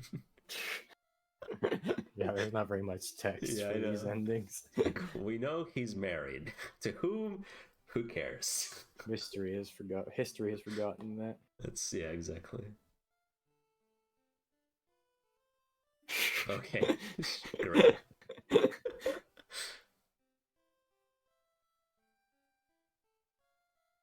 Cool. That's nice. Yeah, some of these guys weren't really very that's the same guy types of men. Yeah. Yes, the brothers. What the fuck what's this guy's name? Riff. It's like Riss in later games, but for this translation, it's Riff. Sure. This translation is kind of janky. Yeah, I noticed that, but that's okay. Like Marth being called Mars. Started an orphanage for children who lost their parents in the war. Just those children. It's like if you show up, it's like, wait, where did your parents die? I do like how some of the characters' endings are in past tense and some of them are in present tense. Yeah, that's true too. Spent the rest of his life in his homeland with his wife. And Yes, plans. This one's both. This one's both past and present. That's true. How does that work? It's not the rest of his life. Whatever. Oh no. There's Jagan. Sad. He fell. That was the rest of his life. We know that. Yes. And great mystery of whether it's loading or sometimes it has to load or something, I think. I don't know. It might be over. We don't know. Okay, there we go. There's Sheeta. I was wondering where Sheeta was. Stayed by Mars's side to rebuild the That's kingdom good. of Russia together. They are soon to be married. Both blue-haired. Oh, there's Mars. It's possibly incestuous. Spent his life busy. Okay. Someday. See you again. All right. Yes, that was fun. Alluded numerous times to there being a sequel. That was the best part of the game. That is definitely the most comical part of the game. Cool. 1990. You said 91, so. Oh. What the yeah. fuck you're talking about? One of those 2 years, anyway. Oh yeah, it was 1990, I think. Well, that's what Nintendo thinks, at least. Yeah, April 20th, 1990. I just got my Okay. dates confused, and the Super Famicom came out in November of the same year. Oh, okay, no worries. Right, yes. See, if this was 91, then it could have easily been on the Super Famicom. Yes, and I guess the ending screen is the most French of all because it does say fan. Yes, Finn. Common way to end something. I don't know if they did, but I hope they put that at the end of Finding Nemo. That would be funny. I also don't know. It's been a long time since I've seen that movie. After the credits. I miss our Pixar facts, but there's only so many Pixar movies to go through. One day, Pixar Facts will return, I think, with Cars 2. Oh god, that's right. Yes, that's why it hasn't happened yet. You can always skip it if it's that harrowing. I will understand. Nah. Alright, that was Fire Emblem. That was the cakewalk, I think. That was a cakewalk. Thanks everyone for joining. Hopefully our audio was good this time. We will see you in the future. We will see you probably sometime next week, maybe even tomorrow, with Hitman 2. Probably the grand finale, and then from there on, we'll see what happens. All right.